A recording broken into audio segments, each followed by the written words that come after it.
in which case I should probably write an article about multi-way combinators Yeah. if they're genuinely unexplored. I think they're unexplored. I mean, Because there's some cool structure to them that I I found. know. Well, okay. I was going to write one of these bulletins about combinators, and I was going to mention that, but we can um, either way. I mean, and I Okay. was also going to write my 100th anniversary combinator ceremonial piece. Uh-huh. Um, but no, I think multi-way combinators are unexplored. I mean, there was that article recently by Henk Berendrecht, but that's about single evaluation orders, I believe. Right.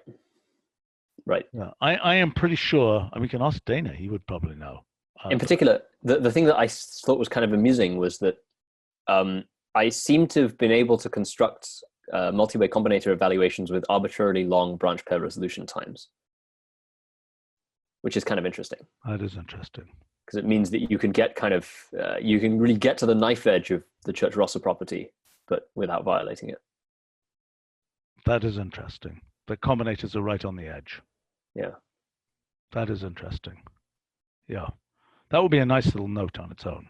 Mm-hmm. Yeah, no, I agree. I think that might be worth writing up. Right. It's interesting. I mean, the problem is that if you do a full zoology, I can tell you it will be complicated. I'm not a full zoology kind of person. I know. That's why I think you should have a specific, Yeah. This kind of animal has been seen feeding on shellfish or something. That's Right. which is good bulletin fare. The Stephen Okay. Jay Gould approach rather than the Charles Darwin approach. I guess, yes, I guess that's right. He didn't do much of the field worky type stuff. Okay. So so the question is, what is the multi-way system to quantum Yeah. going to be called? So the proposal here is to call one thing combinator multi-way system, Mm-hmm. or quantum. Well, what is it? Is it really a quantum multi-way system? I guess it is a quantum multi-way system.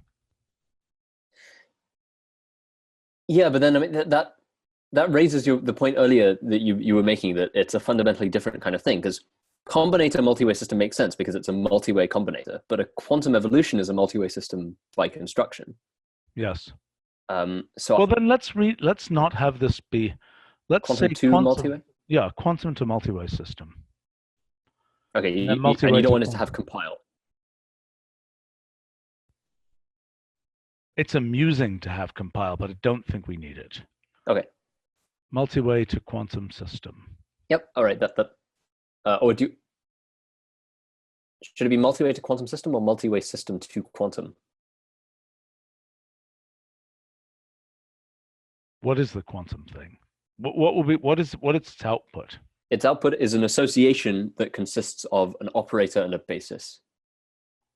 So it's the minimal specification of a quantum evolution. Let's call it quantum system. I think that's okay. Okay. All right. If you can do these renames ASAP, that would be great. Yeah, sure. That's not an issue. Okay. So then. And then I can't even tell which one is which here. What's the one that goes from quantum to multi-way? Quantum multi-way compile. Okay.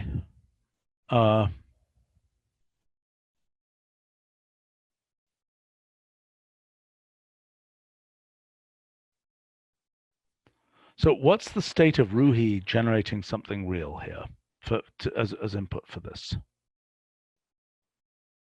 What do you mean by generating something real? Well, I mean, I just want to see some non-trivial algorithms converted in this way. I mean, ultimately, things like Shor's algorithm. What's that? Well, Shor's algorithm requires the full quantum framework because it requires having a combination of Hamiltonians, adiabatic evolutions, modular arithmetic, discrete gates, and one other thing that I forget. What else does? Oh, and sort of and it requires being able to query quantum distances and things.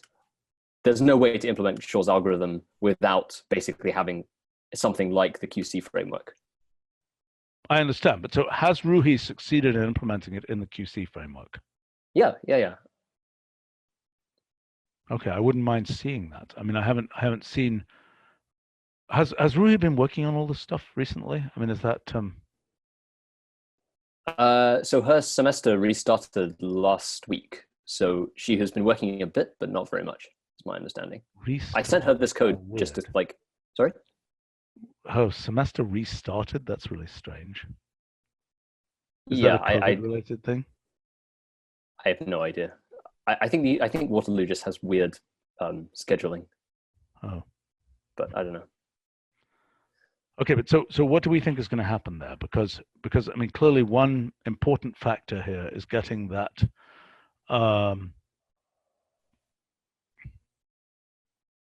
I think it's really important, and it will be important for the summer school as well, that we try to get as full I mean, this is an important demonstration that we can really compile all the way from the quantum computing framework to multi-way systems. Do you think you understand theoretically how to do it? Or do you think there's still things which are questionable? No, I think I mean, I even gave the explicit conversion in my quantum mechanics paper. It's just rather concerningly, no one seems to have understood it. Like, I would have thought this code is kind of trivial. I would have thought someone else would have written it by now, but no one has. Yeah, well, story of one's life, that things which one thinks are trivial, nobody else does. Right. But okay, but so if you take the quantum framework, where is a copy of the quantum framework? I mean, Ruhi, Jose, and I have been using a shared Dropbox. But okay, I can send you. Should I get access to it, or should you send me some version of it? I'm happy to send you a version of it. It depends what you want to do. Why don't you just send me a version of it? I'm going to put it in this function repository sources area here, just so. Oh no, actually, I'm going to put it in the code development under a new folder called Quantum Framework. Okay, well, and why? Why am I putting it there? So that I have a copy of it that I can play with. Okay. As opposed to what? As opposed to having it be shared out from another Dropbox, or what? No, I'm wondering what you want to do with it. I mean, I just want to play with it. I just want to run it. But the bit. Okay. Why? But why is it in the physics project Dropbox? Well, it doesn't have to be. I just because I think its killer application is being able to show that the physics project can compile any quantum, computation circuit and so on. Yeah, sure, but that. What you're suggesting? You don't need the quantum framework for that. I mean, I'm confused about what. Okay, I don't really understand what's going on. Okay. So what I want to see is something represented in the quantum framework that corresponds to some, piece of, I don't know, Grober's algorithm or some such other thing, right? Mm-hmm. I can see it work in the quantum framework. Okay. Yeah. Then I can use quantum to multi-way system. Mm-hmm. I get it as a multi-way system, and I see it work there. That's the flow that I was interested in seeing.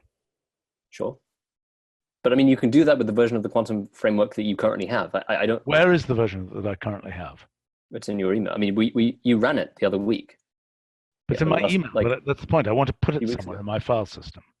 Fine. Okay. Yeah, that's all I'm trying to achieve here. Is there a newer version than the email that you sent me? Yes, but the things I modified in the version since you last looked at it, I don't think are of relevance. I mostly worked on generalizing tensor product operations for bases. Okay. All right. Okay. So. Okay, it's now in JG drafts. In code development function repository sources, JG drafts, where we were before. Okay, it's quantum 2-WL. Yeah. Okay, so I'm going to take it out of there, and I'm going to put it in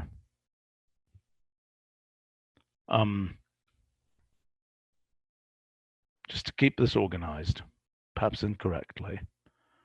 And I could leave it there, but I could also put it in here. I can also add you to the Dropbox that we're currently using for developing it, if you want. Yeah, you could, but I'm not sure how necessary that is. I mean, I think this is okay. What about documentation for this? Is there any? Well, there is, but again, it's in that Dropbox. Do you want me to Why don't transfer you that as well? yeah, why don't you transfer that also to this quantum framework thing? Okie dokie.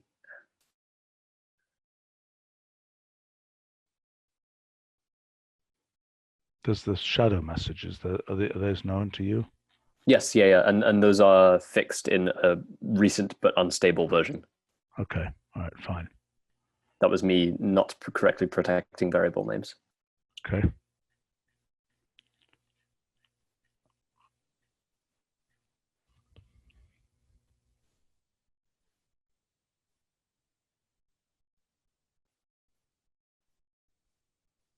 You know, it's interesting. All this argument checking stuff. You know, Christopher is working on this project to build a general code robustification symbolic wrapper system. That would be good. Yeah, it's quite an interesting project. An auto max.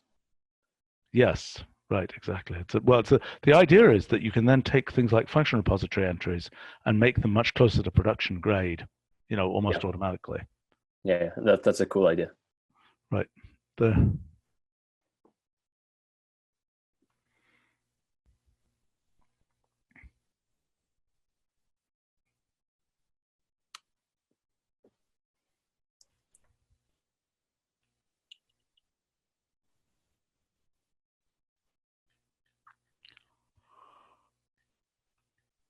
Okay, documentation is transferring. Okay.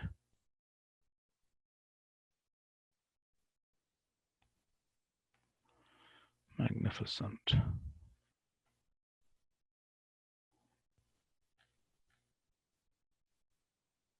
All right. So, I mean, what I'd really like to see, where can I see any non-trivial algorithm implemented in this stuff? What's the most sophisticated thing we've implemented so far? Well, probably Shor's algorithm. I thought, have we got that implemented in the Yeah, framework? yes, in the sense that that Ruhi has developed effectively a helper function that produces the ridiculously complicated collection of things that you have to bolt together in order to produce it. Can you show me an example? I'm just trying to get an intuition for this, which I just don't have, because I'm trying to get an intuition for what's it going to take. You know, if somebody says, okay, what does Shor's algorithm look like in a multi-way system? But I don't understand this obsession with Shor's algorithm.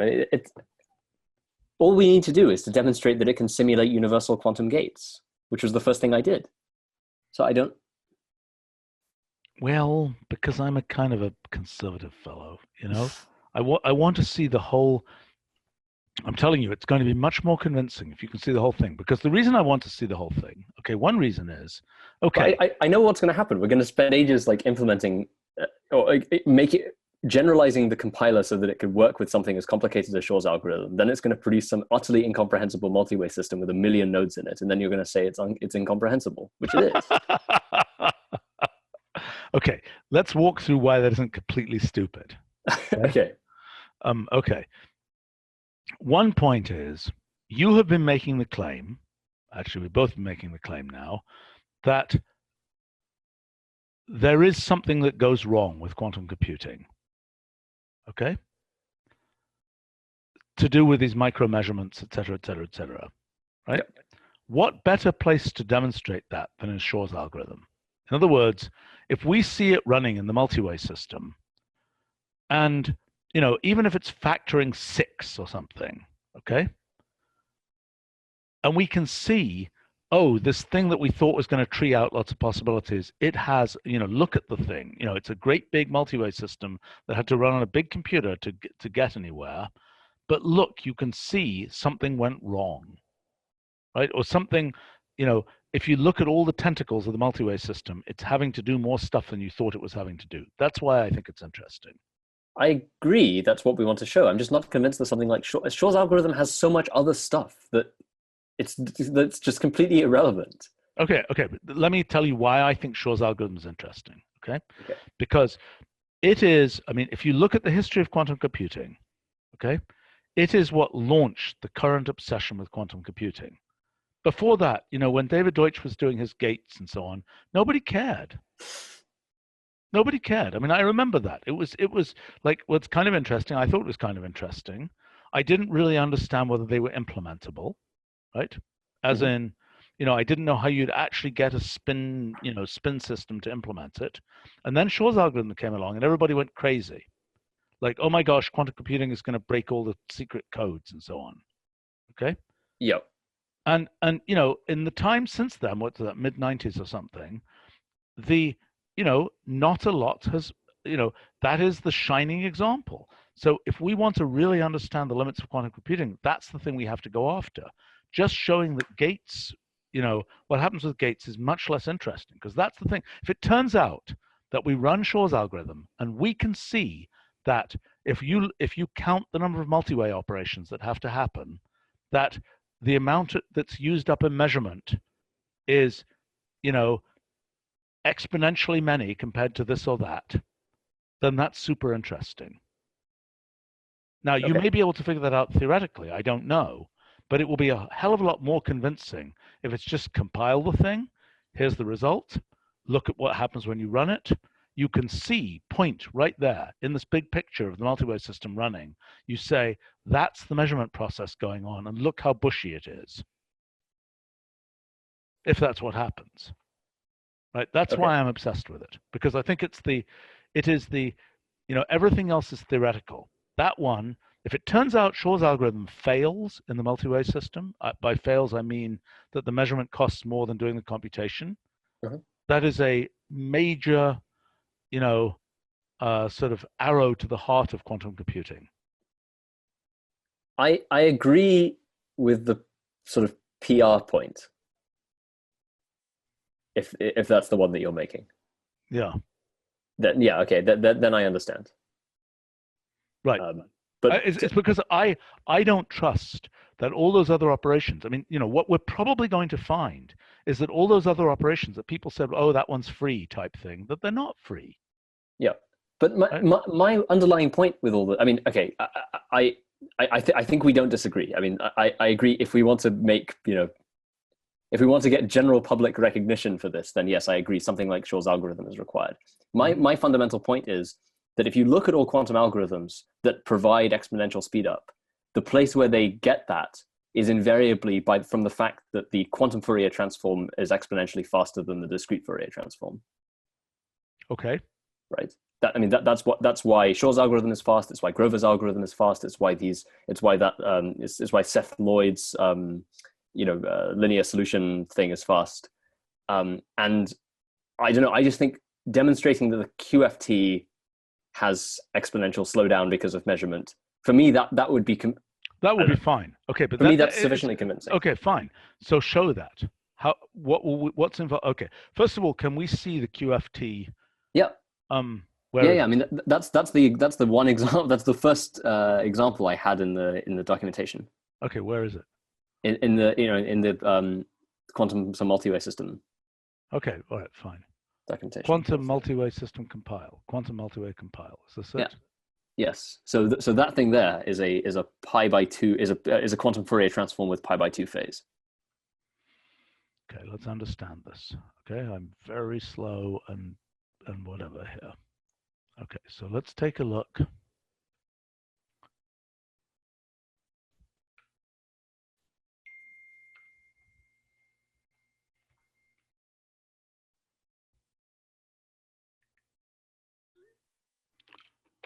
Okay. Okay. Show me a juicier Fourier transform, just for the hell of it. You get what I'm saying? I mean, just as in, whoops, what happened there? What went wrong there?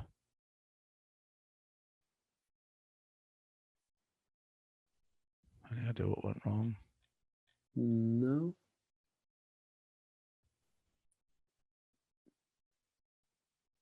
Oh, you didn't run the second line of code. Which second line of code? In the definition, look, you can see that there's an unevaluated cell. Oh, silly me.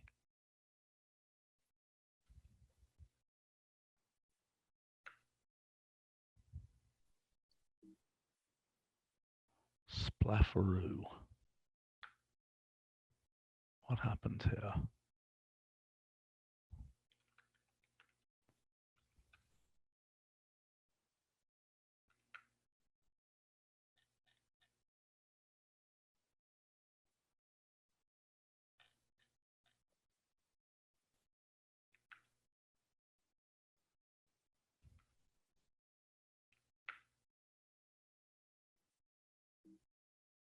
What the hell is this? I have no idea. It's working fine on my machine. I don't really want to kill my kernel because I've got a lot of state in it. During evaluation of rules.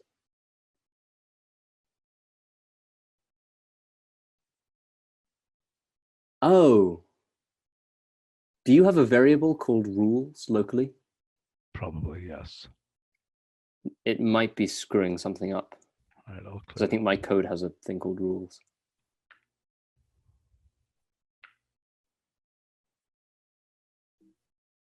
No, maybe not.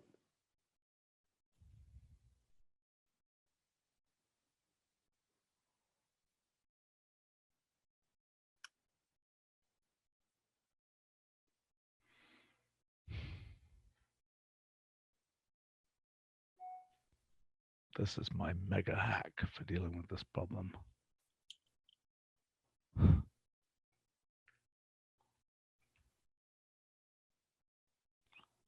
This is called, why have one product when you can have two? Oops, actually I could just start a separate kernel actually here, but I'm not going to do that. I'm going to do this.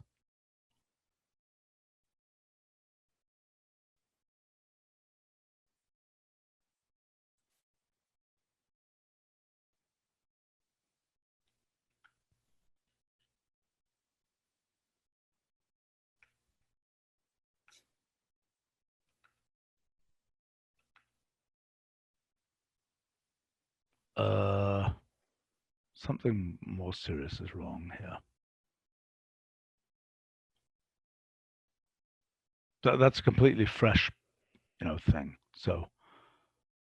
Okay. Well, I cannot reproduce it on my machine.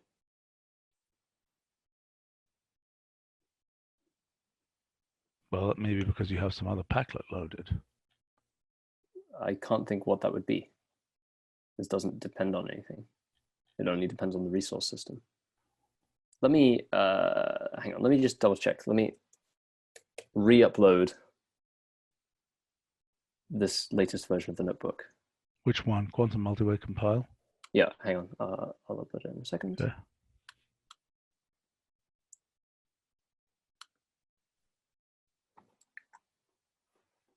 Okay, try reloading that.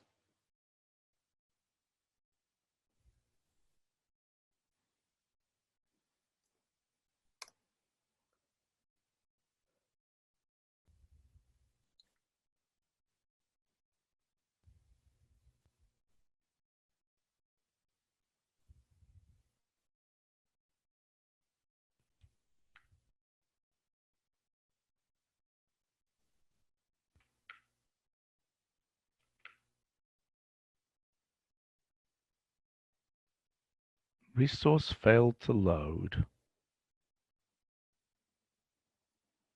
What is this? Can you, okay, hang on. Can your machine call any resource functions?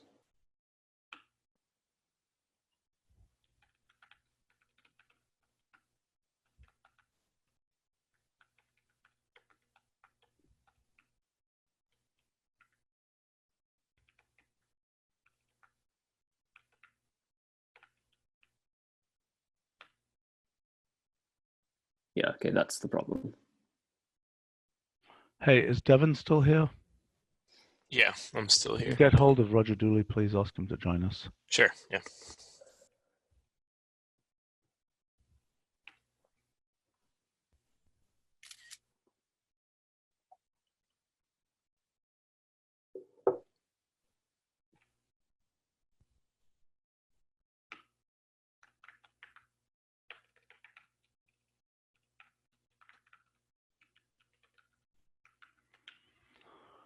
Oh my gosh. Well, what I was going to ask you about, Jonathan, before I kill my machine here. Yep.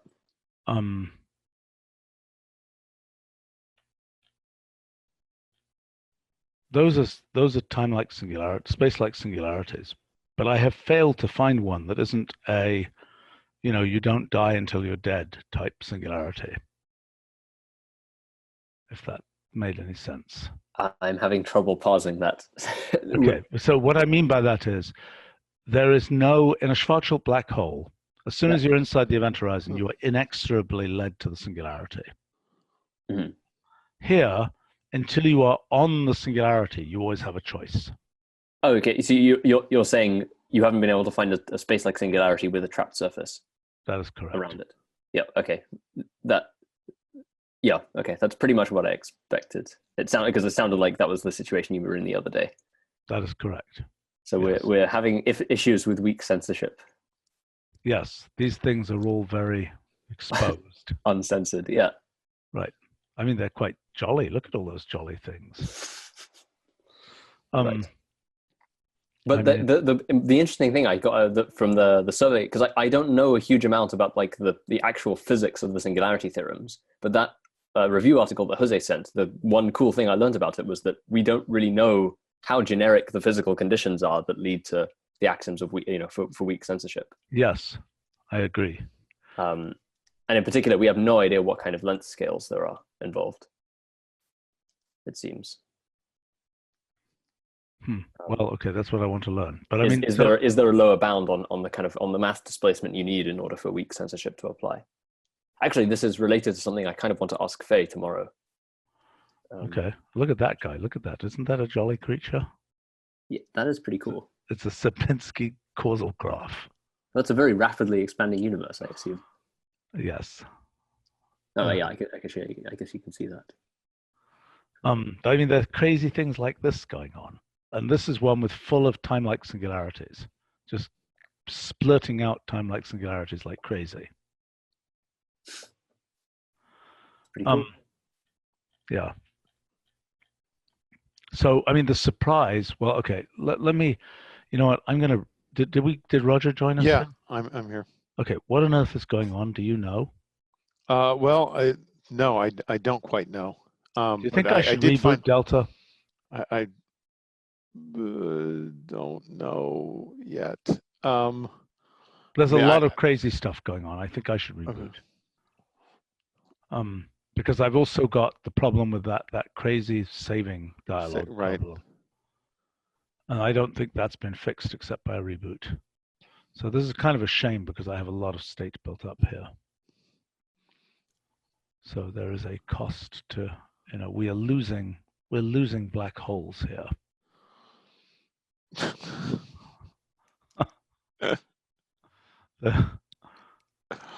See that one? Look at that! Look at that thing! Look at that thing go! Look at it! It can't even quit the notebook. And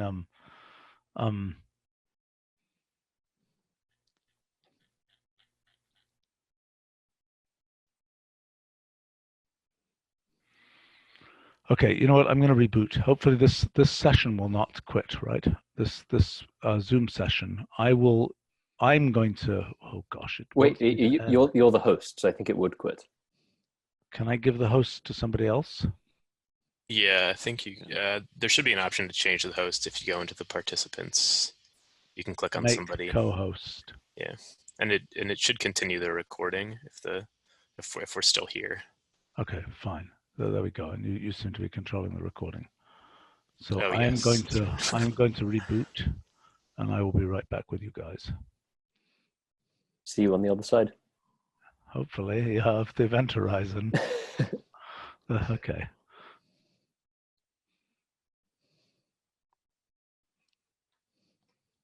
I have all the power now. Yeah, wield it wisely.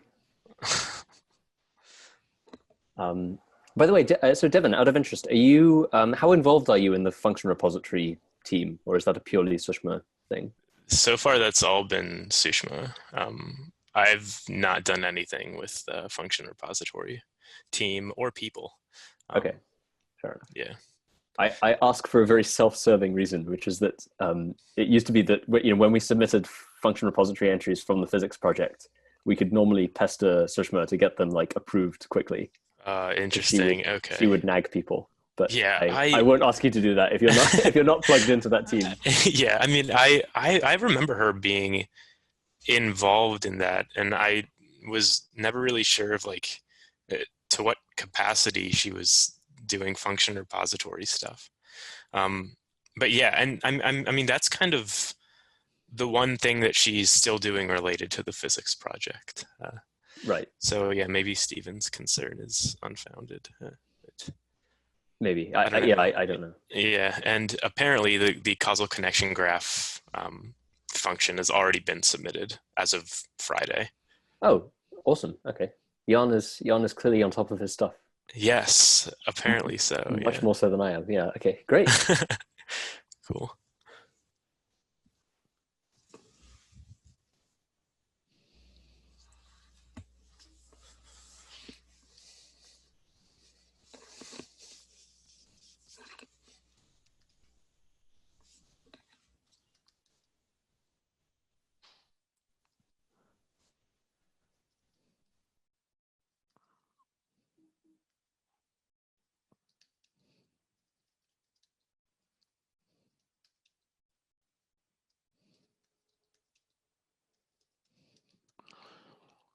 He should be up like soon. I'm on his machine now, so Oh, cool. it Fair enough. rebooted. Well, I was concerned about his keystroke logger, and like the one reason I didn't want him to reboot is I was afraid that it was because they lost the Apple credentials, the code signing. Hi guys. Hi. Oh, hey. The logger is working. Are you telling me that? I'm telling you that because if you don't recall, I had a concern last time about a reboot of your machine. Yes. Okay, Yeah. that's good. Yeah. Right. So let me restart here and see whether this works.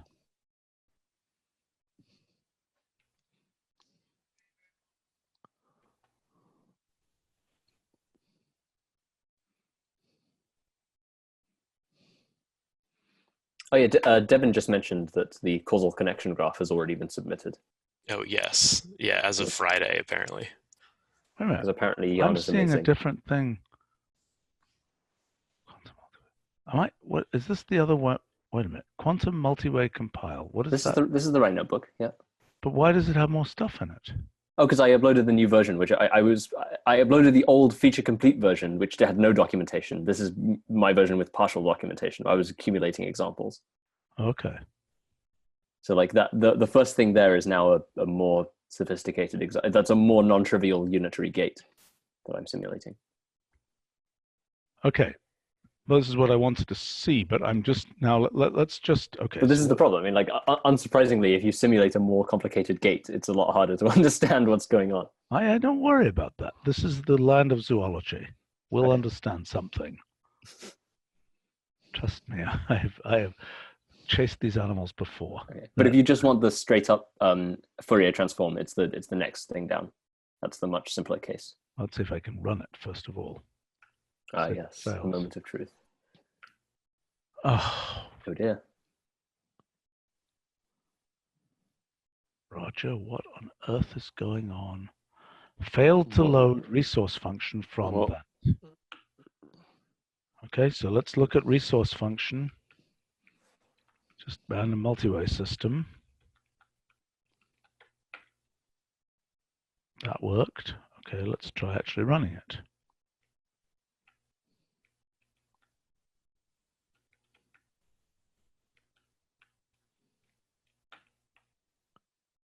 Okay, what is that?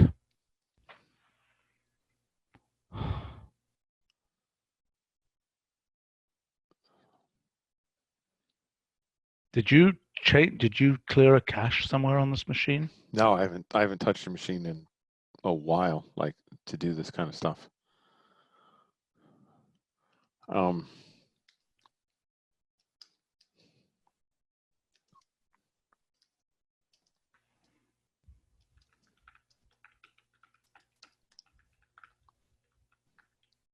I mean, this was working yesterday, so. Yeah, I haven't been on your machine since. What the heck is going on here? Okay, so.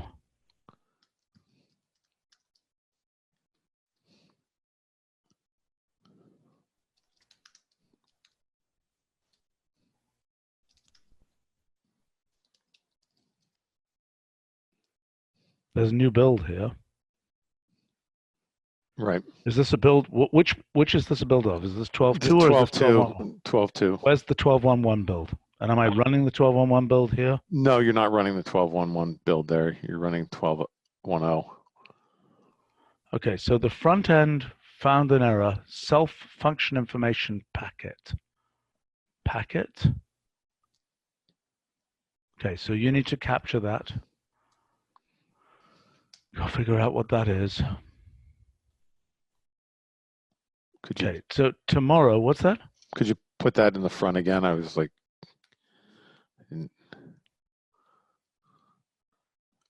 Okay. Okay, so for the 12.2 build, it's working. Shit! God damn it!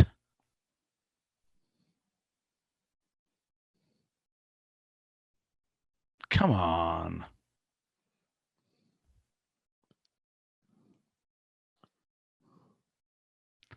Failed to load resource function from local object. We'll have to get Bob. Why don't we go ahead and get Bob, ask him what's going on. I'll see if I could find him. Yep.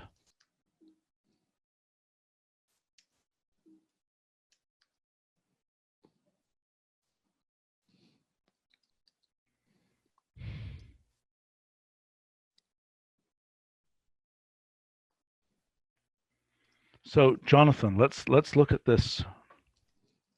This is like super annoying, Roger. I mean, super annoying. Yeah. I don't know what's changed. Why don't you look up on my machine? Just go search for all files changed since yesterday. Okay? Okay. Can you do that? Yeah. I'll just need to remind myself, but. Well, I can do it. If you can't. No, I can do it. I just like. Yeah. Okay. Yeah.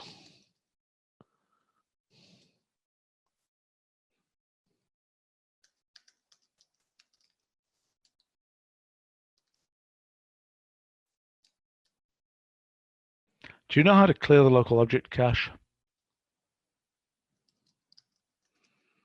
No, I don't. Okay, I should find that out. So.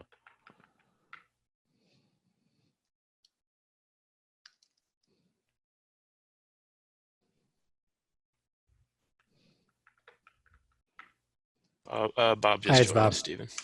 Hi. Okay. Since yesterday, something has gone very wrong with my 12.1 installation. I am getting this error. Let me look.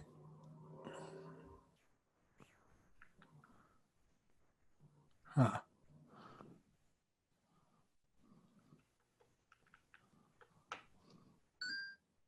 That's really weird. What does that mean?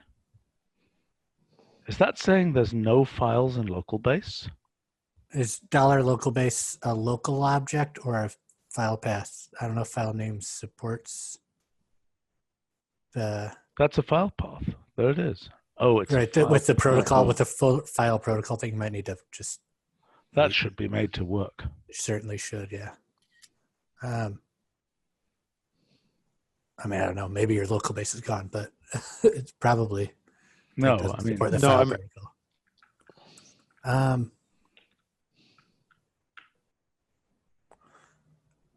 mean, if you pull that local object out of the message, is it actually there?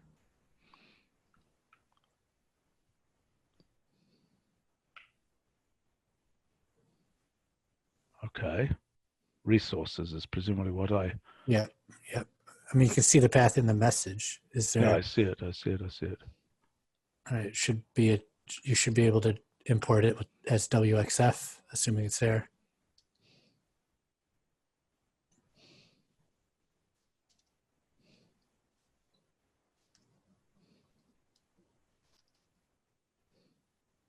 Download 200 definition data. Yes. Well, let's just see what this local object thing is. Yeah, you can grab the whole thing. as long as the string encoding isn't bad. Yeah. Okay. So then what? How do I? So you should just import, and then there's a second argument to import WXF.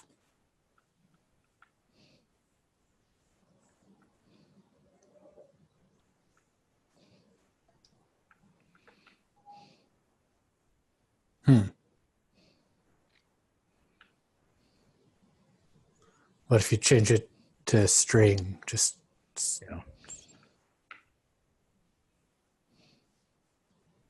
it doesn't look like it's obviously wrong.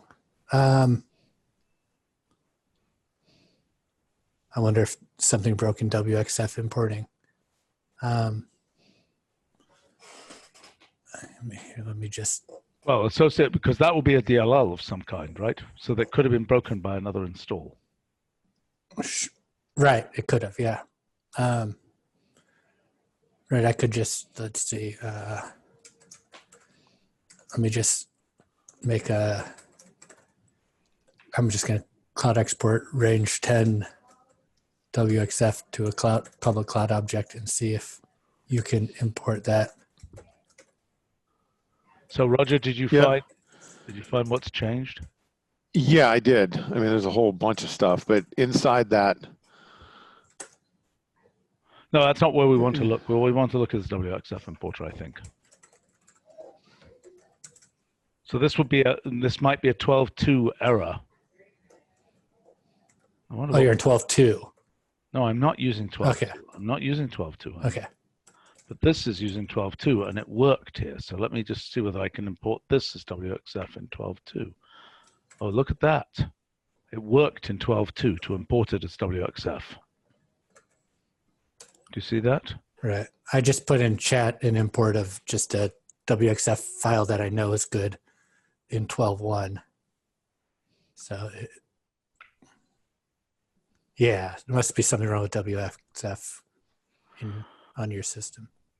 Okay, Roger. How does that work? Like, is that a packlet? So or get hold of Dorian. Yeah. Okay. Now. Or maybe Todd Gailey knows.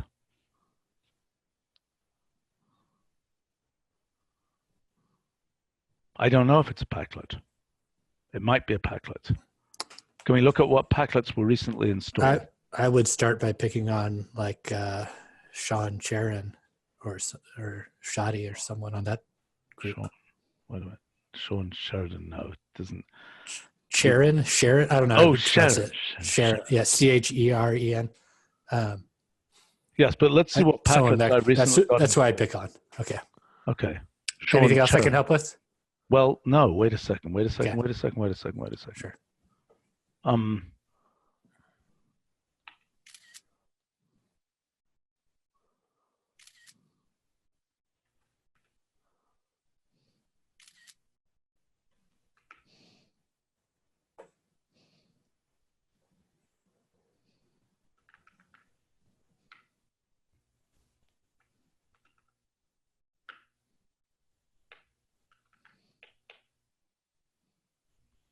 Just a minute.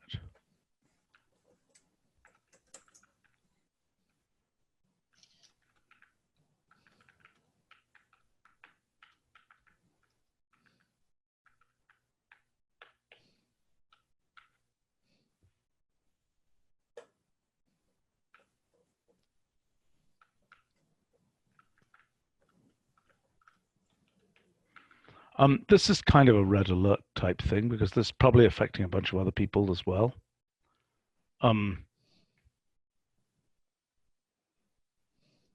Okay, can we try and reach Sean Sharon? Yep. So Bob, I think, okay, so I mean, I guess it's, yeah, you're off the hook. I mean, it's not your issue, I think.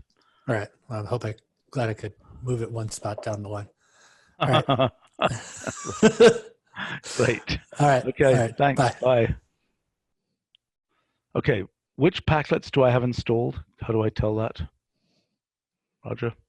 I don't know off the top of my head. I mean, like, that's something I. But you've been managing that. Yeah, okay. Well.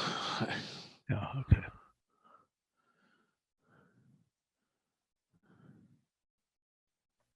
Packlet find.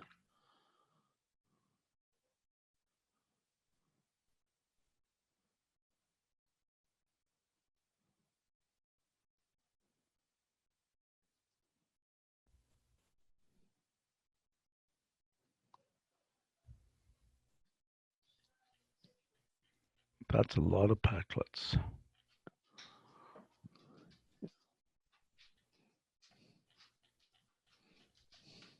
So what I need is packlets that were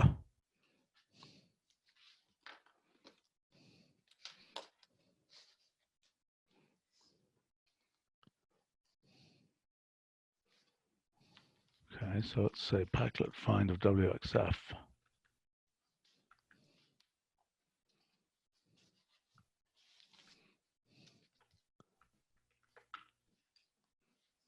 Nothing.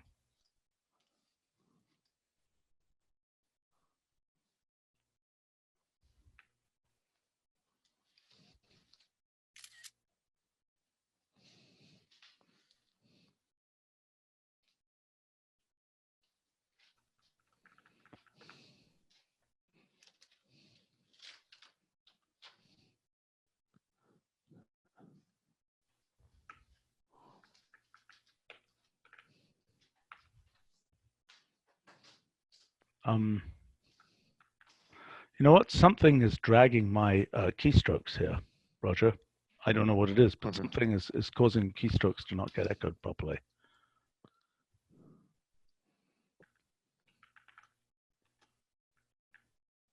Yeah, something is like, is that the keylogger or something? What's going on? Because something is intercepting keystrokes and preventing them from being echoed properly. So mail is high. You can kill the ksys config. What is it? It was like a backup keystroke logger. Mail is at I mean, look at 400% yeah. of the CPU. I know. Yep. Well, that's its own issue. I wonder what it's doing there.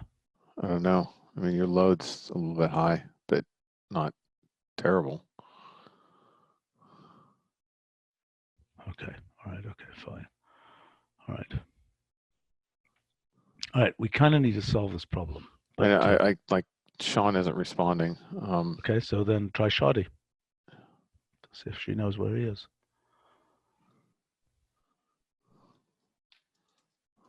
Okay. Meanwhile, let's go back to what I was doing with Jonathan here. So this appears to be,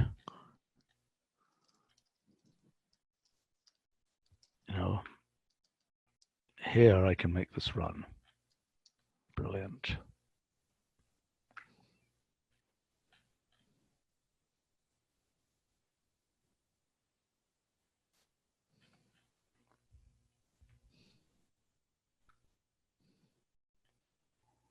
Okay, so let's look at this thing here, right?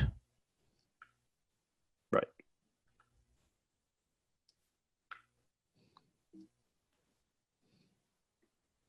What?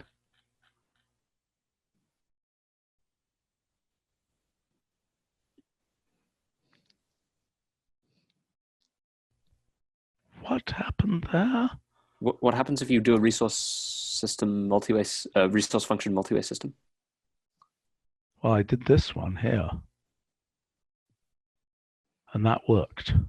Okay, does multi-way system work?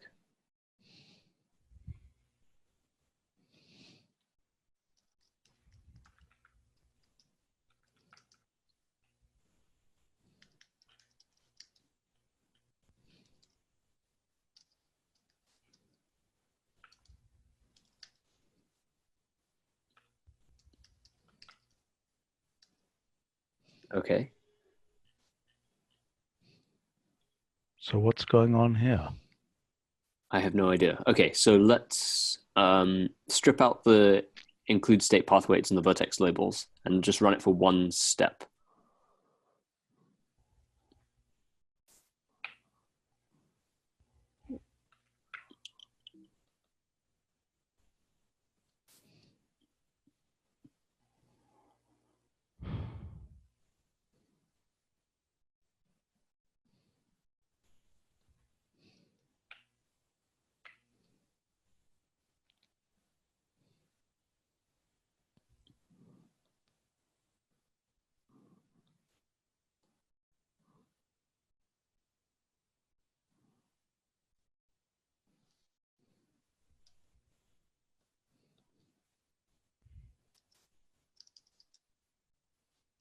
Oh, hang on.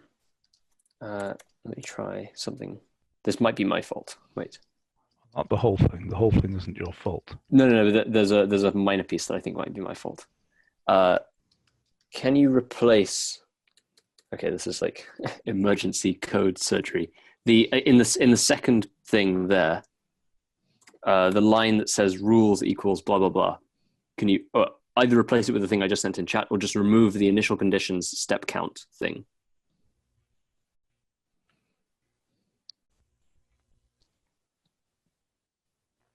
So at the end there's initial conditions and step count, but if you just remove those, then try it again.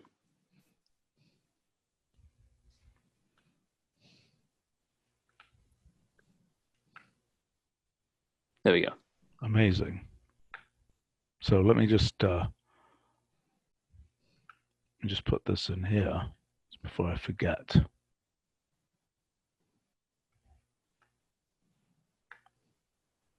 Okay, so what am I seeing here? Okay, so we started this thing off from a superposition that consisted of 2 1-0s and 1 0-1. Okay. And then we're applying this pi by 2, this Fourier transform with a pi by 2 phase. So we're basically rotating the Bloch sphere in the z through the z axis. Okay, can I do a more non-trivial Fourier transform here? Do you see what I'm asking? I mean, not immediately. I mean, this is the what would it mean to be a more non? This is the single qubit Fourier transform. That's what it is. Okay, so how do I represent that? So this is a single qubit with a certain. This is saying there's a qubit represented with this superposition of states. Yep. So if we apply the transform once, then we get the thing on the line below, and so on. But so this is an iterated transform. Iterated transform. Yep. Yep. And so you can see if you did a matrix, right? If you do a matrix power of that operator, comma 6, and then apply it to that basis state, you will get the thing on the final row. Yeah, I understand. In what sense is this a Fourier transform? I mean, this. What do you mean? It's well, usually a Fourier transform, you have a array of data. Yes. So in what sense is this a Fourier transform? This is the single qubit. What does that mean? I don't know what that means. I mean, in other words, what usually a Fourier transform has a bunch of values in X space and you transform it to P space, for example. Yes.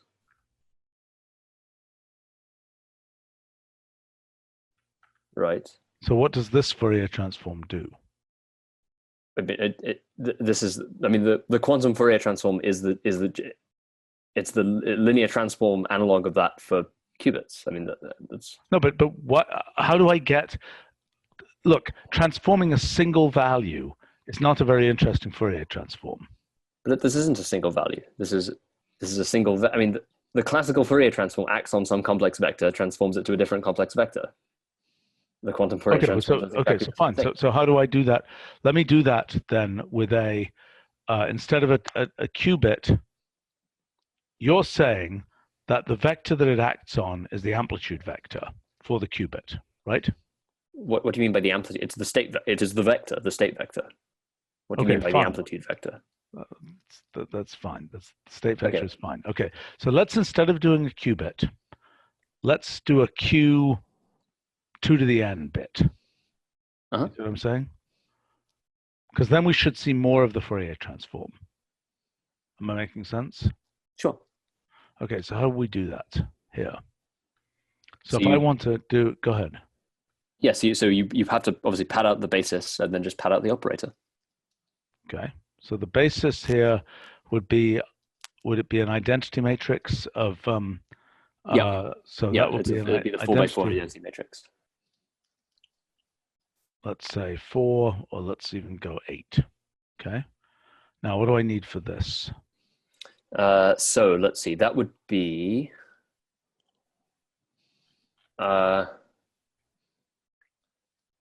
So that operator is going to be. So I mean, this is why I want to write the rest of the code for this, so we can actually use things like the quantum discrete operator analog, but without having to work these things out. So that's going to be 1111 as the first line. That part's easy. Okay, I'm just copying this over just so that I have something stored here.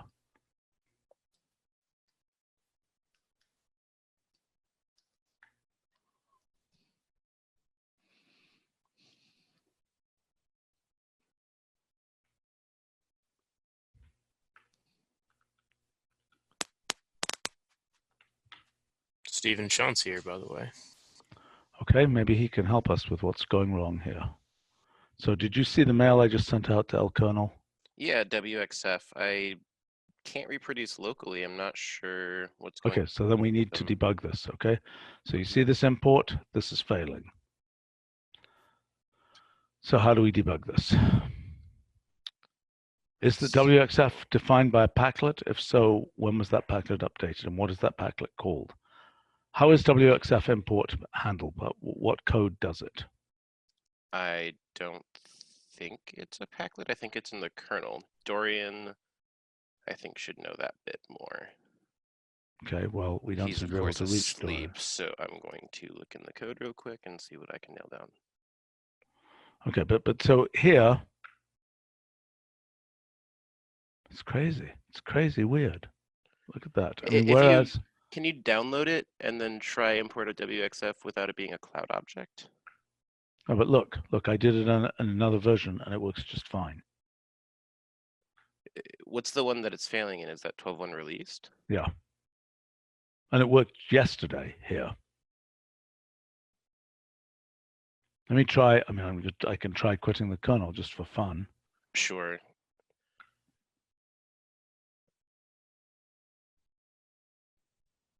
Weird. Oh, for God's sake, what is going on?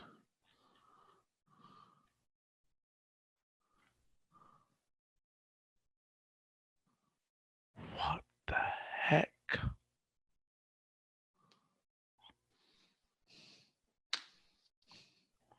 Well, at least it's not broken.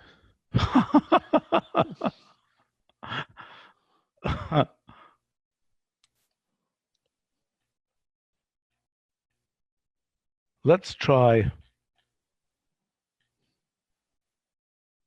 the thing we were originally trying.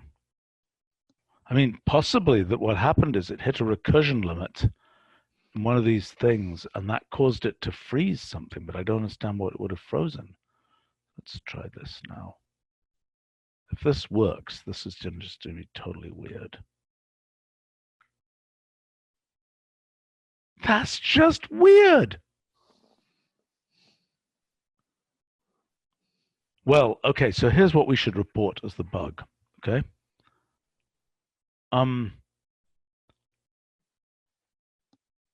We hit a recursion limit in, do I have a copy of the recursion limit that we hit?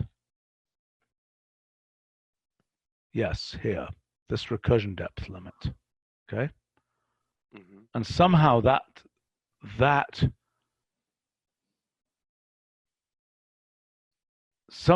caused this to start failing.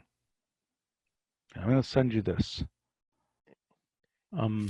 Is there some kind of import going on behind the scenes in there? Yes, from the Is this WXF underneath? Yes, underneath it, because it's using the resource system. Okay. Jonathan, could you send Bob and Sean, that's S. Charon, the version of the quantum thing before that correction was made? Yeah, the version that hits the recursion limit. Yes. Yep. Sure thing. Sure, and I'll bang on it and see if I can't reproduce it. Right. I apologize in advance for possibly crashing your kernels. Among other things. I mean, it shouldn't happen. That seemed to initiate.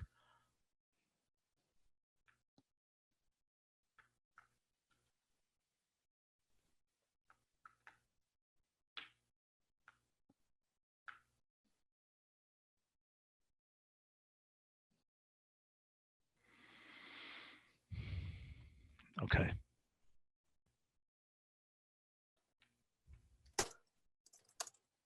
All right, let's go back to work then. Okay, so Roger, I think that was that for that. Okay. By the way, Yep. you did get me more information about that crazy email that got tagged as spam, yes? Yeah, I mean, I sent as much information as I have. Okay, but And then that's Jason, that's not well, enough. well, Jason's hunting down why it Okay, was tagged. all right, fine. I need to know that, preferably in the next few hours. Okay. Okay, I don't know if Proofpoint's going to respond. I mean, it's their machine learning tagged it.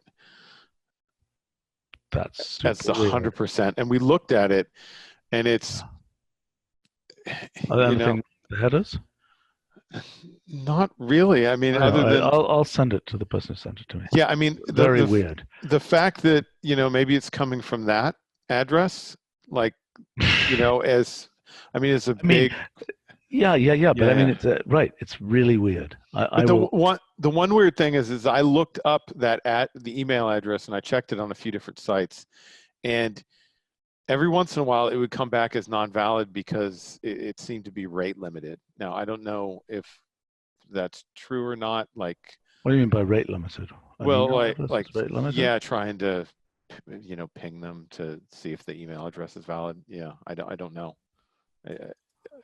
Oh, you mean that a trace route or something, or a ping to that? Well, like you try to see if that host is valid, or the email address is valid by going to the mail server and saying hello and pinging the mail server. Yeah. So not through SMTP, but just a pure ping. Is that right? Well, no, not through like trying to use a open SSL client or C client to get on the mail server and say, hey, is this address valid? I mean, it's not. I don't think it's too complicated, but I was just going through some sites to do that. Okay. Weird. Okay. All right. Okay. Well, yeah. I'll. Okay. All right. Fine. Okay. All right. Great. All right. Thank you, Roger. Yep. Thank you, Sharon. Yep. No problem. Bye. Bye. Okay. Okay, Jonathan, let's go back to quantum mechanics here. Yep. Okay, so this operator, does that operator need to be an 8x8 operator? 4x4. I mean, how many qubits do you want in your system? Well, I wanted to do a Fourier transform with an length 8 object. Should I just do but what do you mean by length 8? Do you mean length 8 state vector, i.e. 3 qubits? I think I mean 3 qubits. I mean, I think I want 3 qubits. Okay, yeah. So my basis is 2 then to that the has 3, to be 8 right? by 8. That's 2 to the 3, right? Yep. So this operator needs to be an 8x8 operator. Right. And what is that operator? Well, so which qubit do you want the Fourier transform to apply to? Or do you want to do multiple Fourier transforms with different phases on different qubits or something? Okay, here's what I want to do. Okay, I want to see when I do a Fourier transform, right? I have a Fourier transform here, and I say I want to do a Fourier transform. Let's say 1, -1, 2, 2. Yep. Okay, I get a result there. Yep. Okay, I want to see the analogous thing from the quantum Fourier transform. Okay, that would be sequentially applying Fourier transforms to each individual qubit. Really? I mean, this Fourier transform is the sum of e to the I, omega whatever, right? I mean, this I could equally well write, if I'm not confused. That's a discrete Fourier transform. Yeah. Okay, I'm looking at the Wikipedia page for the quantum Fourier transform. So that's the matrix that you're applying, right? To a Fourier to get the Fourier transform. That's the formal definition, but the in practice, when people refer to the quantum Fourier transform, they mean the Hadamard transform, which is that's the single qubit version that's implemented in actual algorithms. Okay, so wait a minute. So how do I do the analog the quantum gates used in the circuit are the Hadamard gate and the controlled phase gate. Okay, but so if what I want to do is I want to do a Fourier transform from data, what do I do? Do you understand? I mean, like the thing that classically would take n log n time.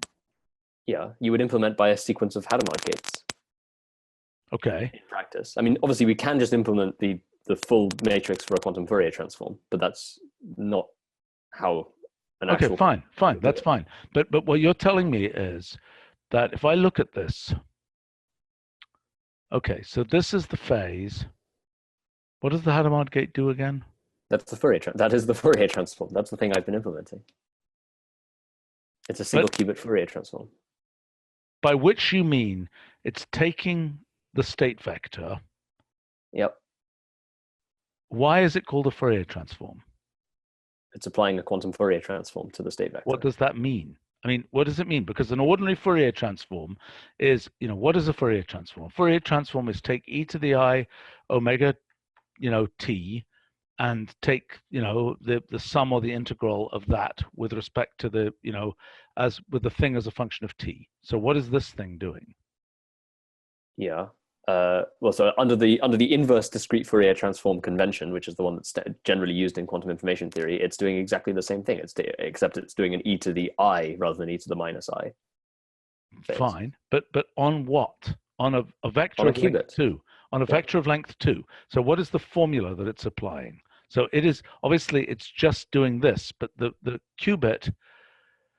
What is the relationship? Why does this matrix correspond to? So that matrix corresponds to the pi over 2 phase version of a Fourier transform. Is that right? Yep. Okay. So, all right. So the Hadamard gate is doing the pi over 2 Fourier transform. And then this thing here is making it the Fourier transform with the appropriate for an arbitrary. For a discrete Fourier transform with m elements, it's putting in the correct phase. Yep. Is that right? Yep. So what is not obvious to me, and I don't know, is that the ordinary Fourier transform, I mean, what is the formula for the classical Fourier transform in terms of some kind of outer product of these matrices? Do you see what I'm asking? So I mean, this matrix, of which matrices? The Hadamard matrix. This matrix here, right? Yeah. Should be some product, some outer product of those Hadamard matrices, right? Which is what this is representing. Yeah, sure. But I mean, it doesn't make any difference whether it's classical or quantum at that point.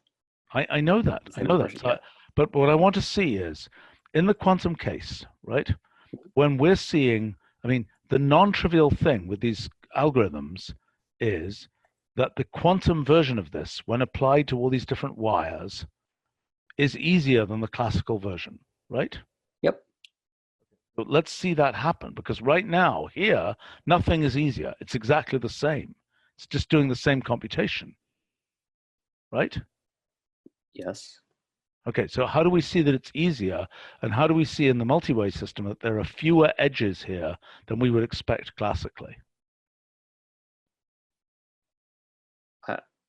I'm not convinced I understand the question. The quantum time complexity is the number of layers of the multi-way system. The classical time complexity is the number of edges. Okay, fair point. So right, we let's can trivially see the speed up. Okay, let's understand. Let's understand what's going on. Again, I want to be more explicit because it's not so obvious what's happening. Okay, you're saying that each one of these, right? So if we want to put this R in here, we don't have a particularly obvious way to do that here, do we? If we want to put in an arbitrary phase here, so if we're looking at the thing for, this is for a single qubit, right? Yes. This is all this is doing. I mean, I really only have to do this for one step. All this is doing is applying. Why am I getting those three? Why am I getting those? I don't understand. What don't you understand? Okay. That's the answer. That's why. Which is the answer? The things on the final step of the evolution. How many steps do I go to get to the answer? To what answer? I mean, the answer to the Fourier transform of is one step. Here. If you want to apply two Fourier transforms, it's two steps. Right, that's what I thought. Okay, so this is one step. All right, so what I've got here is I have got, what does this represent? Two ket 0, one ket 1. Oh, I see what you're saying. Okay, fine. It's an arbitrary representation of a superposition. The bottom layer is the representation of the superposition of the output. Okay, I understand. Okay. Okay, so that's one application. Okay, so if this was just matrix multiplies, I would be seeing 1, 2, 3, 4 pieces of the matrix multiply, right? Yep.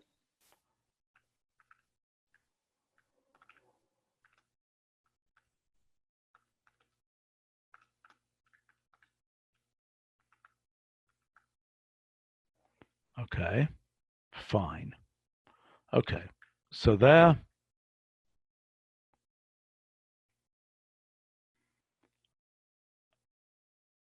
But now if I give, but this is a pi over 2 Fourier transform, right? Yep. So if I want to do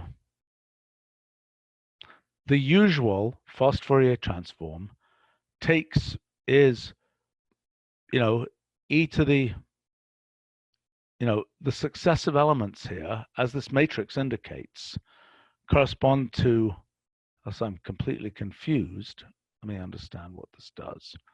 So if I say Fourier of, so what will be the analog here? How do I get the same answer from this? I don't think it's that. No, it's definitely not that. Do you understand what I'm asking? I want to get the same answer here out of a classical Fourier transform.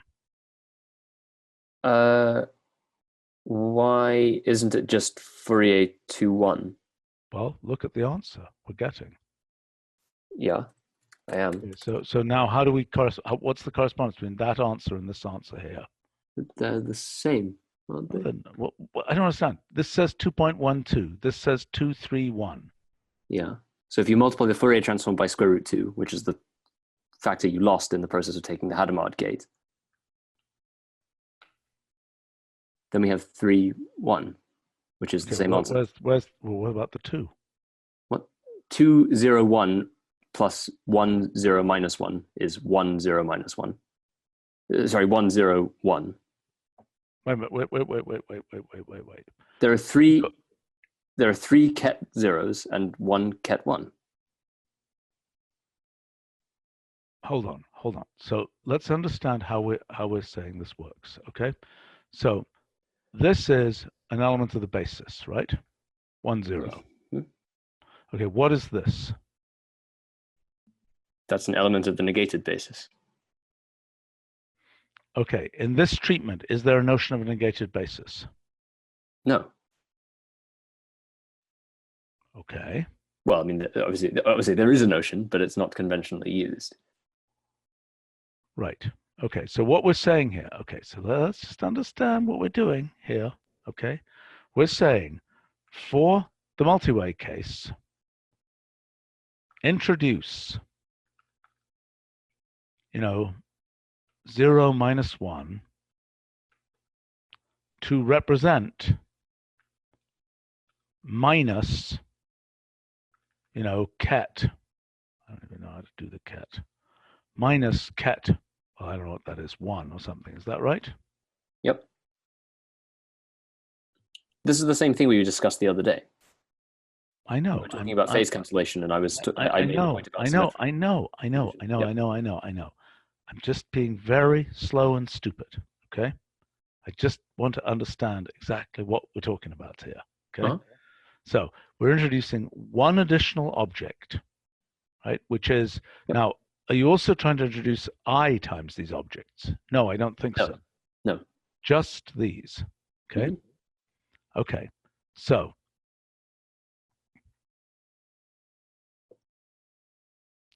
let me understand the interpretation of this. So this is saying you're ending up somewhere else in branch yield space.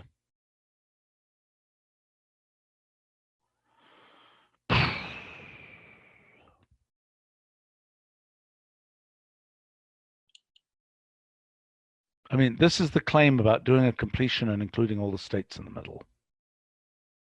Yeah, but it's also just an elementary geometrical claim about projective Hilbert space. It's that if you have in the conventional way you represent, okay, in the multi-way system, when you just represent a basis vector, you're representing it from the origin out to that point, Yes. out to some point at distance 1 away. Yes. But you also have to consider the basis vector extending in the other direction, which the multi-way system doesn't immediately support. Well, so you're saying It's the same issue we were having with like geodesics in the hypergraph, right? That you actually have to extend the thing backwards as well as forwards. okay, so hold on a second. So what the point that we're making here is these are each state is a point in branch Hill space, basically. And the claim is that we need an additional point in branch Hill space.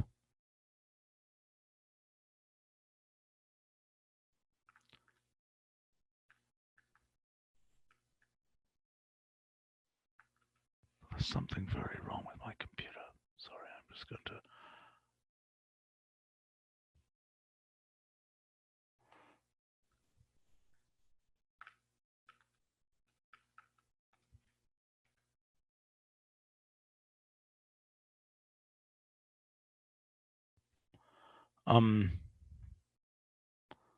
So we need to. I don't quite understand this claim. So this is a claim where you're saying that each state is like a ray in branch Hill space, and we need some kind of opposite ray. Yeah, but it's not, as I say, it's nothing specific to branch Hill space. This is a generic problem with defining geodesics in combinatorial structures, right? That's the thing we were just. Suppose you're defining a vector in a hypergraph. Yeah. You need the origin point and you need the destination point, but you actually, in reality, you also need a point behind, so to speak. Why? Well, how else do you know what the negation of the vector is? No, I understand that point mathematically. I'm trying to understand. Okay, so we're saying each state is like a vector, and there is potentially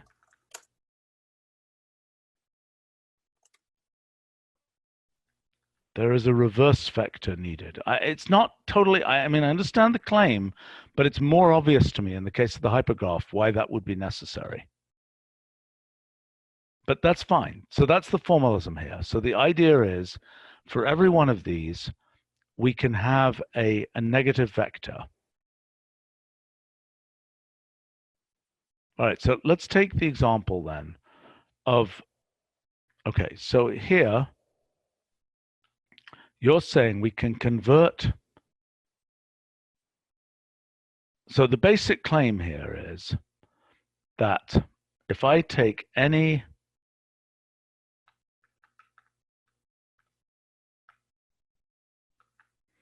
fractional, I can't do, but I can do integers here, right? So what I would do here is I would say table, I would say catenate. Okay, so I'm going to do a Fourier transform ft of a blank b blank, okay? And I'm going to say this, I want the table, oops, 0, 1, comma a. Actually, I just need to say join table 1, 0, comma b, correct? Sure.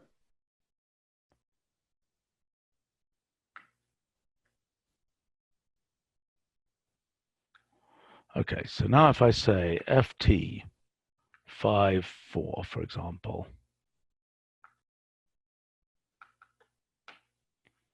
now why am I not getting a result that involves minus this one negated?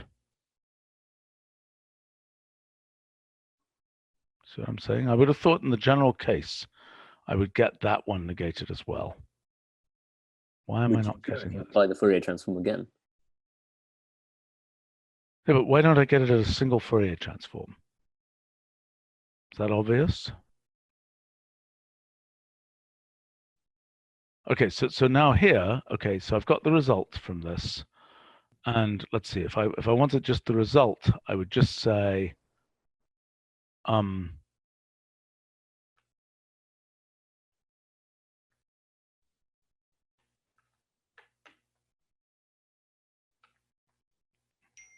instead of this, I would say, instead of evolution graph, I would just get the result here, right? No. How can I get the result? Well, you need to use the evolution graph because you need the state path weights, and they're defined at the level of the evolution graph. Okay.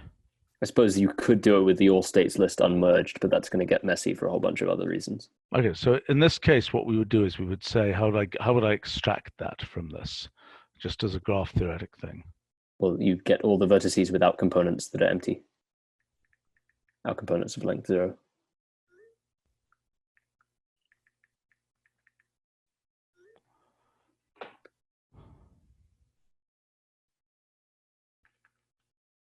So I would say, select this. Select the vertex list of that. Well, okay, you should first store that as a graph object because we're going to reference it multiple times.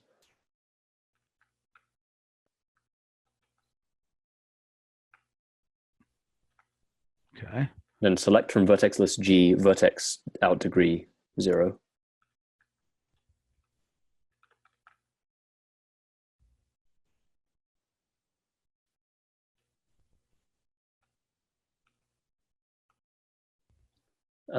But then we also, in particular, want to get the path weights. So, well, let's at least get that. So that's ft of 3, 5.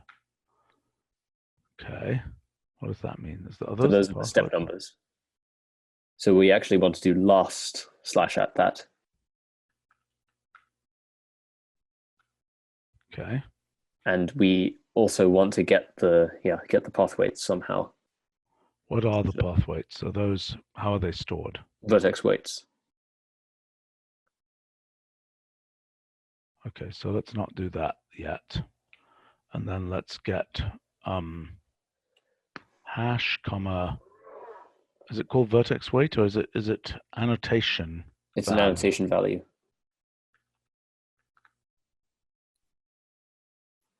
I think it's G hash, is it quotes vertex weight?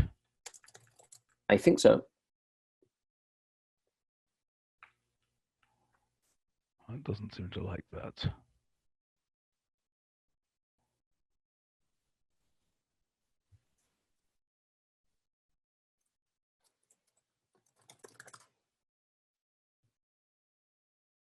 Ah.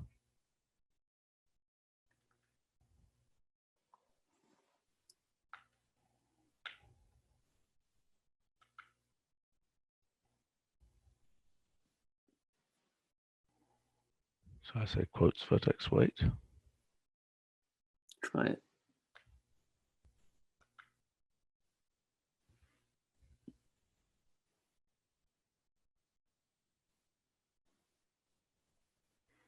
Is there a vertex weight? Hang on, let me see how this works.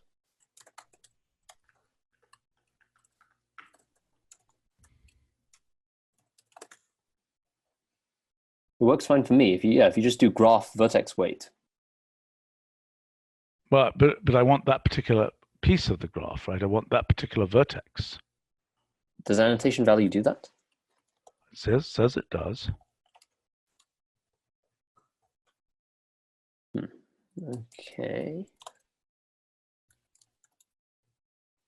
mean, otherwise we could say,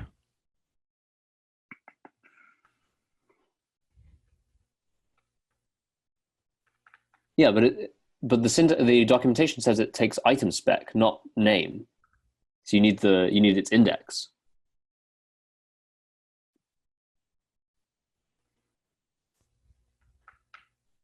what is this? Why did that not work?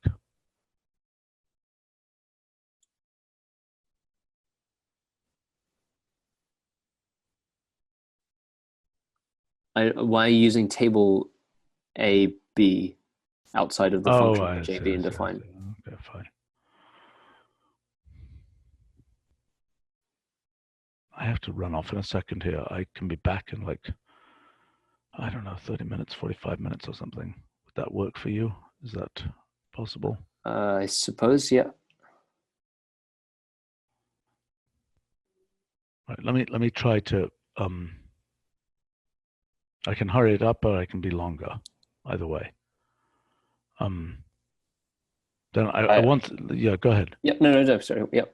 Which is better for you?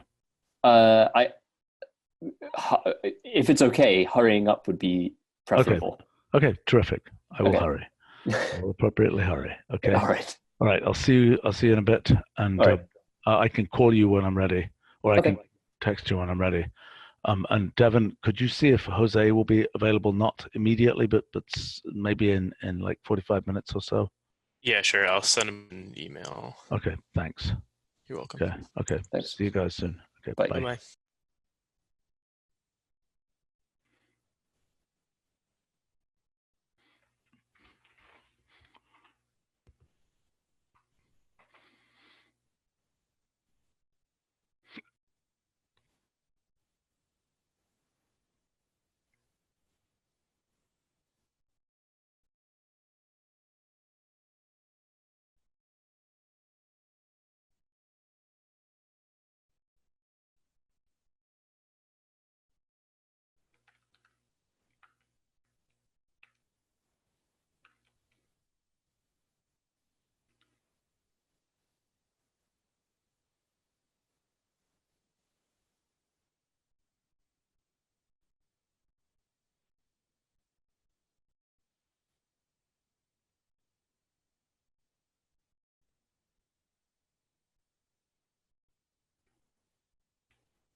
Yeah, it should be vertex weight without inverted commas.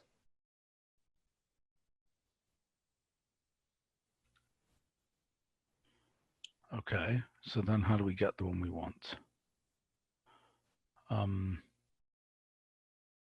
We have the vertex list here. Yeah.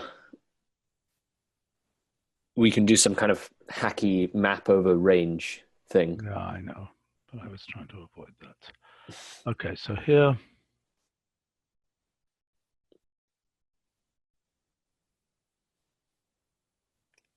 okay, that's our vertex list. So we select from the vertex list those vertices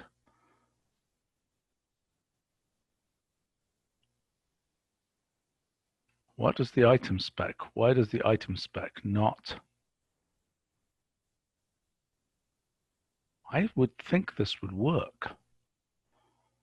That item spec should be, well, it doesn't help that we have this, does it?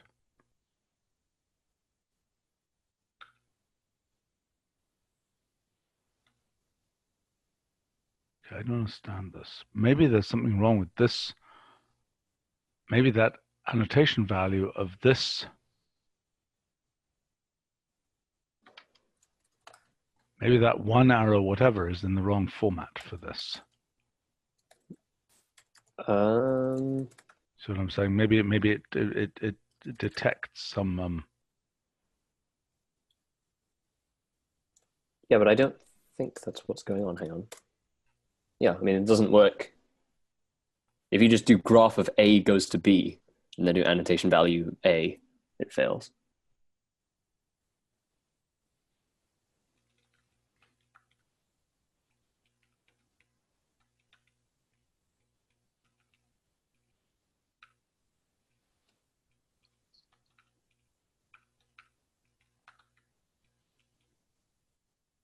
If you do list percent A, vertex weight.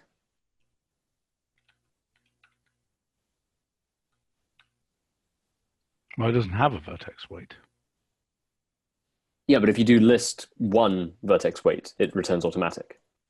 Wait, hang on. No, wait, does it?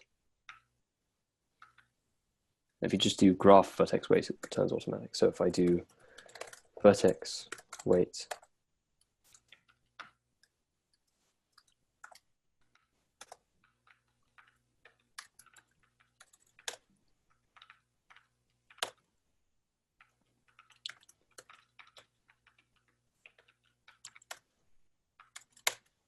Oh, hang on. Yeah, wait, that works now. What does? So yeah, if I set vertex weights and then do annotation value %A vertex weight, it does work correctly.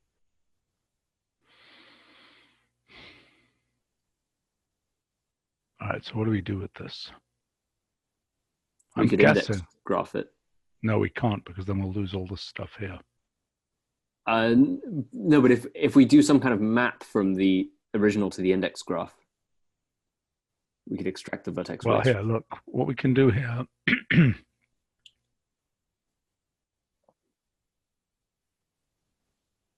I mean, it's a hack, but we could do this. We could do that, and then we could say, I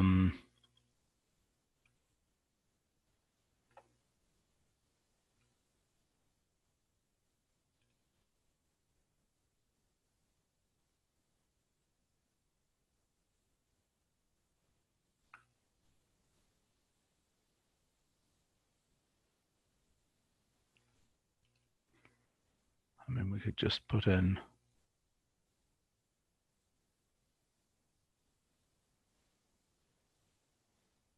oh God.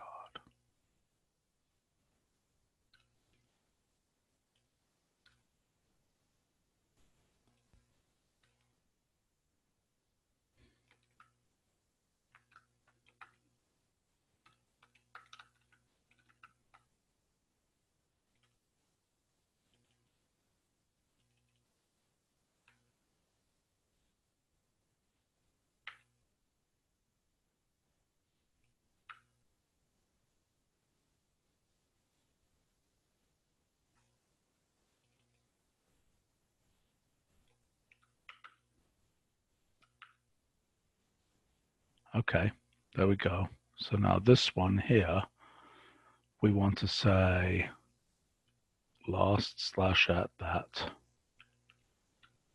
And then we want to say transpose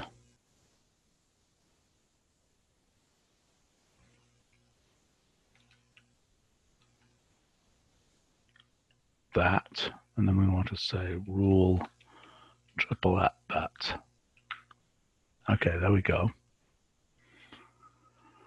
All right, now explain something to me. I mean, if we're trying to get a complex phase out of this thing, how do we do that? So we're saying, right, in this geodesic here, we're making the argument that there's one thing that goes sort of backwards, right? Right. But how do we get a complex phase out of the thing? Well, so, okay. Yeah, go on. I mean, I think we don't, because I think it basically is saying... the argument is that complex phases are not physically necessary in performing the computation. Yeah, I understand. But that will be more clear if we have something more than just a 1-0 type thing here, right? Because it's just saying you're getting to that point in branch hill space. Sure. I mean, one of the things I want to do is basically have the version of this that works with complex phase, because you can obviously you can construct the complete block sphere if you also have I and minus I. But one of the things I would like to explicitly demonstrate is that actually that doesn't buy you anything. That all the results you could obtain by having the full block sphere can also be obtained by just having this version.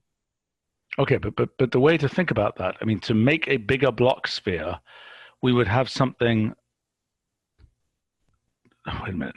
How do we represent that? We've just got a single qubit with an up and down state, right? Yeah. So how do we get to the whole block sphere of values? Because your geodesics can have arbitrary angles. Yeah, I understand that. I understand. I'm asking the question. These are points in branch hill space. Each one of these is a point in branch hill space, yes? Yeah.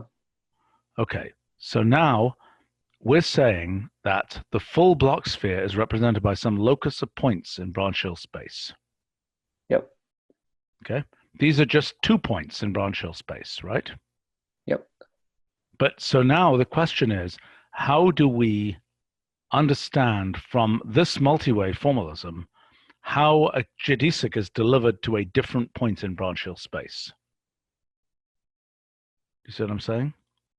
Not really. Okay, so let me explain again. So if we plot where these are in branch Hill space, each one of these is a point, right? Each one of those states is a point in that space, yes? Of course. Okay, so. But what does it mean to deliver a geodesic? That's not terminology I've ever heard before, either in quantum mechanics or in geometry. Okay. Look, what I mean is, you've got 2 points in this space, right? Yep, you said that. And okay, we got a bundle of geodesics, right? Where? What's that? Where? That represent the time evolution of the system. Well, right now we just have 4 edges. I mean, in a sense, that's. I know, but the whole idea is that we're going to have, each one of these edges would correspond to, you either have something going along that edge or you don't. Yeah, they're initial vectors for a collection of geodesics. Yes. Right. So my question then is, how do we see how you fill in the other values here? We're trying to get something where we can represent all complex combinations of those of the up and down, states, right? Yeah. Okay. So how would we do that from this? By running a multi-way system for more steps. Okay, fine. I understand. So I'm asking, as we do that, we are going to have, whatever we'll get different amplitudes and different geodesics that go at different angles. Yes, So I know, but to represent those angles, what we're going to have is a bunch in this setup, right? In this setup, all we're going to have is at most four points here, right? Yeah, but in the actual geometry, you only have 2. Okay, fine. Mm-hmm. But so how do we then get to that phase? Answer. We imagine, because the actual multi-way system that populates all possible states with all possible path weights is infinite. Yes, I realize. So even though there are only 2 points on each branch-like hypersurface, you can get arbitrary angles from the origin point to either of those 2 points, just as you can get arbitrary amplitudes. I know that. So I don't really understand the question. Okay. This is an approximation in which we're just showing 2 of the edges, right? But in reality, there's more stuff here.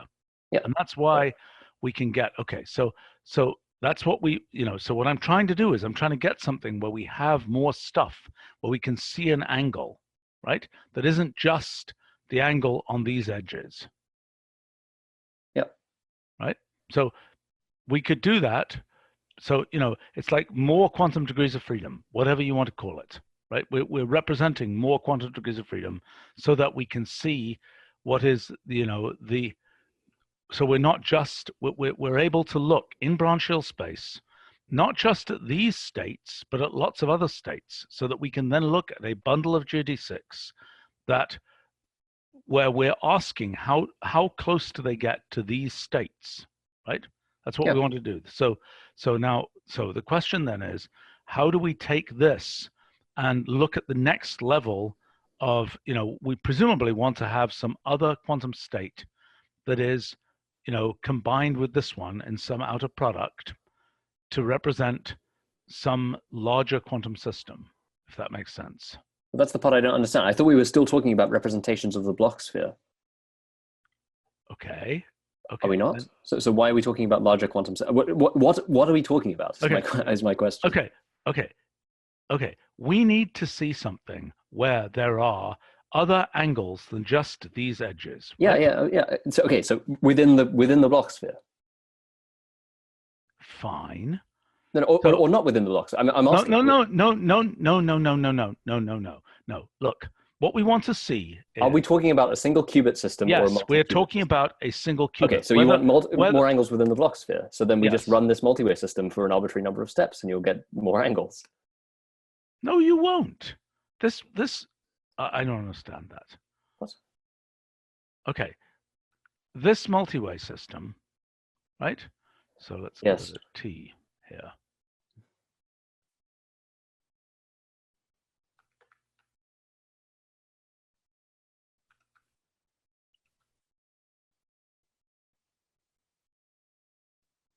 FT graph. Okay, so if I run this multi-way system for like 4 steps, right? Yep. Then the state, 68 times ket 0 plus 50 times ket 0, 1, that only appears on the 5th branch like hypersurface. And those are non-trivial angles from the base point of the multi-way graph.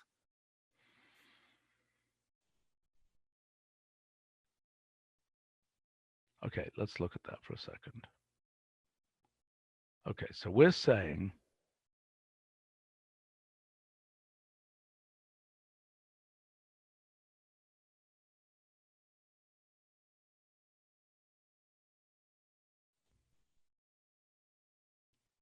I have these the wrong way around.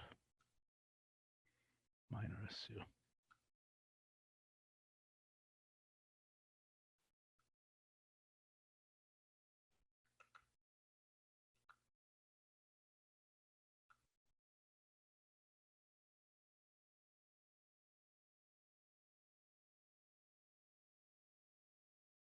Wait a minute, am I going crazy? I just put these the other way around, right? So B corresponds to 0, 1. And B is 8. So why is this showing up as 3 here? Rerun it? Oh, here's the problem. The problem is the basis is that way around. What? No, but it's right in the one below. Do FT graph 381? Yeah, it's the down values issue.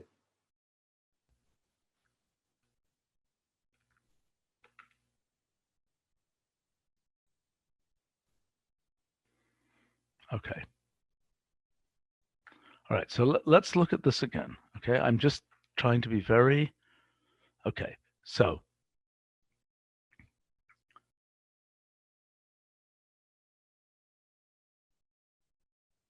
we're saying here we're starting off with some superposition which is purely some integer linear combination of these things. Yep. I'm encouraged by the fact that I'm seeing the -1 versions of everything here, so that's good. So then the claim is that here I am seeing a certain path weight of this 0, 1 state, 60 minus 28. And then I'm asking, so each one of those,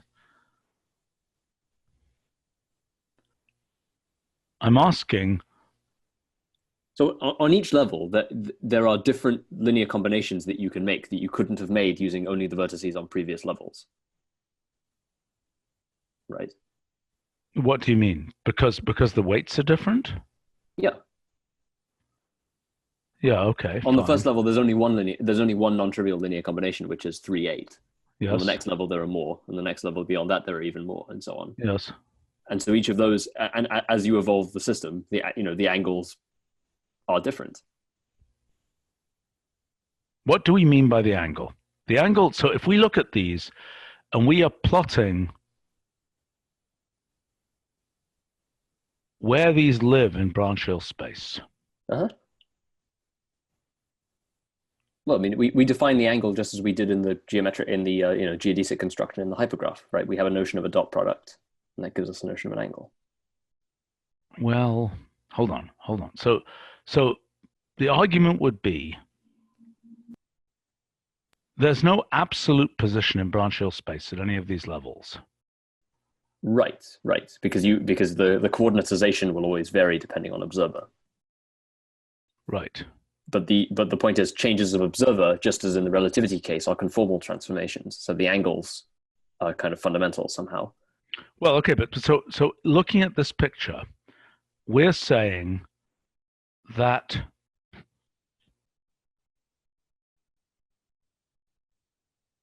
okay, so let's just understand. We've got some geodesic coming through here, right? Uh-huh. So the angle tells you which geodesic you're on, and obviously the amplitude tells you how far down to go. What do you mean, how far down? I mean, it tells you how many layers down in the multi-way system you're traversing. Why? Because I mean, that's what it is. That's what it means, right? It's the number of evolution. The path weight is the number of evolution edges in the full unmerged evolution graph you have to traverse in order to reach that state.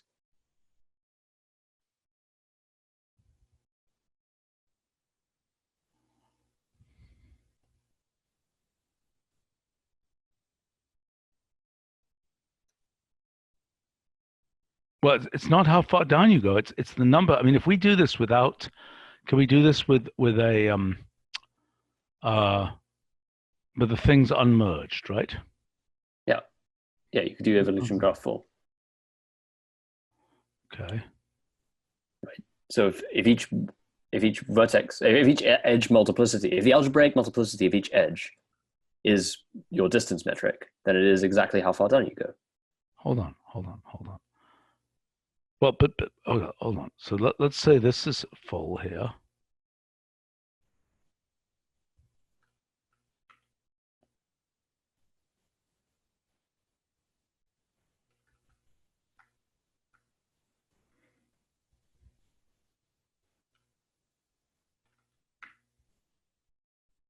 And now I'm confused. Why didn't that do the right thing? Include path weights. Why didn't that show all these separate branches here? It should have done. Hang on, let me figure out what we did wrong.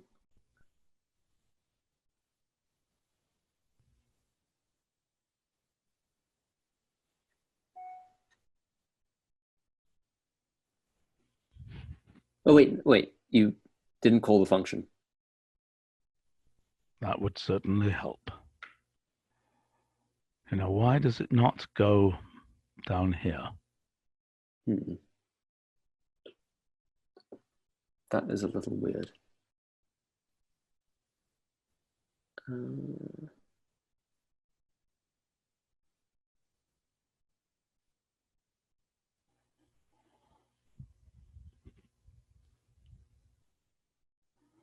Is it something to do with include? I'm wondering, it shouldn't be the path weights that affect it, but hang on, let me actually try and do this.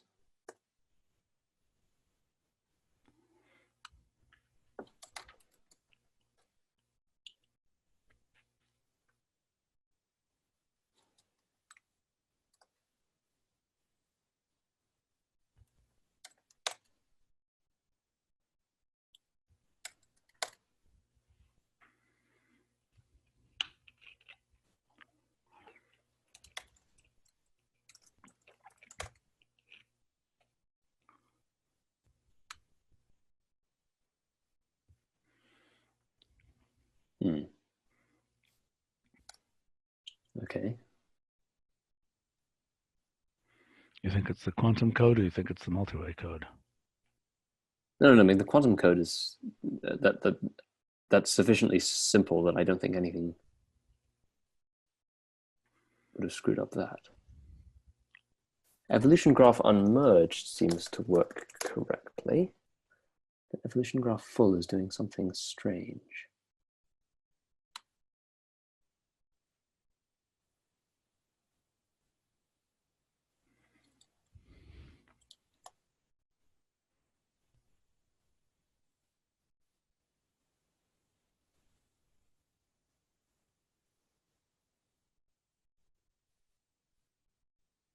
Oh, wait, hang on. No, wait, this is correct.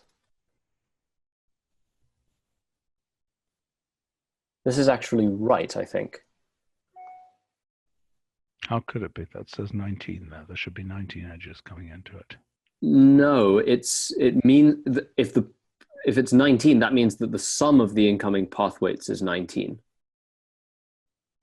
Right? But there is in fact only one event that can take you from 1, 0 to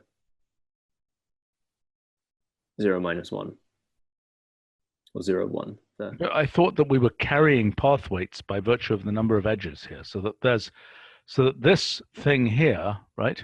Yeah. Maybe that's the unmerged case. So that thing there is really how many copies of that thing there. Yeah, it is. But the state path weights, they add up. I understand that, but I'm saying that but the edge multiplicities don't, right? The edge multiplicities are just showing how many events could take you from one state to another. All right. So what we want is the unmerged case. Is that right? Right, but the unmerged case doesn't merge the states. That's the key difference.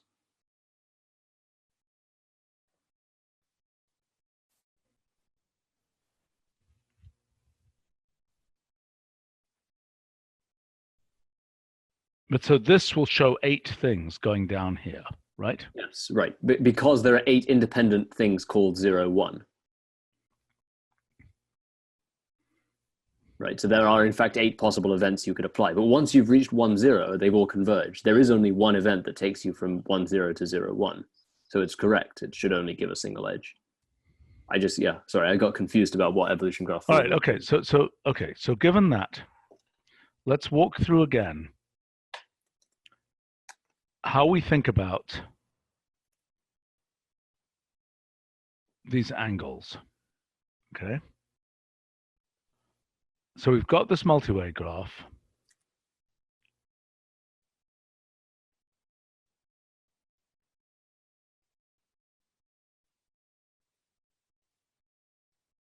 I'm still confused because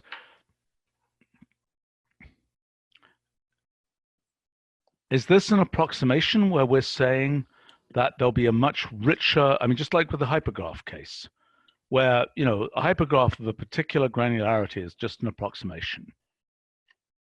Right. Well, I mean, there are lots of things about this that are an approximation. So even the fact that we started off with a 1, 0 and a 0, 1 is kind of a hack, right? Because in the true multi-way evolution graph, you would only want to have one initial condition. So to get the actual block sphere, what you would want is a quantum multi-way system that starts from a single state and populates all possible superpositions. Kind of some universal generator, right? Okay, hold on. This is a Fourier transform. This is only generating some subset of states, i.e. the subset that can be generated by progressive Fourier transforms of 8, 3. All right, so let's imagine it was some non-commensurate rotation that was trying to generate the block sphere. Yes. No, it would have to be a combination of a non-commensurate rotation and some scaling. Oh no, no. If you only want to generate the block sphere, then it's fine. Yeah. But then it's just rotation.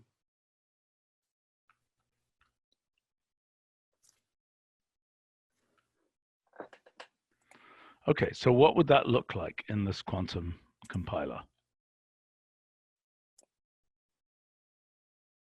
I mean, the multi-way evolution graph would have the same basic shape as the Hadamard thing. Okay, but so what is it actually like? So if we're if the operator here, yeah,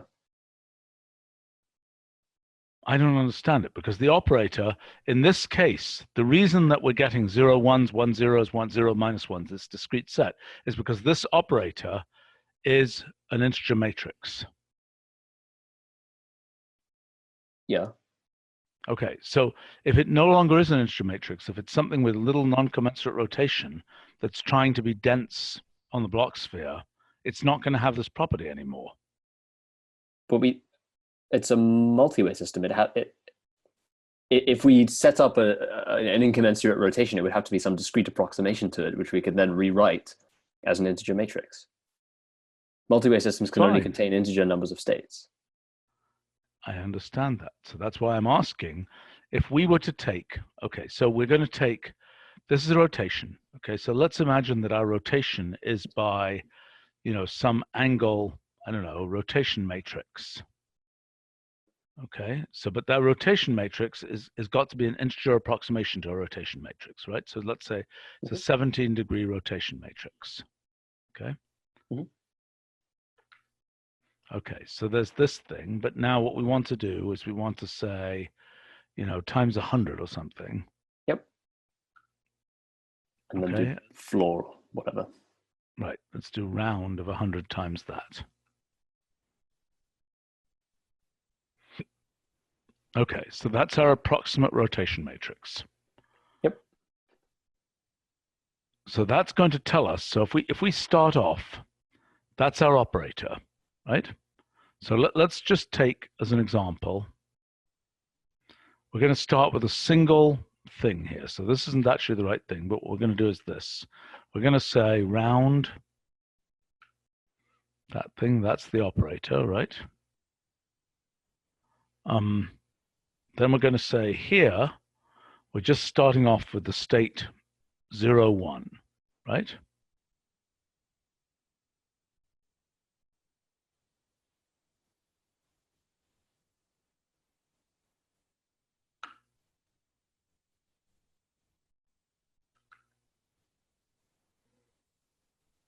Yeah, the full evolution graph is going to get weird.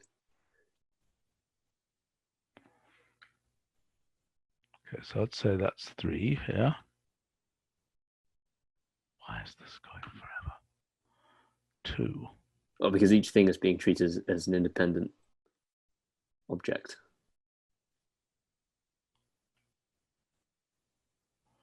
Okay, so let me understand what that is. So that will give us a position.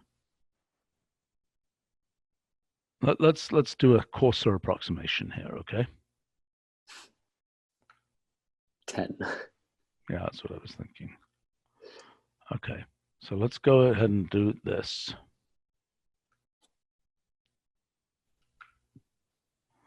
Okay, so let's go 4 steps.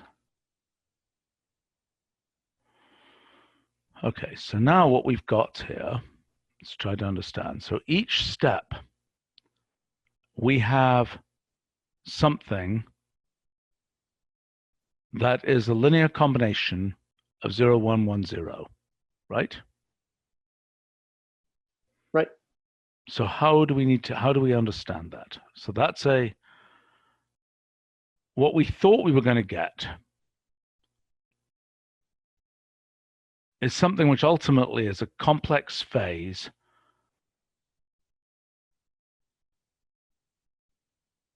I mean, isn't the normal representation, alpha times plus 1, alpha times the first thing plus 1 minus alpha times the second thing, where, those things are complex numbers? Yes? Yep. Okay, so let's try to understand. Yeah, not 1 minus alpha. It's the norms squared that have to be normalized, not the norms. Okay, fine. So it's alpha times, how do we make a ket 0 plus beta times ket 1. Right, where beta is square root of 1 minus alpha squared.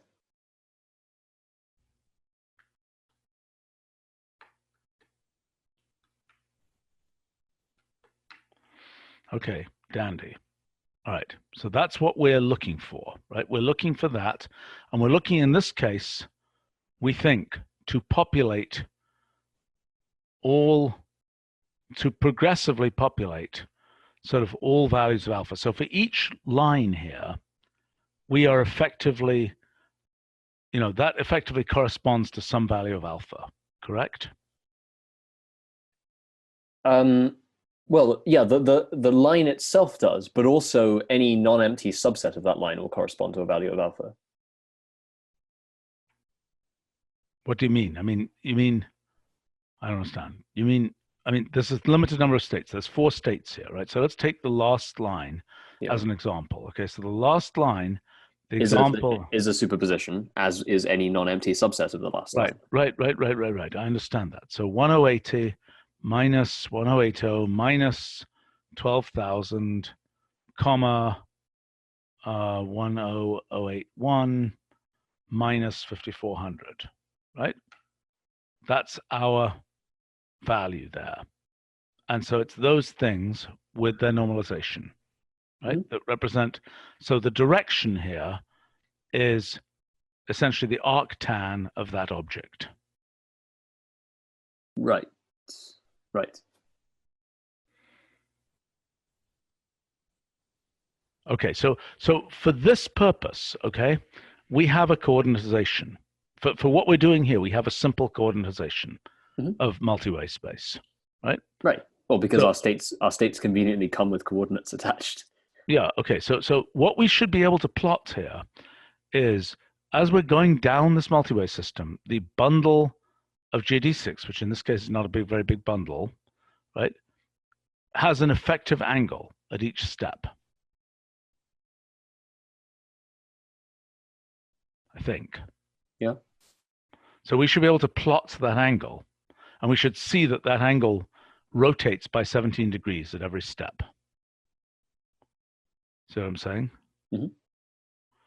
So in a sense, this geodesic by this multi-way system is causing this so let's just understand. I'm sorry, I'm being very simple-minded here. Okay, Yeah, that's good. We've got a bundle of GD6, right? Yep. Of which our bundle is not very big. It's at most 4 GD6 per. No, it's actually it's 8 GD6 per. Right, 8 edges per. This is a poor approximation to continuum Hilbert space. Right. So it's 8 things per whatever, right? But those GD6,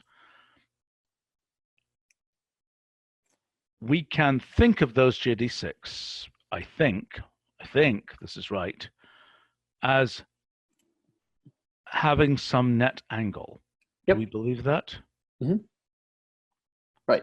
Which we can compute in the same way as we do in the hypergraph case. Okay, hold on. So there's a net angle to the bundle of 8 GD6. Okay, so hold on. Let's just remind ourselves of the hypergraph case for a second, okay?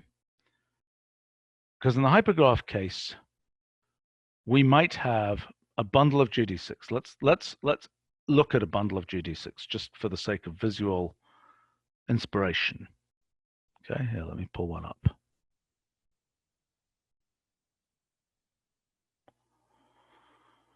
Okay, let's see. I think we've got some here.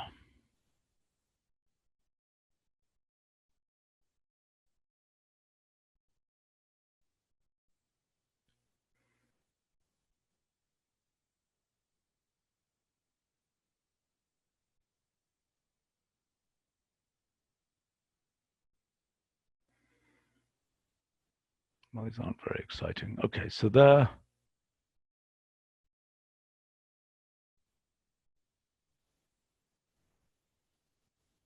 Okay, so here's a bundle of GD6, right?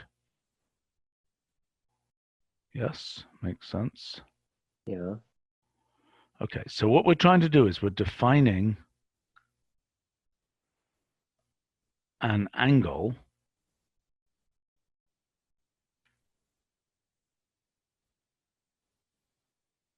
What is an angle relative to what?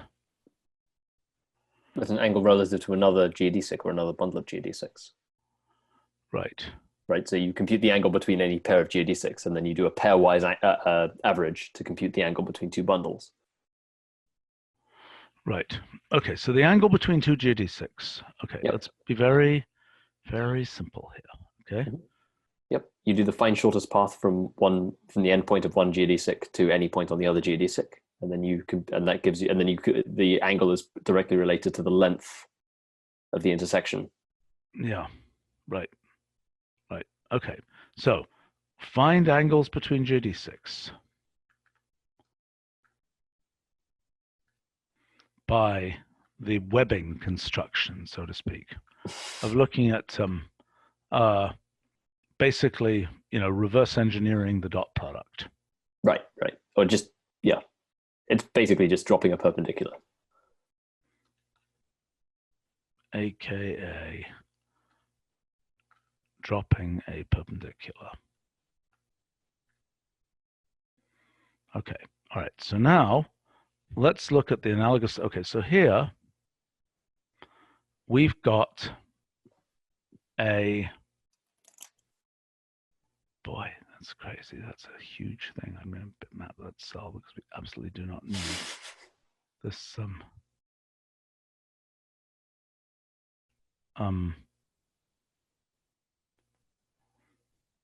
Okay, so in any case, okay, so here we've got, we could also plot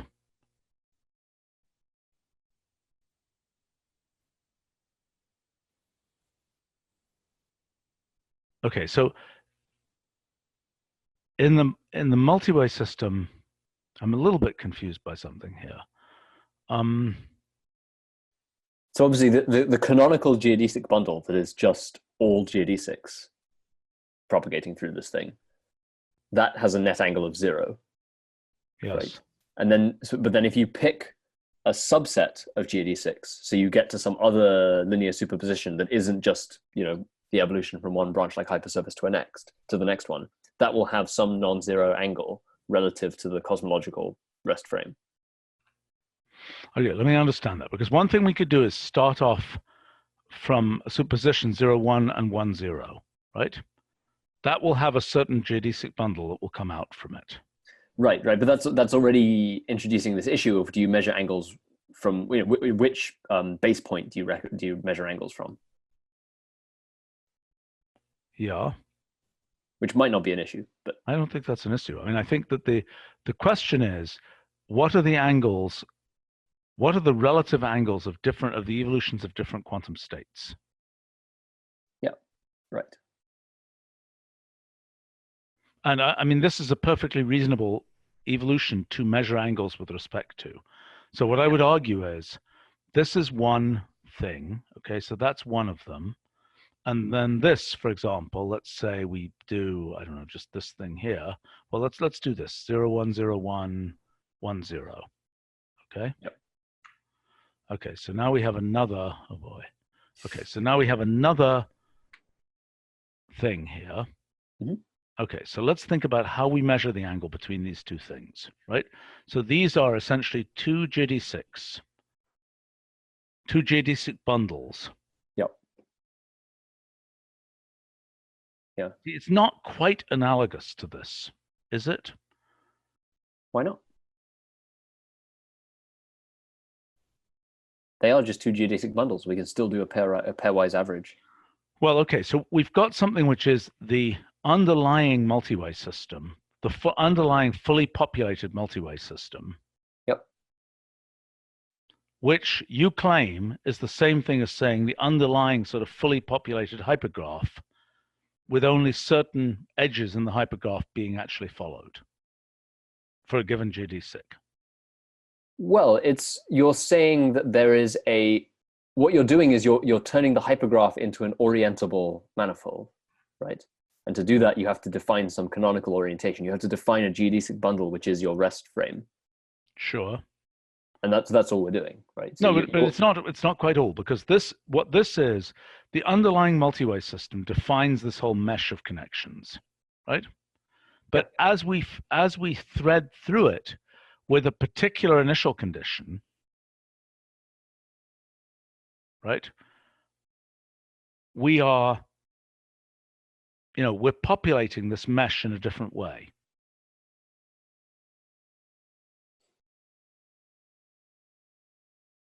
And I don't quite understand how the frames, because the preparation of the initial state, there's two things we might imagine. There's this, but now by picking a different frame here. Yeah, I don't even think you need to mess with the initial condition.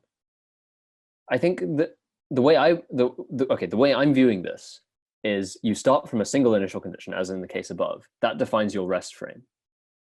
Then you can pick as I say, instead of just picking each branch-like hypersurface as it's laid out here, you can pick any non-empty subset of branch-like hypersurface, of branch-like states,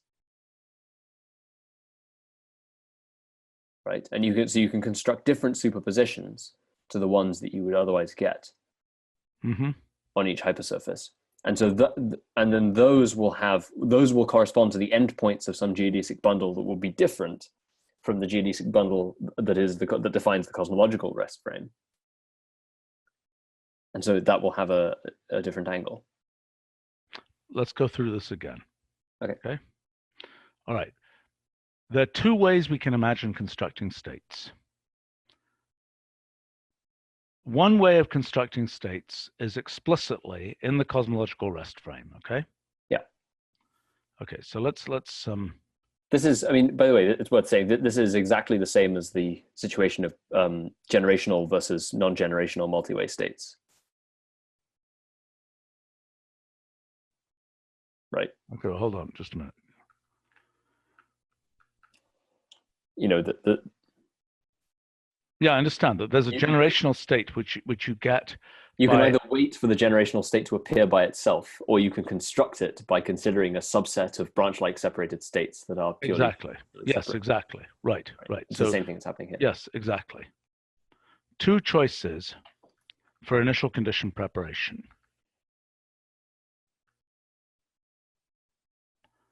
Choice one,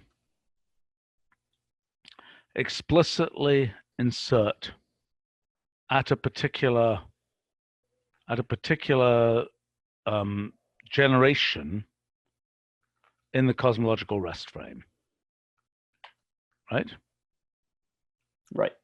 Or choice two, thread your quaff through what is naturally being generated, what is naturally, quotes, naturally being generated. Okay, so let me understand that I see. So in the relativistic case,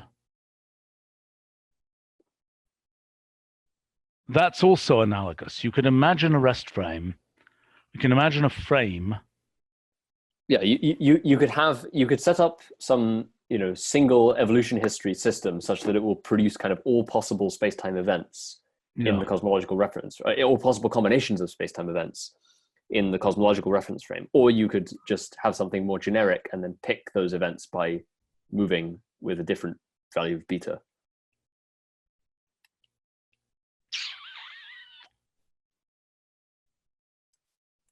Yeah, I mean, this diversity generation is a little weird because that doesn't really happen in the space-time case because you're not branching in the space-time case. You could imagine selecting, within reason, you can imagine selecting things just by virtue of your reference frame, but you don't have as much diversity as you do in this case.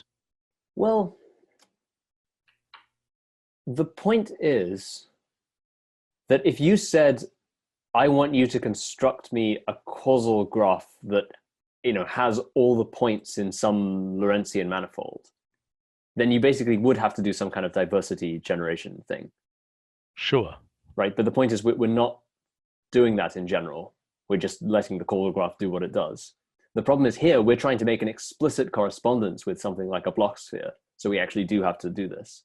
But my argument would be, in reality, the multi-way system just kind of does what it does. Well, I understand. And the question, look, this is, the basic point is, okay, number two is the only one people actually get to do. Right. Number one is the fiction for a, Gedanken experiment. Right? You only get to create things in the universe which were going to happen anyway, so to speak.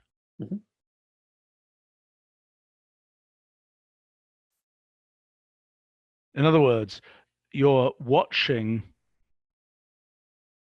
number two is you basically just get to decide that the experiment you're doing is the one that happens at this moment in space and time. Right. This is, number one is the fiction of free will. Right. It's, some effective theory.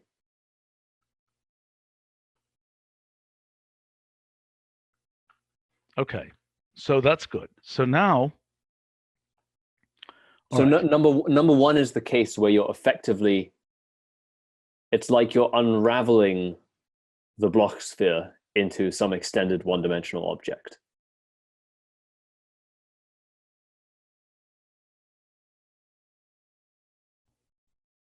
Right.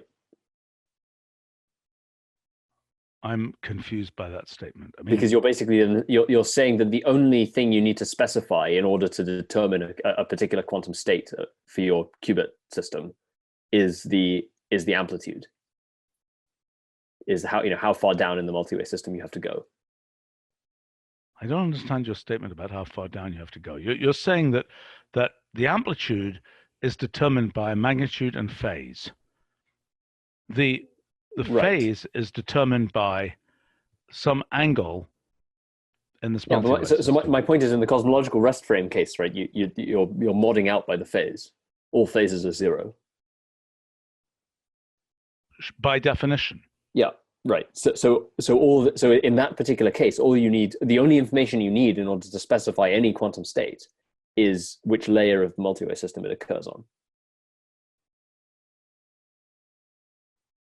So you're taking this thing that's canonically specified. That's a very bizarre way to think about it, but yeah, okay. I mean, yes, you're right. It's like you watch. It's like you're waiting until your number comes up. Right.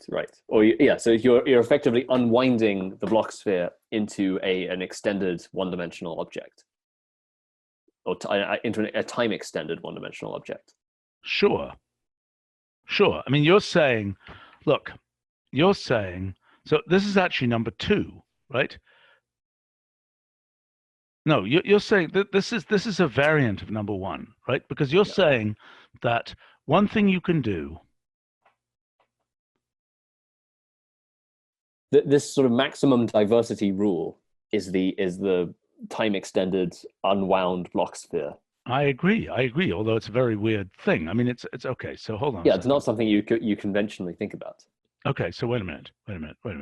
Sampling a block sphere. So one thing you can do is make a multi-way system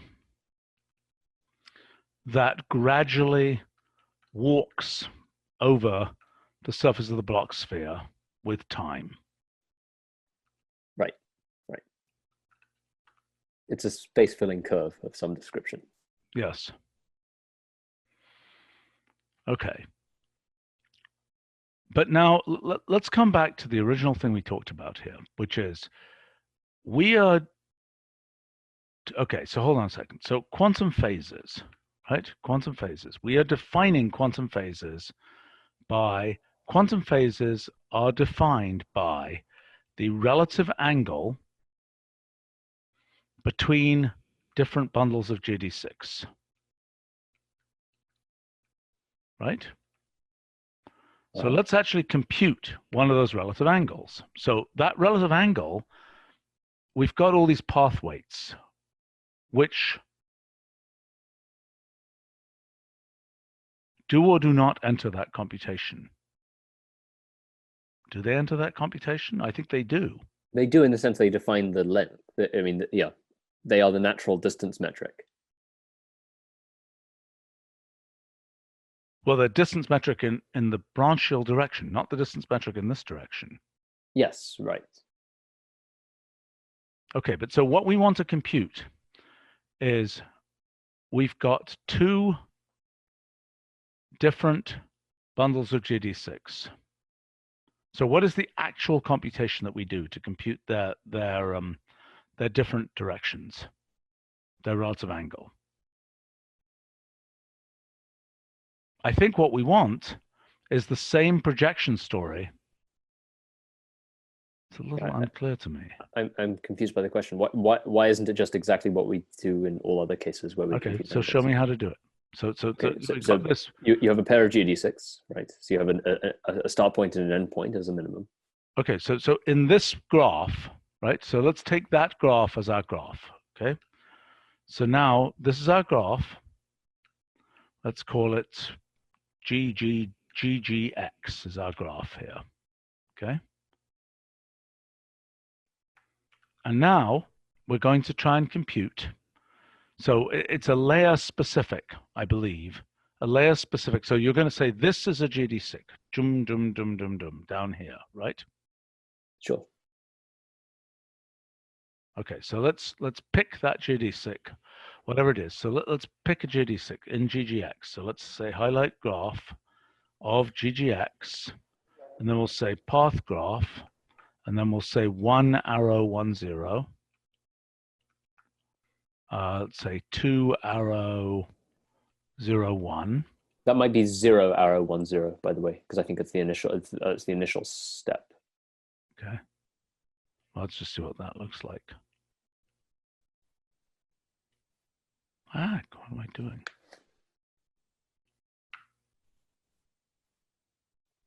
And you may want to do a states graph or evolution graph structure, because otherwise the vertex labels. But that's a path graph. It should have shown the edges. The edge styles are also overridden. Just change its evolution graph structure to be on the safe side. There may be a different thing going on.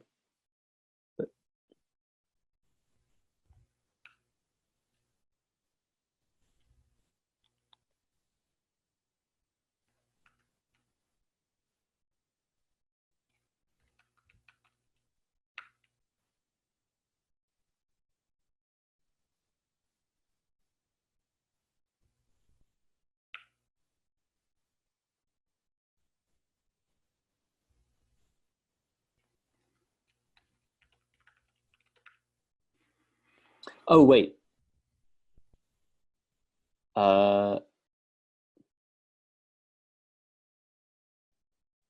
Try changing that to string 1 0, string 0 1.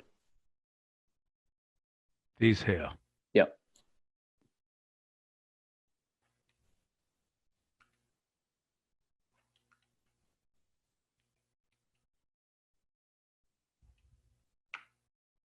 And try putting a space between the 1 comma and the 0.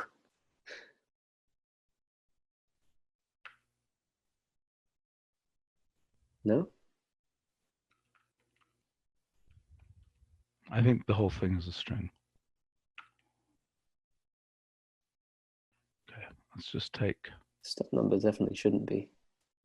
Let's just take those two.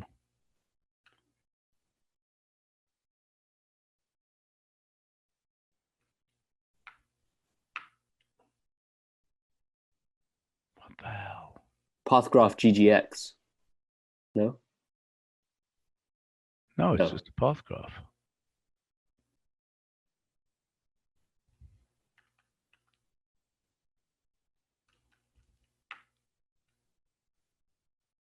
Does this thing have something else burnt into it? Has it got?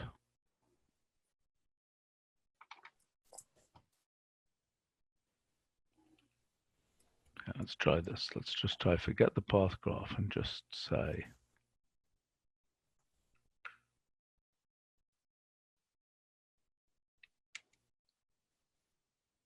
What's that?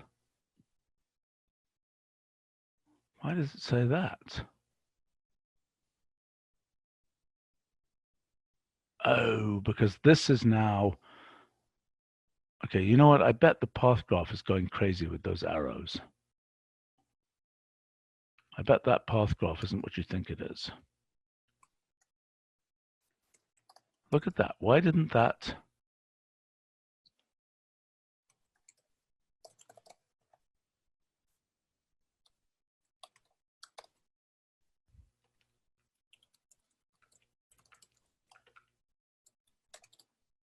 This thing doesn't like the fact that the path graph is represented that way. Yeah, highlight graph doesn't deal well with that style of vertex.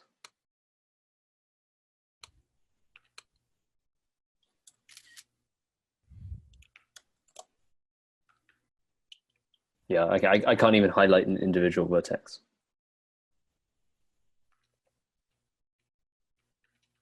Okay, so let's just do this. Let's do a replacement in here in GGX.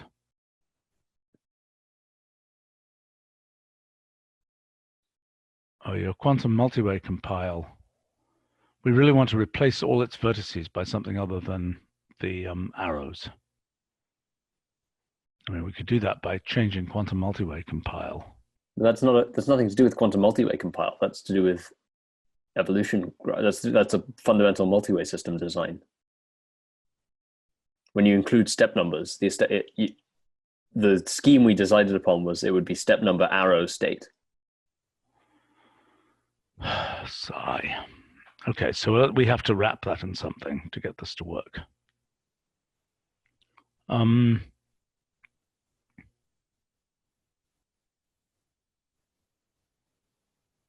Well, I mean, at a naive level, we could do an index graph game here.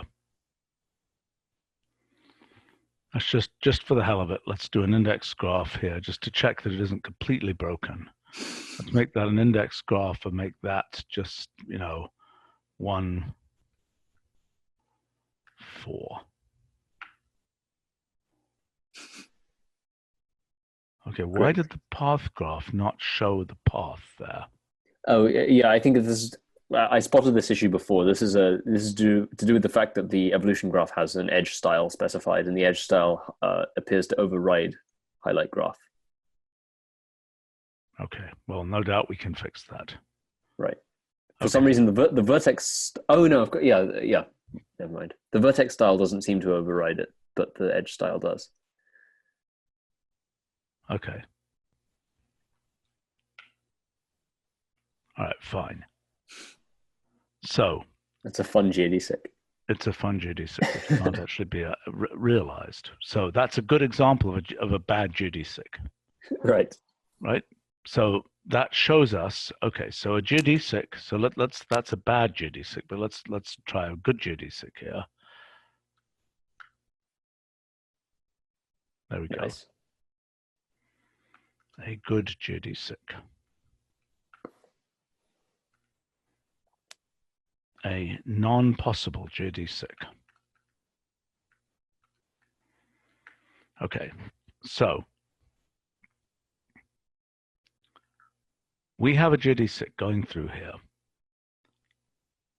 Potentially we have a geodesic bundle going through here.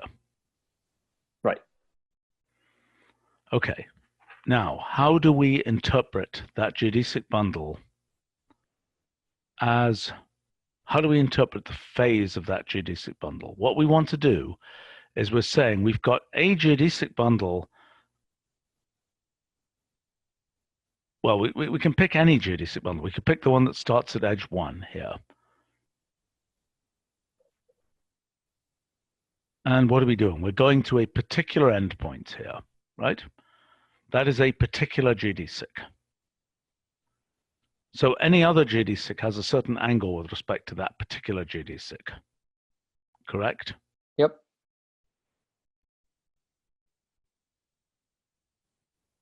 And that angle can be computed by looking at kind of the flow of, looking at this construction with, the sort of laddery construction thing. Yeah. Well, yeah. As I say, it's a pairwise find shortest paths. Well, not even pairwise, right? It's find shortest paths between the endpoint of one and mapped across all points on the other. Yeah, I understand. Yeah, you don't even need to do the ladder. You can just, it's a kind of, I don't even know what you would call that. The bicycle spoke construction. Okay, but that tells you the relative angle of two geodesics going through here. Uh-huh. Right? So, and each of these geodesics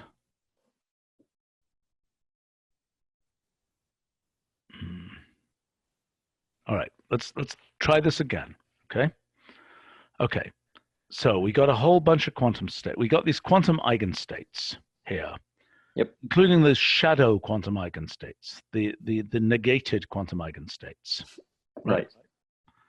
Okay, so the simplest thing would be we just got quantum eigenstates, but actually we've also got the reverse quantum eigenstates for some reason. Right. Okay. But Go ahead. I mean, I'd like to understand that better, but let's just take that for a given, that we have the reverse quantum eigenstates. Okay, So now we want to prepare a quantum state. Mm-hmm. Okay. And then we want to look at the time evolution of that quantum state, which is otherwise known as a foliation, some foliation of this multi-way graph. Yeah. Is the time evolution we're looking at. So the measurement that we might do, so we might look at a time evolution that ends with some funky, that starts with some funky quaff and ends with some funky quaff, right? Yep. And then what we're doing is we're measuring the flow of geodesics from one of those quaffs to the other. Mm-hmm. Okay. And that is our S matrix, basically. Yeah. And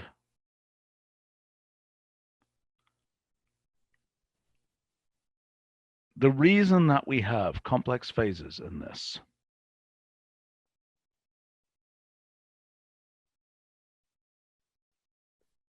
is that we are seeing the flow of this geodesic bundle. Okay, given a quaff, that quaff is lighting up various quantum states, right, which then proceed to evolve forward in time. Yep. On essentially light cones in the multi-way graph. Right. Okay, so those light cones then, so we start off with a particular quaff, then, and the difference from relativity is that we imagine that the different states of the world can be sampled just by sampling quaffs. In relativity, we don't particularly do that. We could, but we don't. Well, the key difference is there isn't, people don't normally make a correspondence between simultaneity surfaces and sort of possible states of the world. Yeah, and exactly. Yeah. But other than that, I mean, mathematically, I think everything is equivalent, right? It's the phase is just the quantum analog of the beta quantity from the Lorentz transformation and so on. Yeah, exactly. Right. Okay, but the important thing, the important conceptual point here is you don't get to really do, you can pretend you're doing an arbitrary quantum experiment, but you can't really. The quantum experiment you can do is determined by the quaff that you pick. Right. Right? I mean, that's an important conceptual point, I think, that unlike in relativity, where we're saying you can prepare any set of masses, here we say, well, you could think about it that way, but a better way to think about it is the multi-way system is just doing what it does, and you merely get to sample a quaff in that multi-way system. Yes, although it's not really different from the relativity case, because preparing a set of masses. Oh, I know. You have to have is also a specification of it. Yeah, there's a backstory. In both cases, there's a backstory. Right, and in both cases, it's the same basic thing, right? That preparing a set of masses in relativity is also just a question of sculpting out a particular reference frame. Well, in the history of the world, you mean? There is a certain history of the world, and the set of masses that you choose to consider is the reference frame you carved out for yourself. No. I mean as in the equivalent, what the equivalence principle is telling you is that whatever configuration of masses you pick, that's really just, formalistically, that's just equivalent to an accelerating reference frame with certain, local configurations. Let me ponder that point. So, one way of stating the equivalence principle is to say, if you give me a configuration of masses, I can give you a reference frame. Yeah, I understand. I understand. There will be elevators accelerating in the right way. Yes, I understand that point. So, I mean, I actually think the relativistic and quantum mechanical cases are conceptually the same in that respect. Okay, but so I think there's an important point you're making here. implicitly. Mhm. The principle of equivalence is a statement. This is an important point, actually. So, okay, so let's look at this. So this is, the principle of equivalence is a state preparation. Okay, so this is a principle of equivalence story. Okay, so in relativity, relativistic state preparation. Okay, forget the masses. Just pick an accelerating frame.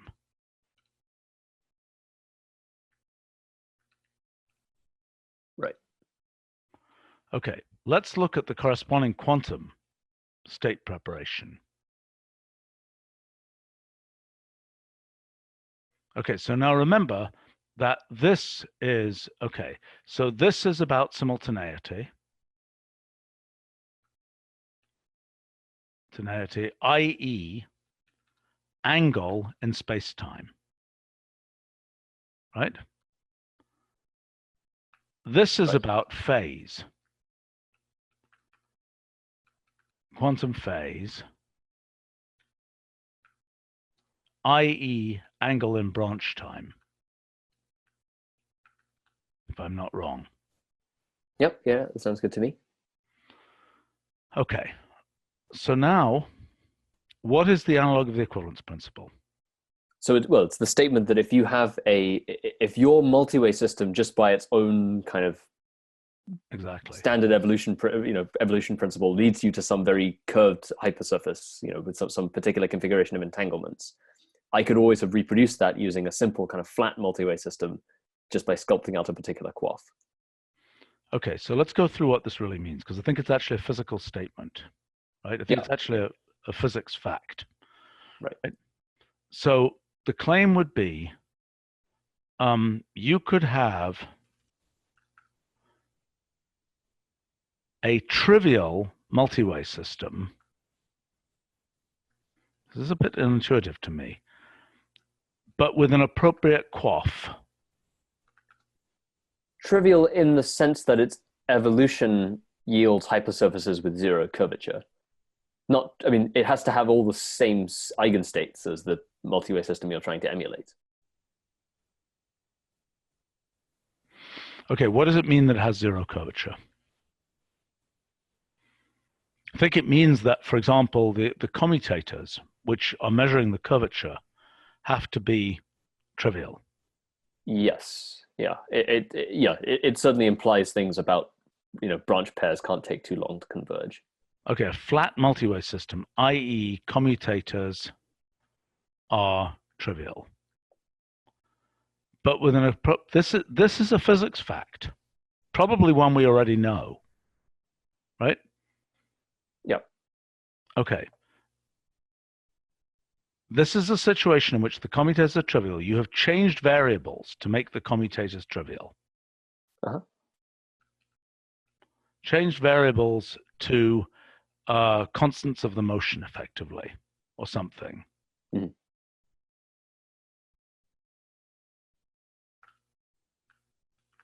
I don't know what those are. To canonical coordinates, or what is that? There's no canonical coordinates don't commute.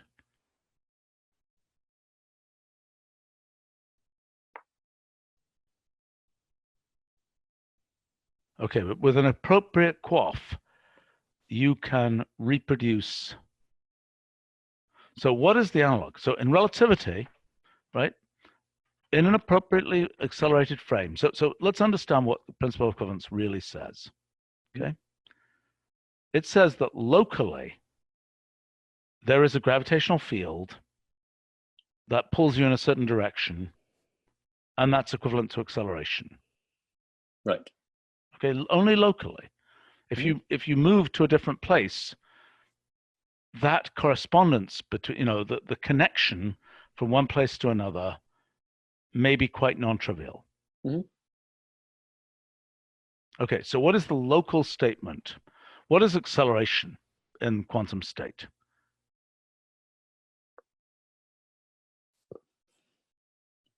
First of all, simultaneity Okay, so simultaneity is quantum is angle and branch time.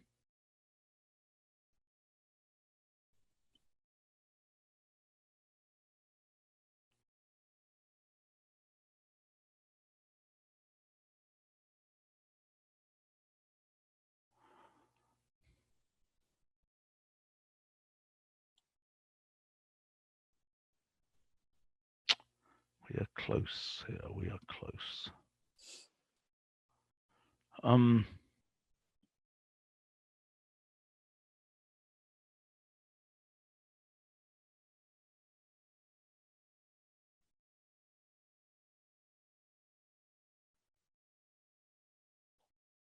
Yeah, I mean, acceleration is somehow related to decoherence, right? Because it's like you're entangling with progressively more states at each time step. Let's think about it in terms of the path integral for a second. Okay. I will not be of much help. Well, okay, so what does the path integral say? It says that the presence of action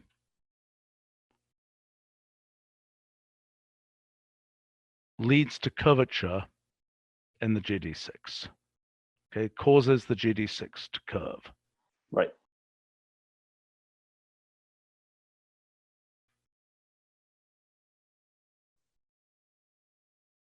Okay, and that means there's something very simple here. There's something simple. Okay, so the point in relativity is T mu nu can be traded off. How do you do that? How do you do the trade-off between T mu nu and a change of frame? Well, it's not directly a trade-off with T mu nu. It's a trade-off with R mu nu.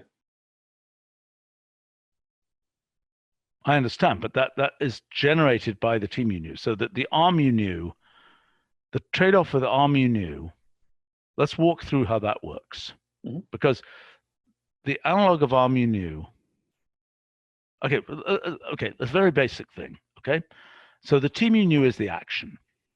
The R mu nu in the quantum case, the R mu nu is a description of the GD6, of the motion of the GD6 in multi-way space, right? Mm-hmm.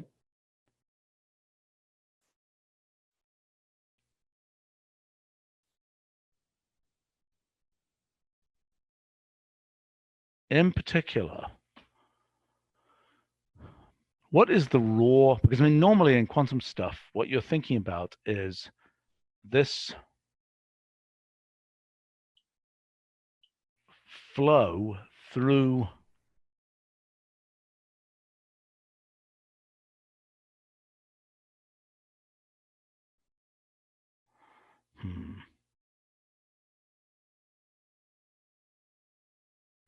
Okay, what I'm trying to understand is the action is the analog of the T mu nu. Yep. Okay. What is the intrinsic analog of the R mu nu in quantum field theory or quantum mechanics? It is a curvature on that can be, it's a curvature that a flat quarf would see. Right. But whereby flat you mean, you don't mean geometrically flat, you mean cosmic rest frame. Yes, flat. I mean cosmic rest frame. Right.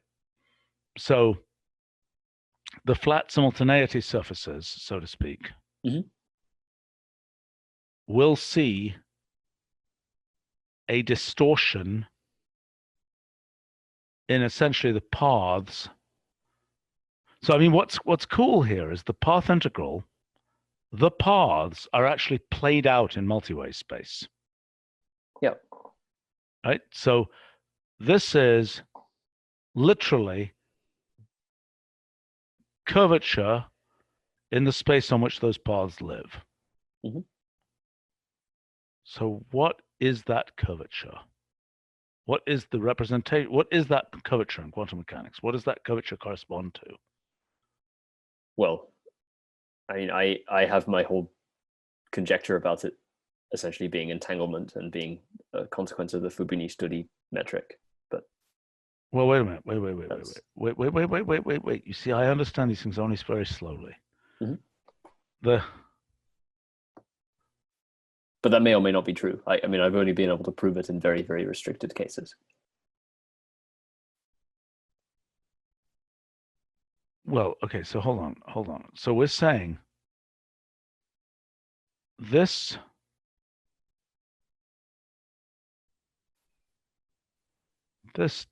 thing, it's a bundle of paths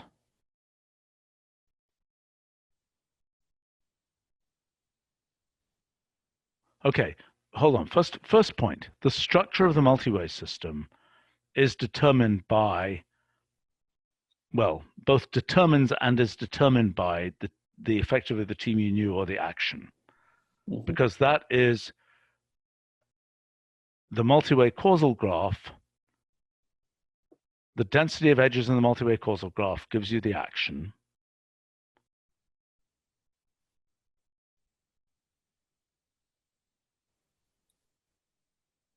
Which then determines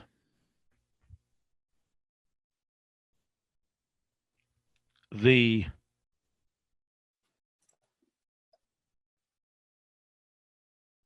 what is the analogous thing? Now I'm getting confused. In the space-time case, right? The presence. Oh yeah, that's right. That's the What's the question? the JD6 in the because the difference is in the space-time case, the time evolution is only meaningfully represented by the causal graph.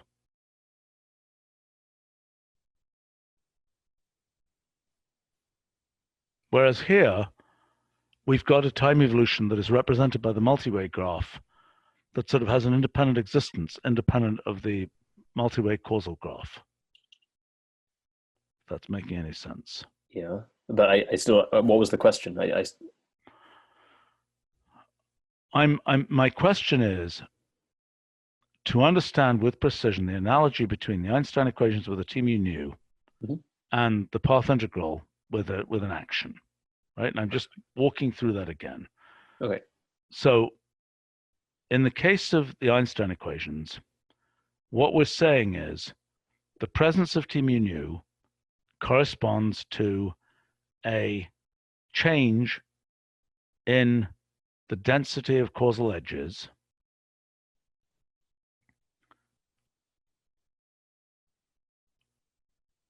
which implies that the JD6, which live in the causal graph,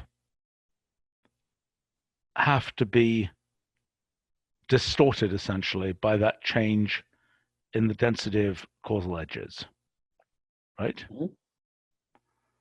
Okay, now in this case, the multi-way causal graph, we could say the same thing. We could say, let's ignore the multi-way graph, consider only the multi-way causal graph.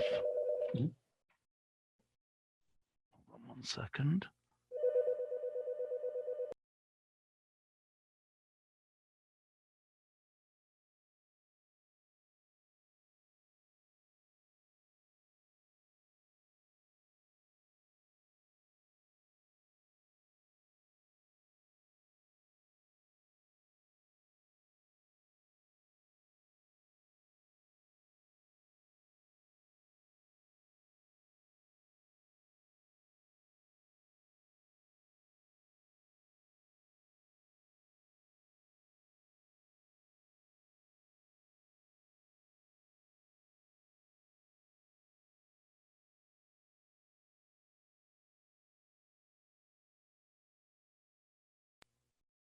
Hi.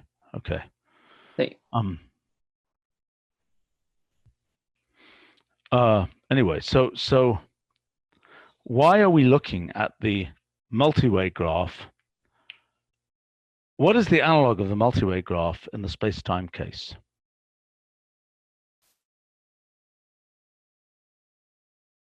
I don't think it really has one. There isn't really one. I mean, yeah. So, but in the space-time case, we're looking at the multi-way causal graph and trying to understand geodesics in the multi-way causal graph. Yeah, yeah.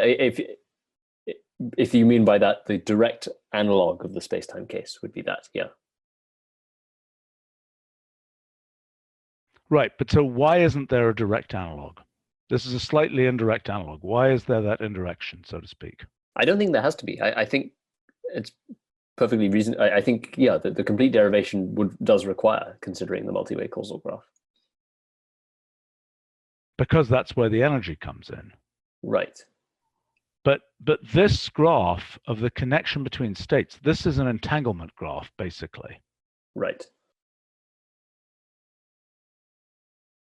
And there isn't really an analog of that in the space-time case.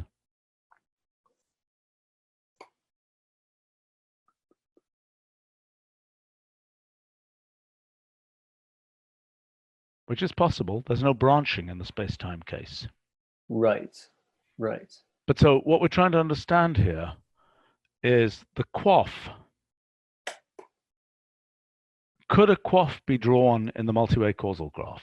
I think yes. Yeah, yeah, of course. I mean, right. It's the reason I think it's okay to think about these constructions in the multi-way evolution graph is the multi-way evolution graph is just a lower resolution version of the multi-way causal graph, right? It doesn't. It's the multi-way causal graph, but without the fine detail of individual space-time causal connections.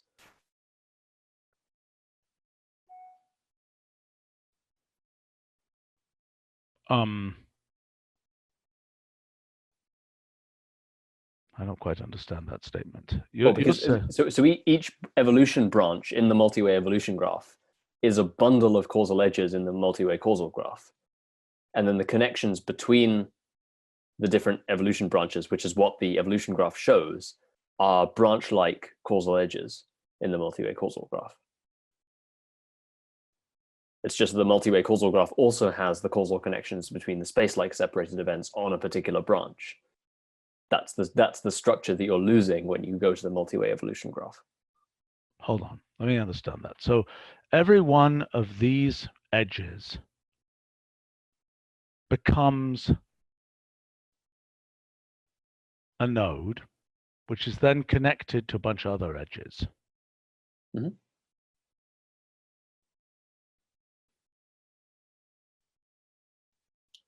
Why? I mean, the spatial encoding of that.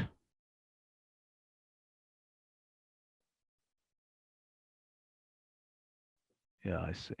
If I just follow one of these paths, right, then those edges will be purely space-like. Which edges? Well, we purely the edges here. Each evolution edge is an event, right? And so if I just pick a path, those are all space-like separated events. Well, they're time-like. I mean, they're all time-like separated events. I mean, going down a path here, they're time-like separated events. Not really. Well, I mean, they're not, quote, space-like separated. They can have different locations in space, but they are not. They are separated in space. Yeah. Okay. Fine. Let me rephrase that. Okay. They are not branch-like separated. Yeah, that's correct. Yeah. Okay. By definition. Right. So time-like, that path is a time-like path within the light cone, but it will join events that are both spatially and temporally separated. Or there's no events in here. There's states. States. No, I was talking about the edges, right? I'm saying the edges. Look, they could join states that extend themselves spatially. Yes. Yes. Or yes, right. So in the multi-way causal graph, if we pick a particular bundle of causal edges that corresponds to a particular evolution path, that bundle will correspond to a space-time causal graph.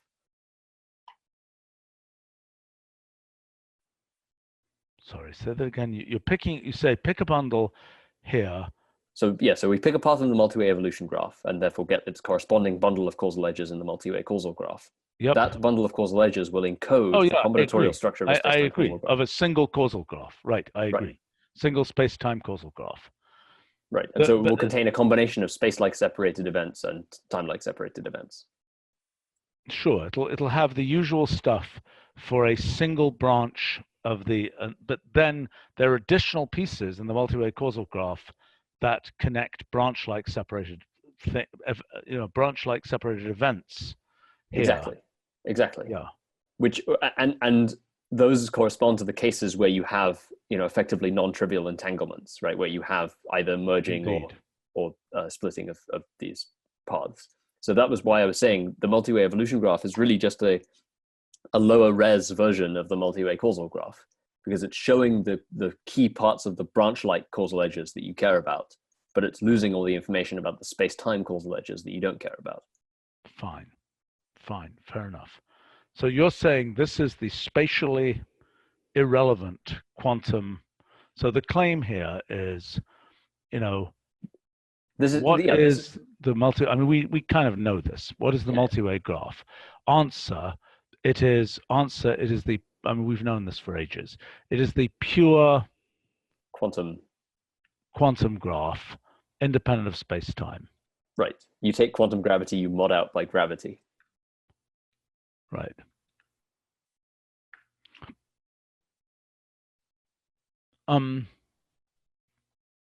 Okay, fine. It's independent of space-time, but now. So the only reason I'm saying that is that it's therefore a cleaner thing if you want to think about things like qubits. Right? I agree. The constructions that you apply here also apply in the multi-way causal graph, but you don't need to care about the multi-way causal graph for this stuff. Right. Okay. Fair enough. That was the only point I was making. Yeah, I agree with that. Okay, but let's come back to the question: what is the principle of equivalence? What is the analog of the principle of equivalence in the quantum case? Okay. So we've got a QOF is defining the line of zero quantum phase, in a sense, in the same sense that simultaneity is defining a line of equal time. So I claim a QOF. Well, it's more like the simultaneity surfaces are defining they're defining a frame where you can set beta to be 0, with respect to which you can set beta to be 0. Okay, but I would think that a frame, a reference for the slices in a particular reference frame define the surfaces of simultaneity. In relativity, yep. Right. So I claim that the analogous thing here is they're defining the surfaces of zero phase. A QOF slice is defining the surface of zero phase. I understand the claim. I just don't. And it's. I mean, they are defining that, but I don't think that's the analogy. Why not? I mean, because in other words, when you start the bundle when you're doing.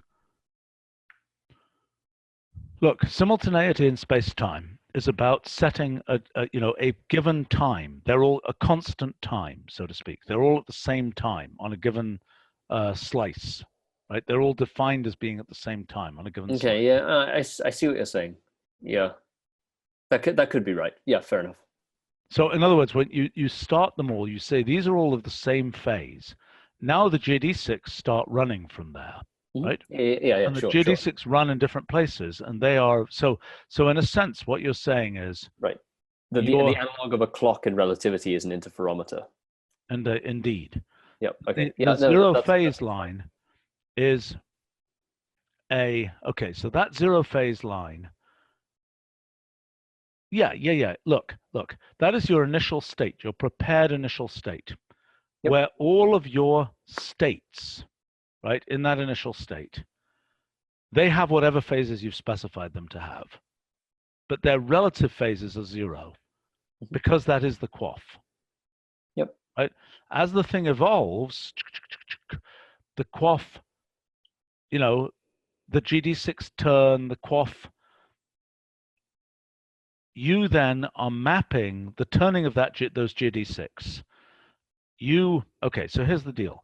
That you are defining some, family of your frame is some family of zero phase surfaces, right? Relative to which the actual phase is determined by the actual direction of the GD6. Yep. So in a sense, what you're doing is you're drawing each GD6.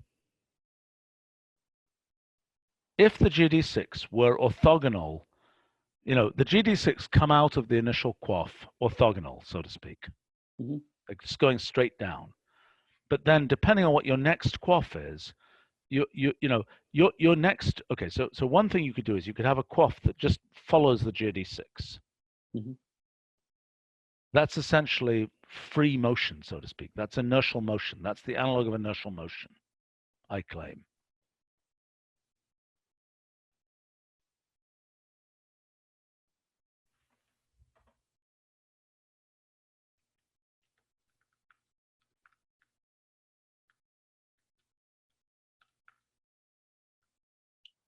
I think this is right, actually.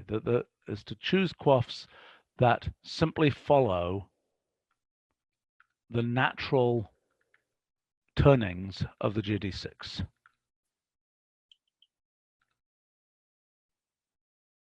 Right. What you then, the reason you get something non-trivial happening is because the quaff you choose to use to do your measurement does not follow the natural turning of the GD6. Yeah, right. It deviates from the rest frame.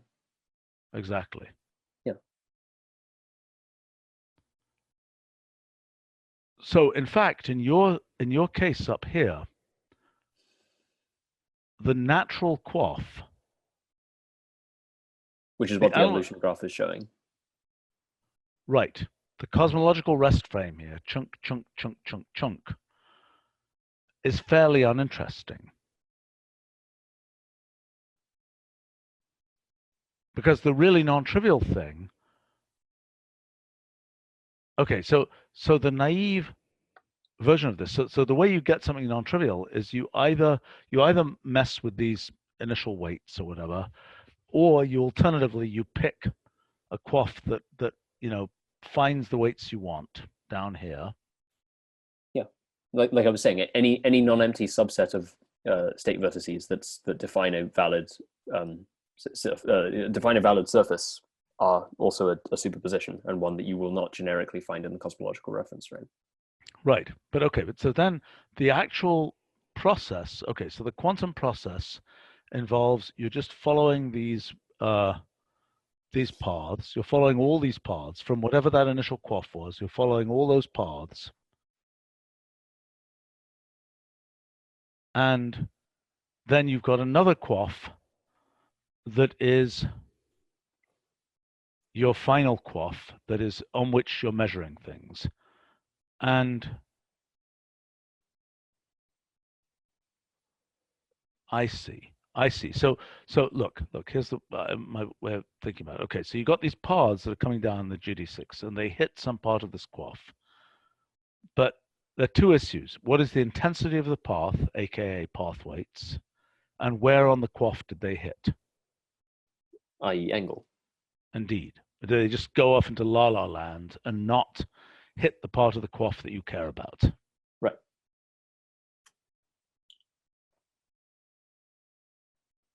Okay. So again, I come back to the question.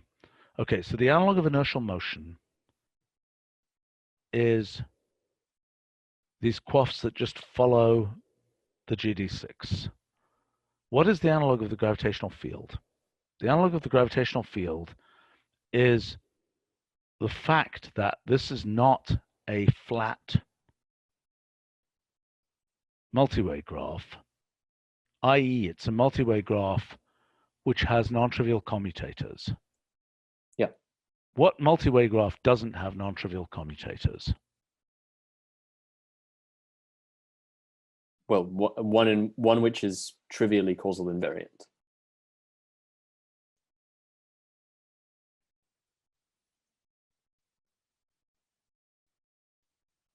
Right. So okay, so hold on a which is second. why I was making the statement about curvature being the analog of entanglement.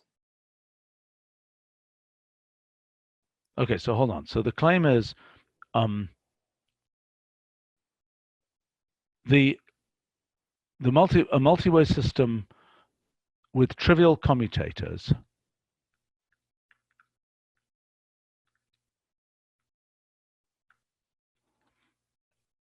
is a multi-way system with instant causal invariance.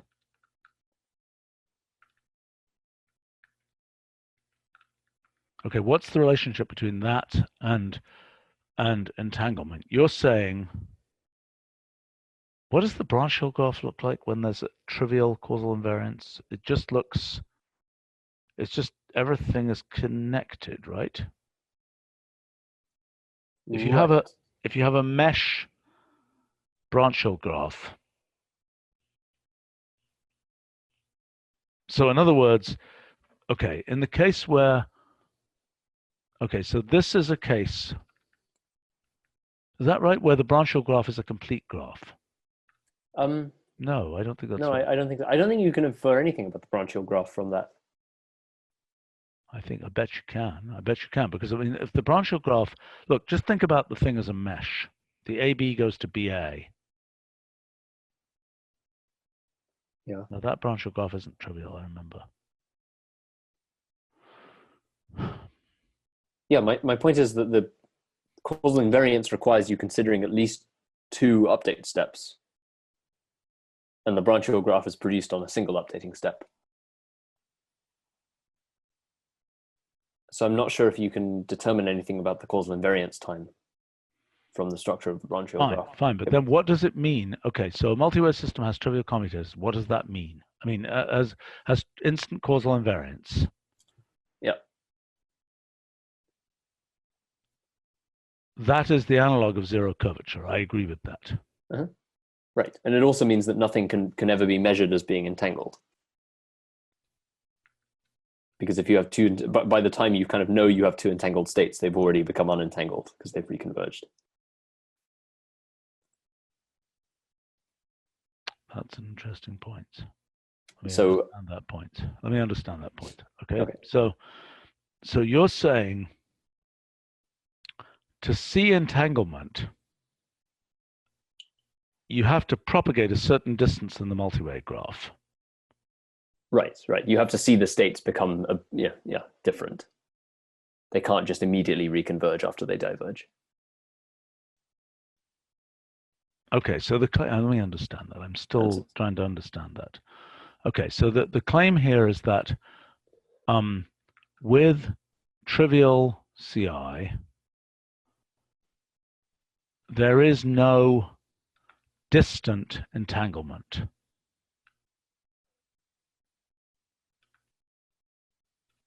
Only neighboring states get, trivially neighboring states get entangled.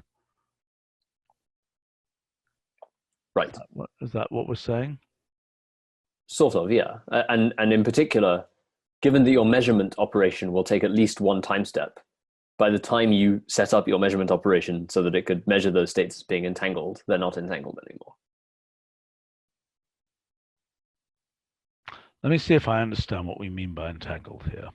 So what we mean by entangled is that they have a common ancestor. Yes. And your point is, if they had a common ancestor, they have already merged by the time you could care that they had a common ancestor. Right.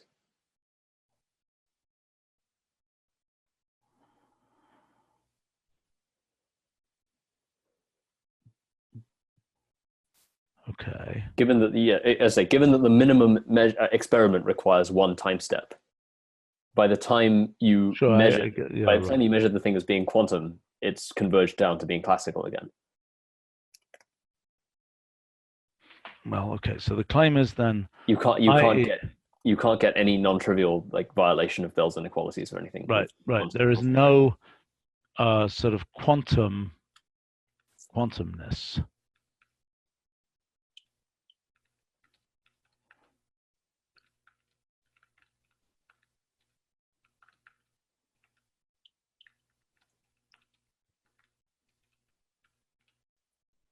Right. And so my conjecture that I made in the QM paper was that the more strongly entangled states are, the more curvature effectively exists between them. Yeah, I mean, that seems likely to be true. I mean, that's almost by definition of... Right, right. And so I was able to prove it geometrically for some restricted cases, but I'm sure it will not surprise you to learn it's actually quite hard to prove things about general branchial spaces. Yes. Okay, let's come back to this. So again, curvature corresponds to entanglement. Right. Because it represents a non-trivial commutator across a certain distance. Right, right.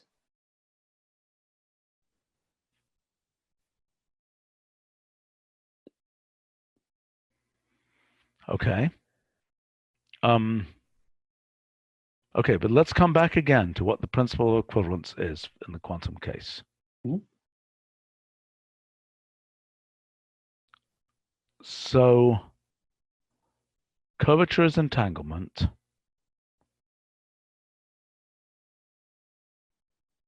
Curvature, so principle of equivalence would say, by simply picking frames, whatever entanglement you want. That's what a principle of equivalence like statement would make. Yeah, I mean, I think that's exactly what it's saying. It's saying that that you can measure any set of microstates as being entangled if you only prepare a sufficiently kind of fine-grained experiment.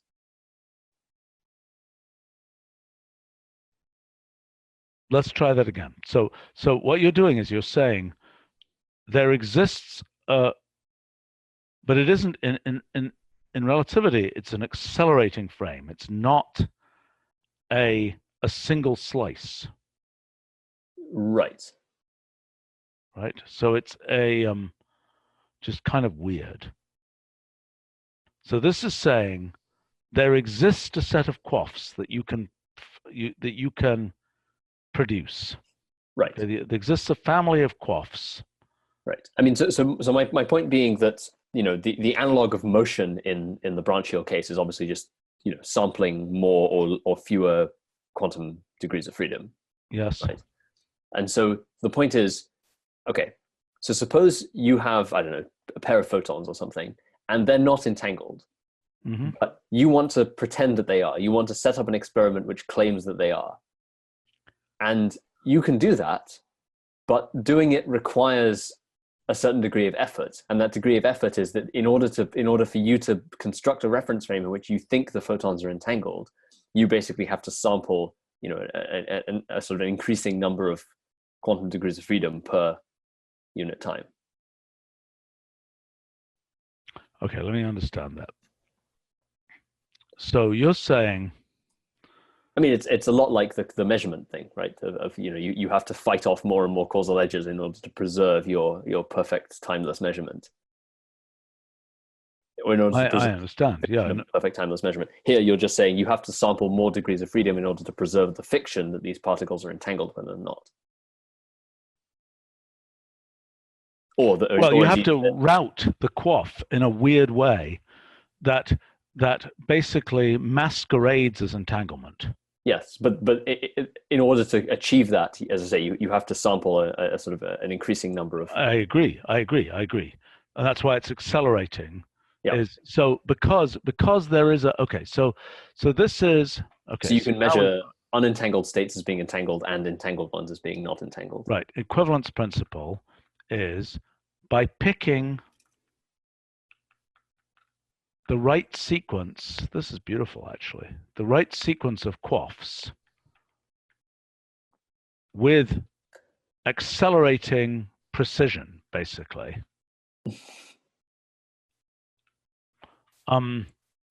You can kid yourself in any way you want. Right.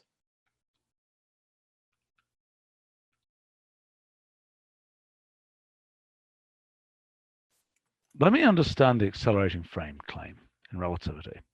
Okay. Uh-huh. So that's basically saying it's basically the same thing.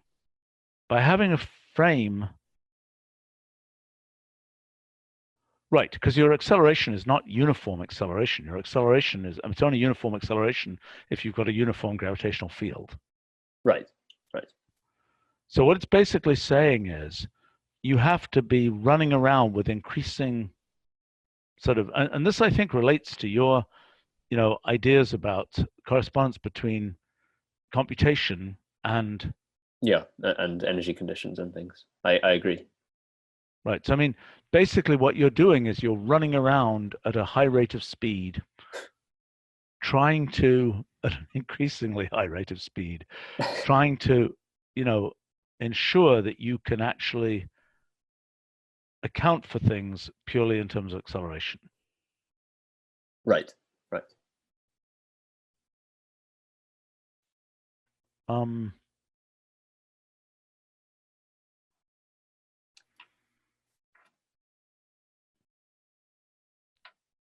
So, and here we're saying the same thing. You've got to, basically, why do these work? These work because you're essentially recoordinatizing. You're saying you can get any result you want by redoing your coordinate system. Both of these are that story. Right. And as soon as you're prepared to, okay, so both, the fundamental point of the equivalence principle is just, actually this I'd never realized this before. Okay. It's basically, you can get any answer you want. Yeah. If you just pick a sufficiently weird frame. Right. If you modify your coordinate system at an increasing rate.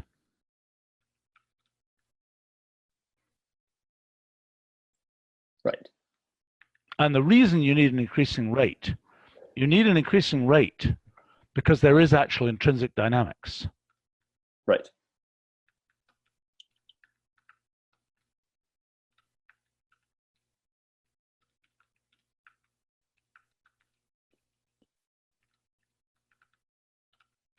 Which you are fighting, basically.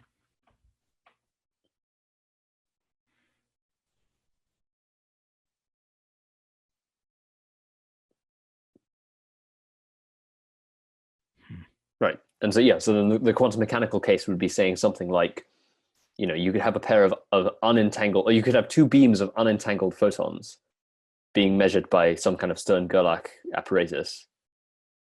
But then you're saying if you modify the apparatus sufficiently quickly, you'll get sufficiently quickly, yeah, you can get a result that is observationally indistinguishable from entangled beams.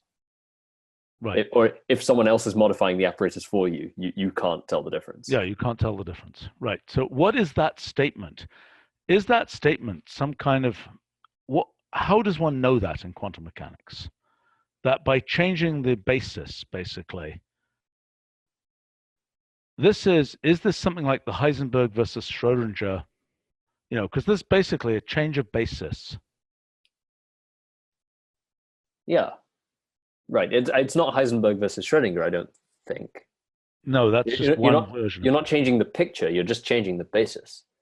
Yeah, right. But I mean, this is saying by changing the basis, you can get any numerical answer you want.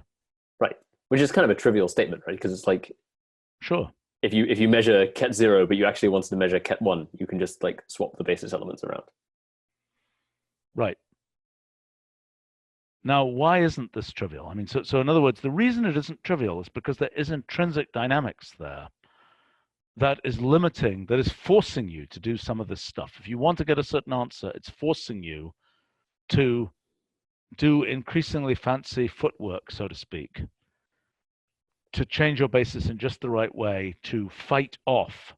So let's understand the analogy of that to the the issue is, I mean, in the Stern-Gerlach sort of spin case, right? With each new measurement, your basis is becoming more and more strange, because sure. Because the basis elements you're having to add and the rules you're having to add if you just do it naively, they will start to contradict each other. So to come up with a non-contradictory specification of a basis that's consistent with everything you've seen takes like significant effort. Indeed. I mean, this is the exact same thing as in thermodynamics. Yeah. You're essentially reverse engineering the dynamics to come to a conclusion. Right. It's magnificent. I mean, basically, equilibrium is the principle of equivalence. And it doesn't really have a name in quantum mechanics. This idea, I don't think, has a name in quantum mechanics. I agree. Of course, I'm going to ask the obvious question. What is the analog in rule space? Of the equivalence principle? Yes. Ah, well. This was, you vetoed my God answer for going into this. Good. Say it again. So I think the analog of the equivalence principle is precisely the statement that you cannot deduce sort of theological consequences merely by observing the universe. In the following sense, that your analog of a reference I got what you're saying. is your encoding language, right? So you can't distinguish weird features of your encoding from intrinsic geometrical features of the rule space. So if you see it as signature of intelligence, you cannot in general distinguish intelligence used in the construction of your foliation from intelligence used in the construction of the rule space. Yeah, I understand. That's nice. Okay, so let me just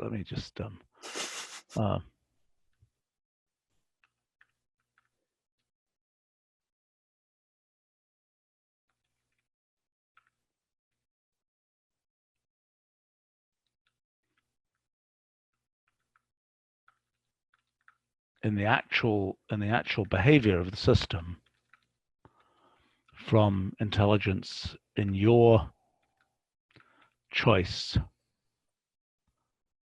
of ROFs.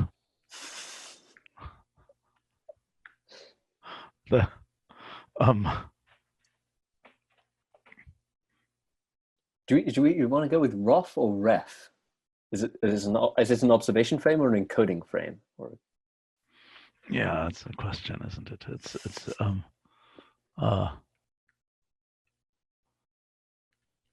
I think it's an observation frame again. I mean, because I think it's basically asking, how do you understand the world?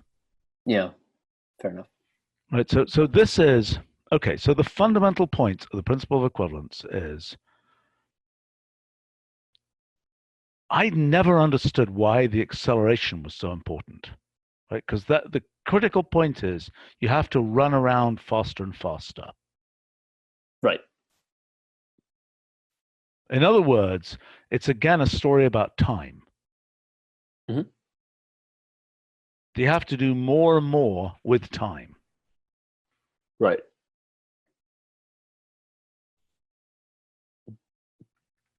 Right. It's that your, yeah, I mean, exactly as you said. I mean, it's that your own internal representation has to match the actual time evolving dynamics.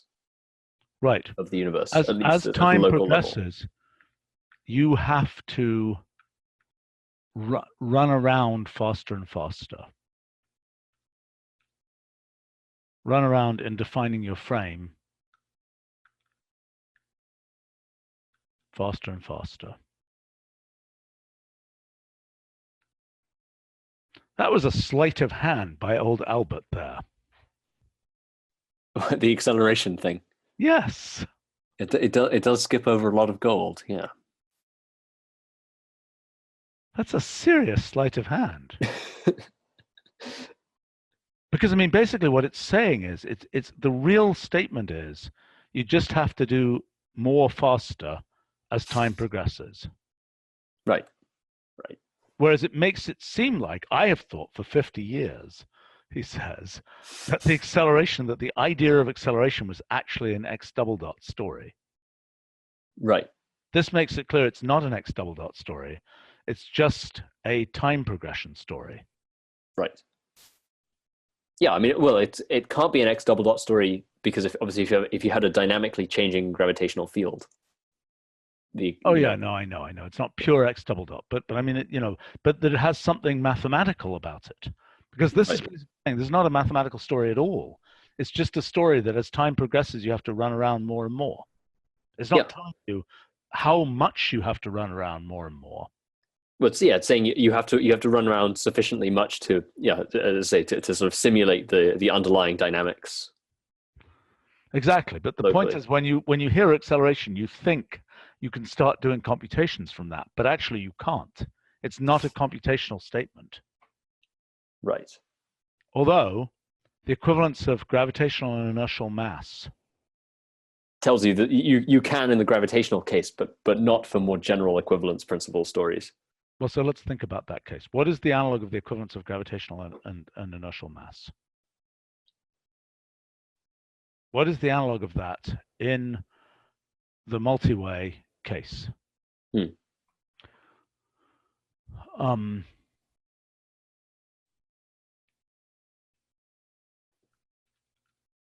Okay, why is the equivalence of gravitational and inertial mass?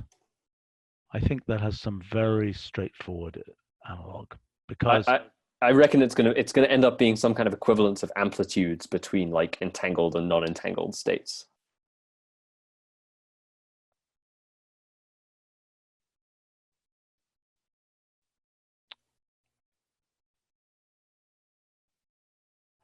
Wait a second. So the point of inertial mass, how does this work in our theory, the equivalence between inertial and gravitational mass?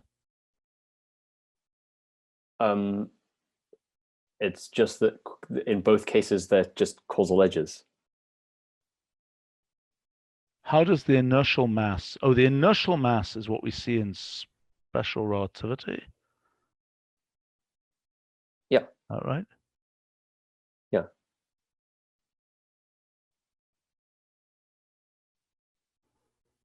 Okay. Okay, so this is in GR case, it is simply that they are both represented by causal edges. Now, causal edge densities. But now let me just understand something. So the correspondence, the relativity case, the special relativity case, see, that one is a story of frames. Whereas the other one is a story of geodesics being turned by the presence of edges. So the fact that those two correspond to each other, the fact that, is that obvious? Yes, it is obvious. It is obvious. It is obvious. Causal edges. No, but it's obvious in a different way, because think about the turning, think about the tipping of frames. Yeah. I think by some kind of, the fact that these are all conformal whatever thingies means that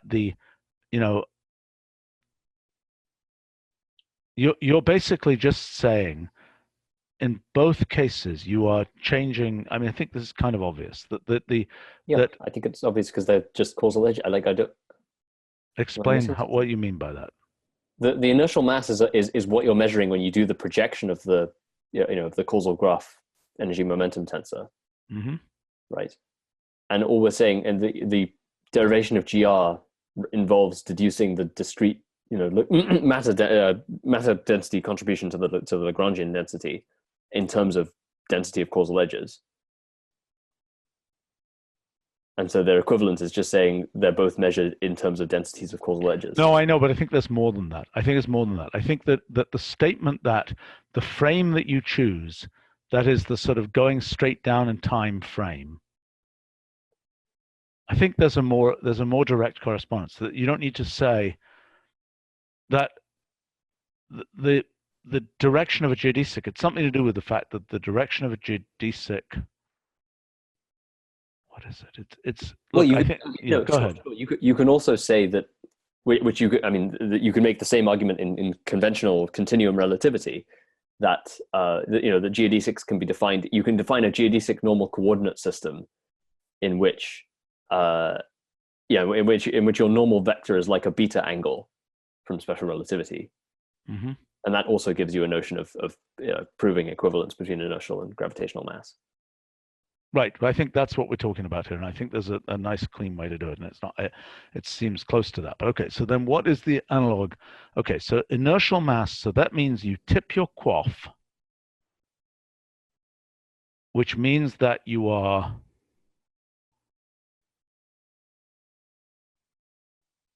What is the analog of inertial mass in quantum mechanics? The analog of gravitational mass is action. Yep.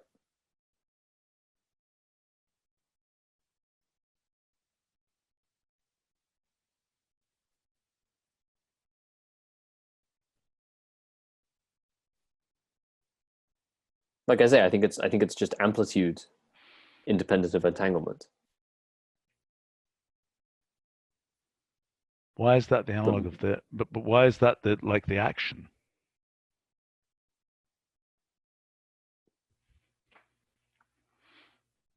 I don't understand. Okay, so what I'm asking is,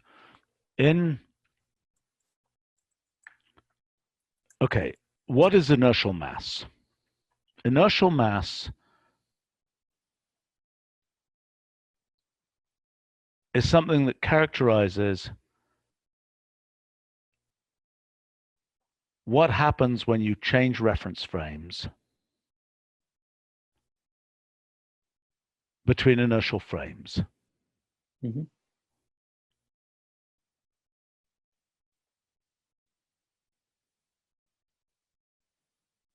So what we think the inertial frames are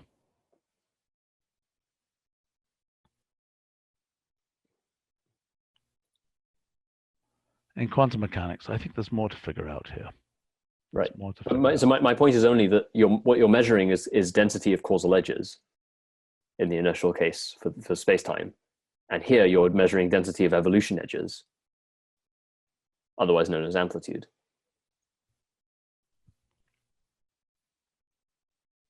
Hold on. So you're saying density of causal edges. Sorry, what's measuring density of causal edges? The whole inertial mass story is telling you the story of how causal edge density undergoes relativistic transformation. Indeed. Right. So in the pure quantum case, you're not talking about causal edge density, you're talking about evolution edge density in the multi-way graph. Yes. And evolution edge density is otherwise known as amplitude.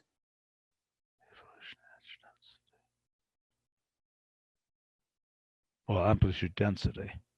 Magnitude density. Amplitude, magnitude density. Sure, yes, right.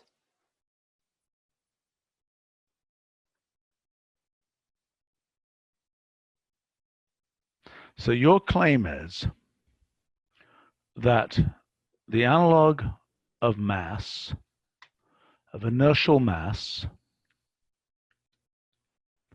is amplitude, magnitude, density, e.g. in the multi-way graph. I'm wondering. I'm not sure that that's true. It's just that seems like the most direct correspondence. Okay, well, so let's imagine that that's true, okay? That it's amplitude, magnitude, density.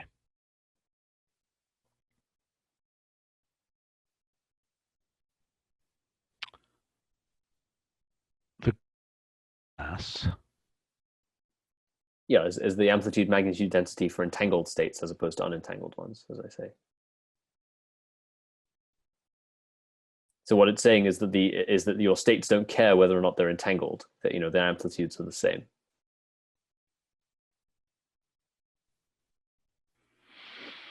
I see. Gravitational mass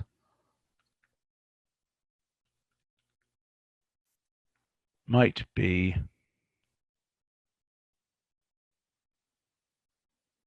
the total, well, might be amplitude, magnitude, density This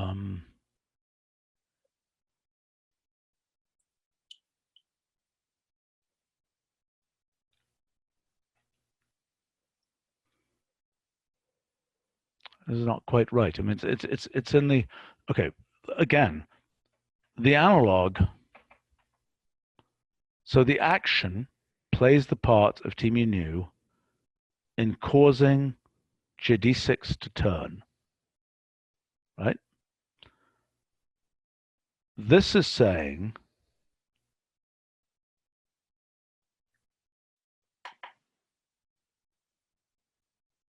this is looking at the density of edges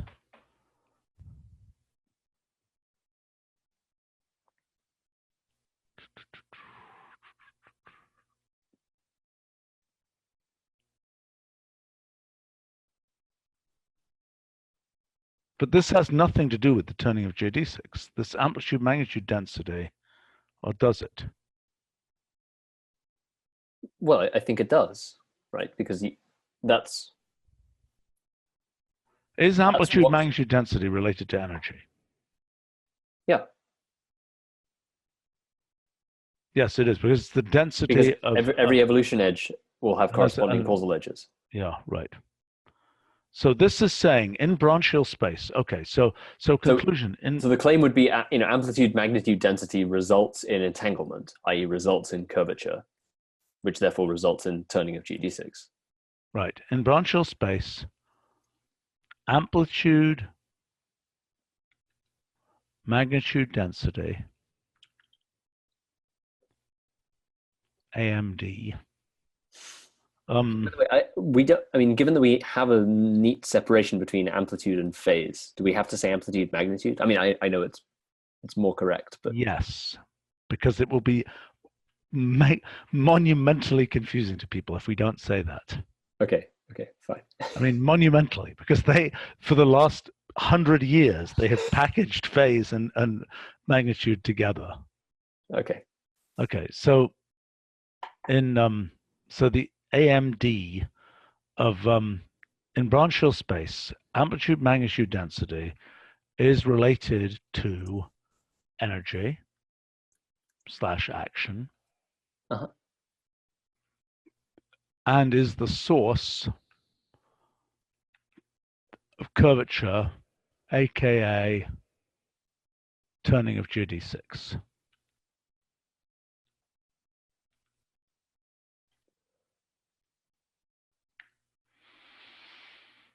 Okay, so this is saying,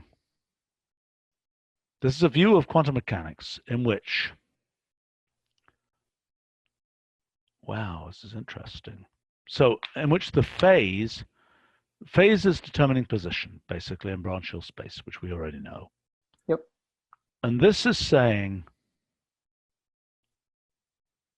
the density in branchial space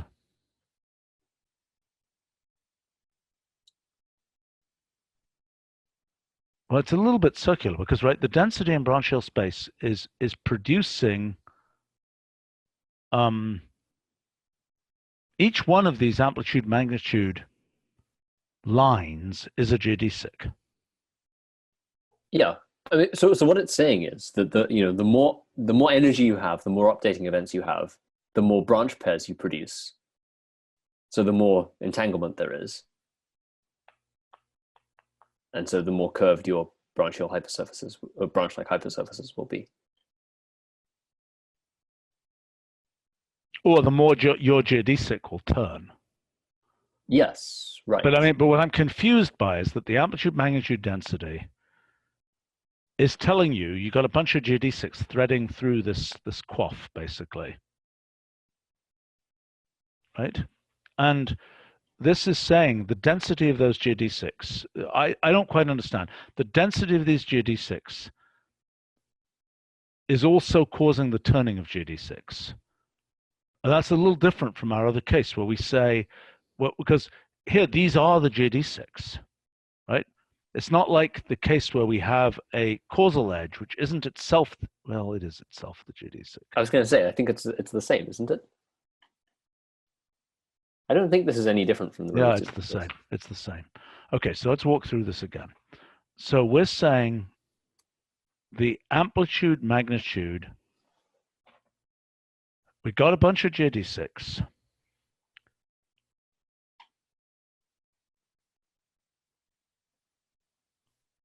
Okay, why? Oh gosh, let's go back again to the relativistic case. Okay, the presence of many JD6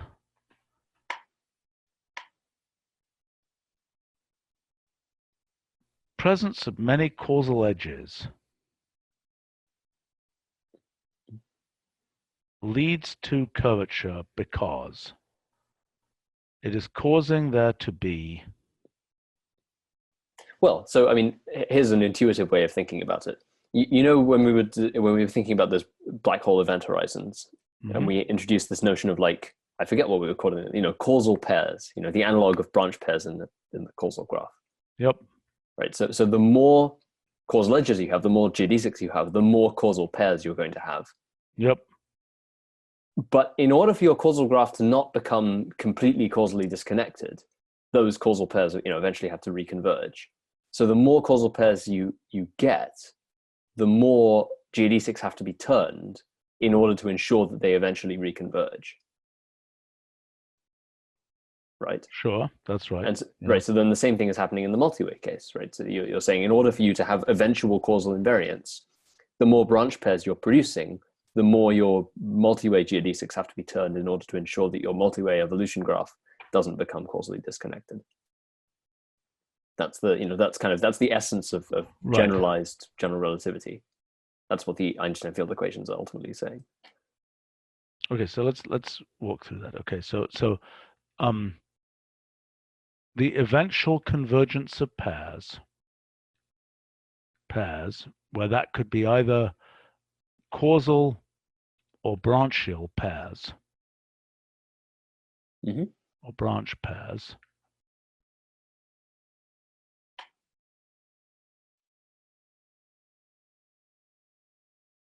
implies the presence of curvature, implies that the geodesics must be curved.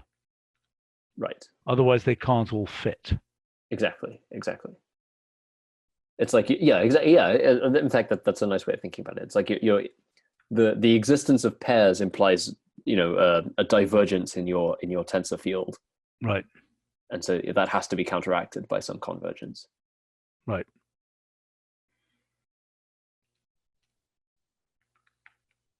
Pair generation is the same as divergence in the geodesic bundle.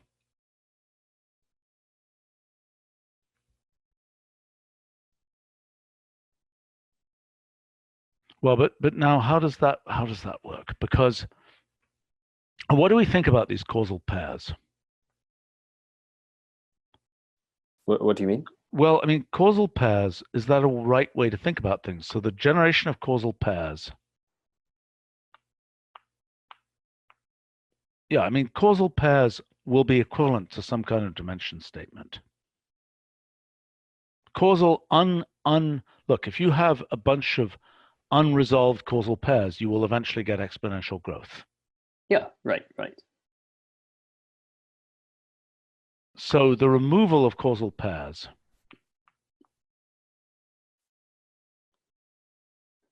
is what needs to happen. So the claim is the Einstein equations come about because the removal of causal pairs is needed to prevent the whole thing blowing up, falling apart.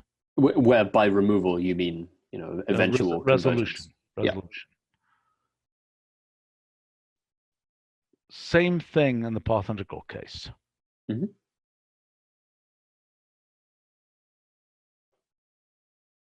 Right. It's just that instead of non-exponential dimension, it's causal invariance you're trying to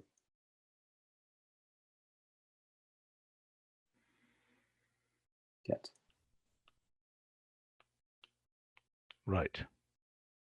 What's the analog in real space? Of the path integral construction, or the what's the analog of the path integral in real space? What's the analog of the Einstein equations? I mean, the statement that position in the arithmetical hierarchy is preserved, I would suspect. No, Because that's if you the have, analog. That's the analog of the statement. The dimension doesn't blow up. right, but that's the whole point, right? It's the same thing. So I know. What's the local statement? The if local you have statement. if you have unresolved rule pairs, that means that there are things in rulal space that you can't simulate with other things in rulal space. Indeed. Which, if your position in the arithmetic hierarchy is preserved, shouldn't be the case. Right. Okay, so the statement is, if there are unresolved rule pairs,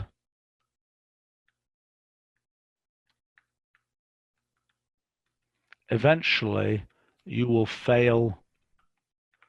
Eventually things will get so distant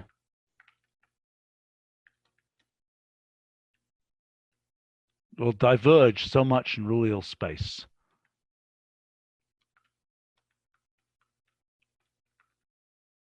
that you effectively get a hypercomputer. Right, that simulation becomes impossible except by a hypercomputer.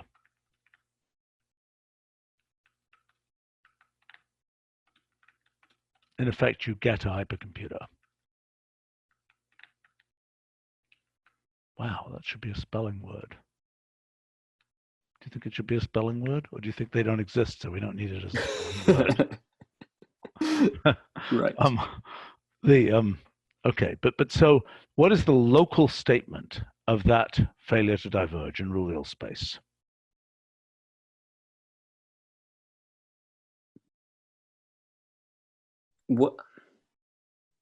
What do you mean by local? I mean, resolution is by nature a non-local statement.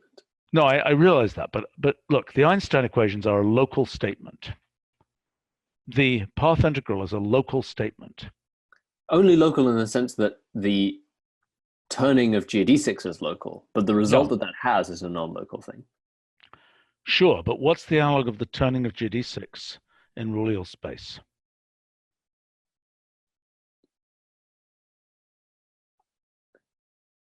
I don't think I have the vocabulary to express.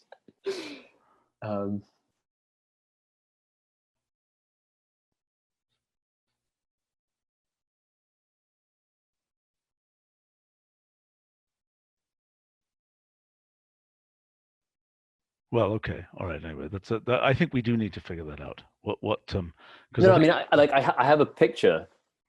If you see, I mean, like, which is probably the same picture you're thinking of just like, a rule pair is, that's a local inequivalence between different encodings. Yep. And so then there's some generalization of the Einstein equations that's telling you, well, therefore, algorithms that are nearby in your sort of geometrical representation of algorithm space have to compensate for that local inequivalence by being able to more effectively simulate each other in some way that I can't completely understand.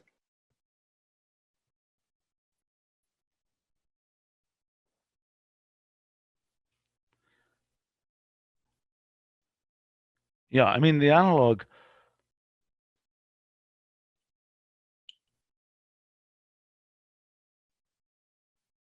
I don't understand it either. But in the end, the analog of density, this density of causal edges in rulal space. Yeah. That is a density of nearby algorithms, effectively. Sure.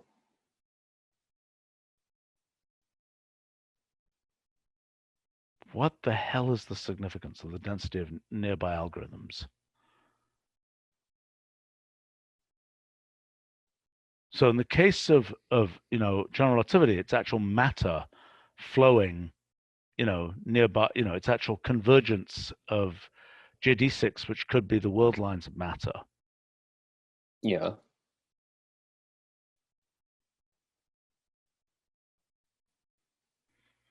What the hell is I don't understand the question. I mean, isn't it just, in general, you have uniform density. So you have a whole bunch of algorithms that are all doing similar-ish things. then you get a rule pair, which is an indication that suddenly there's a divergence, right? So now you have algorithms that are doing, you have nearby algorithms that are doing suddenly quite different things. Yeah. And so the claim is, in order for you to have, you know, homogeneity in the model of computation that you're using, that has to get compensated for by nearby algorithms becoming more similar as a result. Sure, I understand that. I'm asking, what is the significance? The statement that there's a flow of the geodesics in Rullial space, right? Algorithms converging and diverging. Yeah. What the heck is that? I mean, I don't understand. I mean, that's algorithms doing their thing, and occasionally being able to simulate each other, and occasionally becoming inequivalent from each other. I know that, but what's the significance of that in terms of practical things? I mean, in other words, algorithms that are nearby, algorithms that, you know, correspond to ones that are more easily able to simulate each other.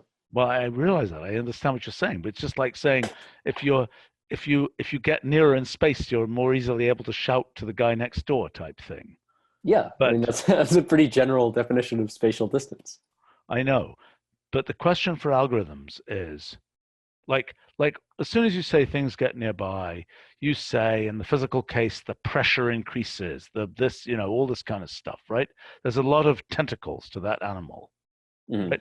But in the case of algorithms, the fact that the algorithms are getting to be nearby is, what does that mean? What is the significance of algorithms getting nearby?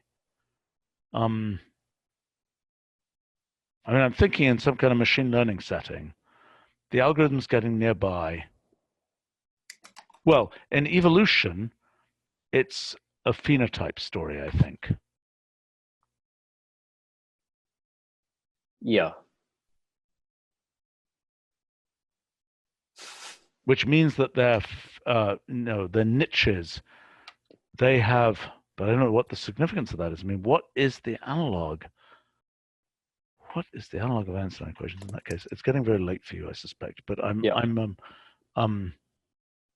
we figured some stuff out. Oh yeah, we're figuring out a lot of stuff. I mean, this is but I think we do need to understand this thing better. We need to understand this. We need to have a nice picture in which we can explicitly see, you know, the turning of GD6. Boy, you know, the trouble with this stuff is, you know, it's sufficiently complicated that I at least feel like I understand it for an instant. And then even when I come back to it 10 minutes later, I don't fully understand it anymore. I mean, right. But, you know, my experience with these things is, okay, my personal experience, which may or may not, you know, vary with, is that often I can say something correct long before I really understand the thing. Yeah, right. But if I say it often enough, it becomes, you know, there gets to be a time. You see, I mean, the real question is, if somebody asks a question about how quantum mechanics works, right? Uh-huh. Is it the case that every angle of that question one can address, or does one have, that's really the test, I think, or does one still have, well, I haven't thought about that angle before. Yeah, right. Here's the underlying idea, but I haven't thought about that angle. Mm-hmm. So, I mean, I like,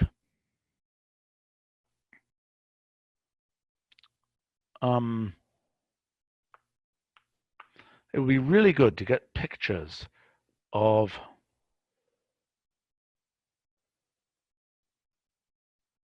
these GD6 turning. Let's just go through it one more time, okay? In the quantum case, what we've got is a bunch of geodesics in the multi-way graph, paths in the multi-way graph, mm-hmm. that wind around. The initial conditions correspond to either some carefully selected, some pretend multi-way graph that you've built, or more a QOF that you've selected from the multi-way graph. Right. And the final state is another QOF, is another piece of a QOF, basically, is a target area, it's kind of the domain and the range or something. Uh-huh. And then what you're asking is, between that domain and that range,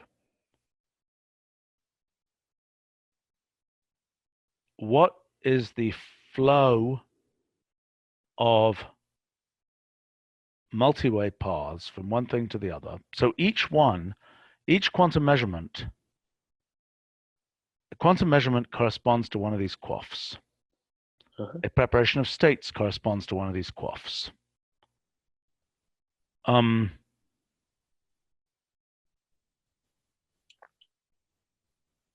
The measurement, like the preparation, could be done not by picking a QOF, but by dotting into some fiducial vector that knows about, that's a projection, basically.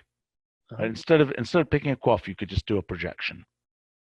Right. Or in other words, a QOF is a collection of projections. You could think about it that way, yes. Right. A projection would only be measuring a very local thing in branch Hill space, whereas the QOF is measuring the whole of branch Hill space. Well, I don't think most QOFs that one cares about, one's only looking at a small piece of the frame. Right. Yeah. So that's generally how you think about it in quantum mechanics, right? Is that you're not, most of the time you don't care about the whole QOF. You only care about making a few sort of instantaneous projections on a small piece of it. Yeah, fine. But I mean, a QOF is just a sampling of the multi-way graph, whereas a projection would be taking a cosmological slice through the multi-way graph and, putting in weights for how you sample each state. Right. Right. That's the analog of the state preparation, is the state measurement. You could do exactly the same way. The state preparation, you're saying, I'm not going to pick it by sculpting it from a QOF. With a QOF. I'm going to pick it by fiat deciding on various things. I'm saying you do the same thing for the measurement. Yes, and my point is only that what a QOF is doing is locally around each geodesic, it's defining a vector into which you're projecting that geodesic. Yep, I agree. Okay, so then the quantum amplitudes are, you've got all these geodesics flowing into these QOFs, and the phase of the so what is a quantum amplitude? A quantum amplitude is this collection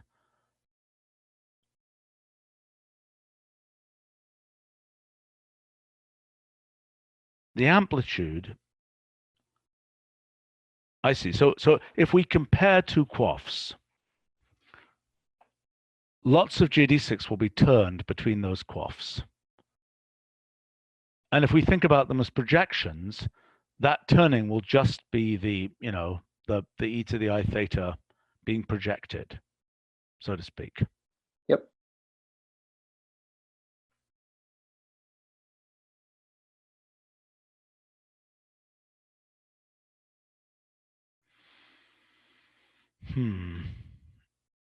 Very, very interesting. Okay. I have just one question about black holes, and then you should go to sleep. Okay. My question is, what do you know? I was going to ask Jose this also. What do you know about the relationship between, because a bunch of our things have an event horizon but no singularity. Yep. And that's basically the violation of the Penrose singularity theorem, isn't it? Sort of, yes. Yeah. Okay. And how can that get violated? Well, it's not entirely clear what the physical conditions are in which the singularity theorems actually hold. But what's the intuition? The intuition is the singularity theorem says once there's a trapped surface, the GD6 have to somehow converge. Right. Right. But that's not what we're finding. Mhm. We're finding you can have a trapped surface, but the GD6 can go along their merry way and don't have to converge to a point. Mhm.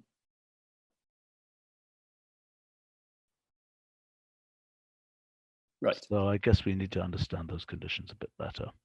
I mean, like I know what they are mathematically. And, Yeah, I and do too. Yes. any of them could be violated. Yes, I know that. I mean, maybe the strong, the whatever dominant energy condition thing is violated by something to do with our causal edges. Actually, I mean, in fact, you don't even need the dominant energy condition. It would have to be the null energy condition as being violated.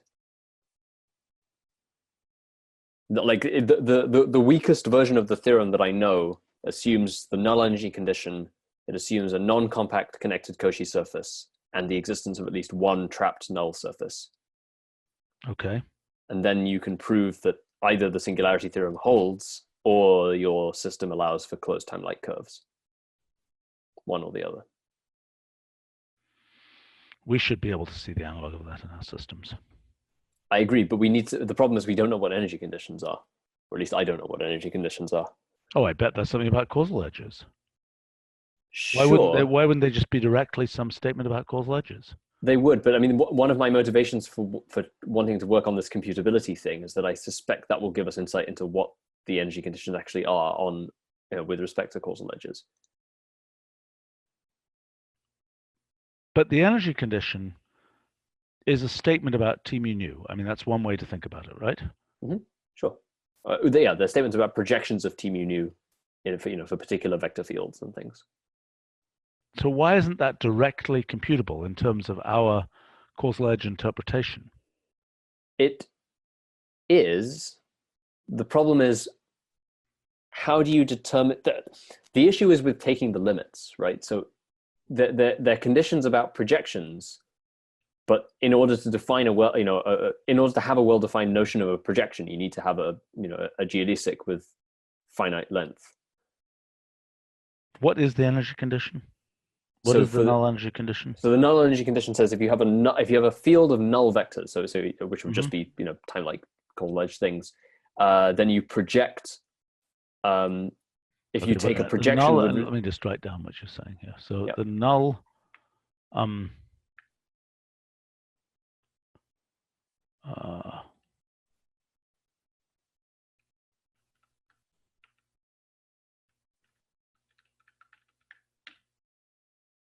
okay, the null energy condition. Mm-hmm. Right. So which is just saying that if you have a collection of light rays, and then you project, or I mean, actually, in its general form, you take the averaged thing. So that you say if you average out the projection of the stress energy tensor in the direction of each of those null rays, then that quantity is non-negative. Okay, so wait a minute. Collection of null rays, mm-hmm. aka causal edges. Yeah, I mean, and this is another one of the things which makes it a little bit complicated, right? Is because at the level of an individual causal edge, there's no distinction between chronological and causal precedence. You can't distinguish between a null vector and a time-like vector. That's only well defined at the level of finite geodesic, finite causal edge geodesics. So actually, if you try and state them at the level of individual causal edges, the null and weak energy conditions are the same, which is kind of an issue. Why is it an issue? Well, because they mean quite different things. Okay, so the weak energy condition is in terms of time-like edges, right? Exactly. So it's the same as the null energy condition, but it's for time-like vector fields.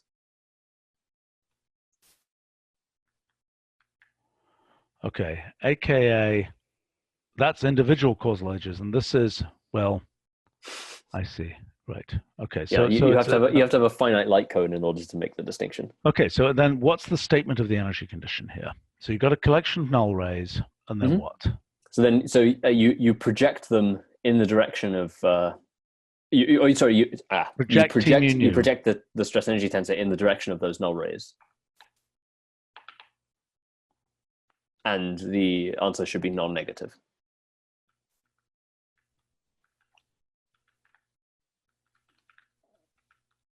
Okay, what's our energy momentum tensor? And our energy momentum tensor is basically just some statement about pairs of causal edges, isn't it?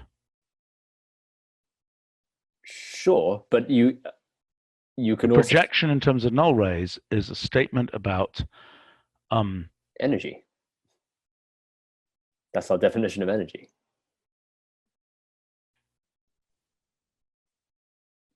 Well, maybe it's just that the energy is non-negative. Well, no, of course, I mean, that's the relativistic intuition for it. This is my issue, is that it's not straightforward to derive this because our definition of the stress energy tensor has kind of assumed energy conditions to begin with. Okay, so then how can it be the case that our black holes don't make, I mean, there must be other conditions there that are causing the thing to, because our black holes don't, look, a space like, what we would be saying is, as soon as you're trapping the GD6, mm-hmm. that those GD6 must all converge to a point. Yep. Right? Actually, isn't it the case that the only way that can be avoided is if you're essentially pumping more energy into the thing? Because in our system, yes, if there's a trapped surface, right, it means unless space is expanding there, right. What does it mean? Why does it mean that? So if space is not expanding, as soon as there's a piece that is trapped that can't get to the rest of space, mm-hmm. Why should it converge to? And by the way, is it a space-like or time-like singularity that the Penrose singularity theorem implies? I've only ever seen it for space-like singularities.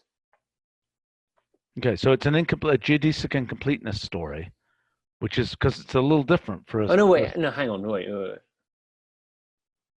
There's a space-like version, but there's another version I think where you can interpret it as just being any discontinuity in the metric. So it could be any kind of singularity at that point.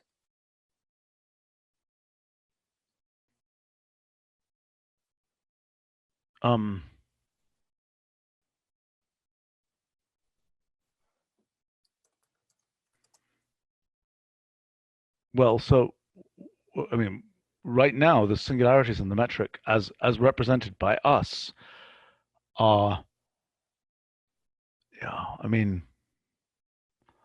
by the way, I am increasingly convinced that electrons are black holes. Mm-hmm.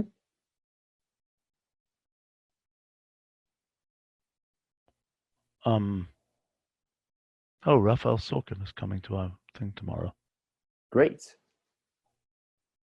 I have many questions about his paper with Dave Rideout.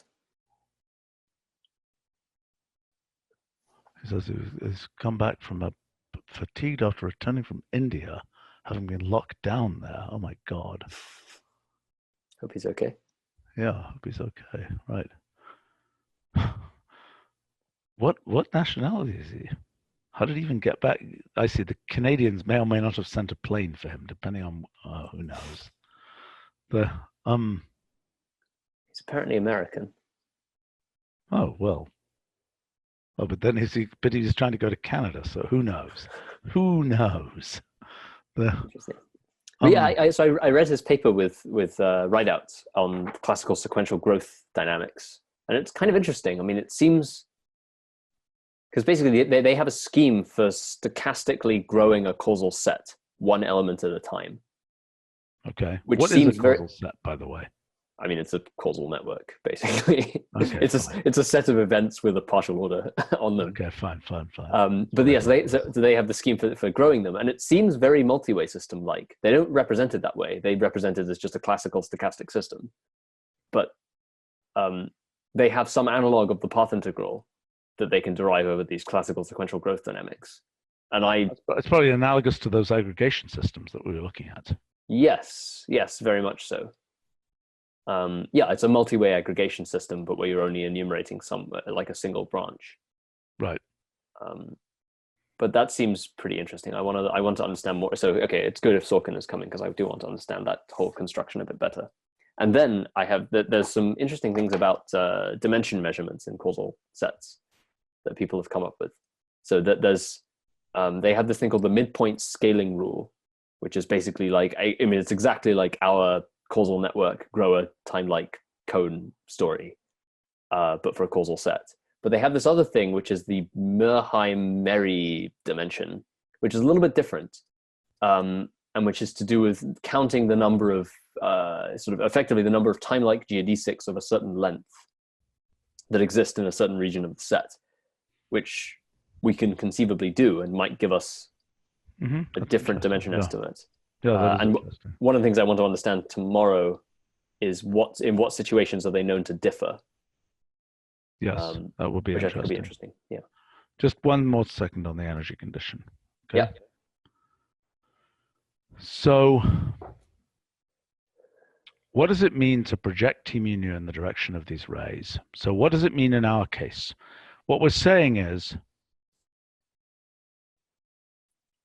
what the heck is it? Because I mean, we've already got. Right. I mean, well, T mu nu is some multi-legged quantity that lives on causal nodes, right? Yeah.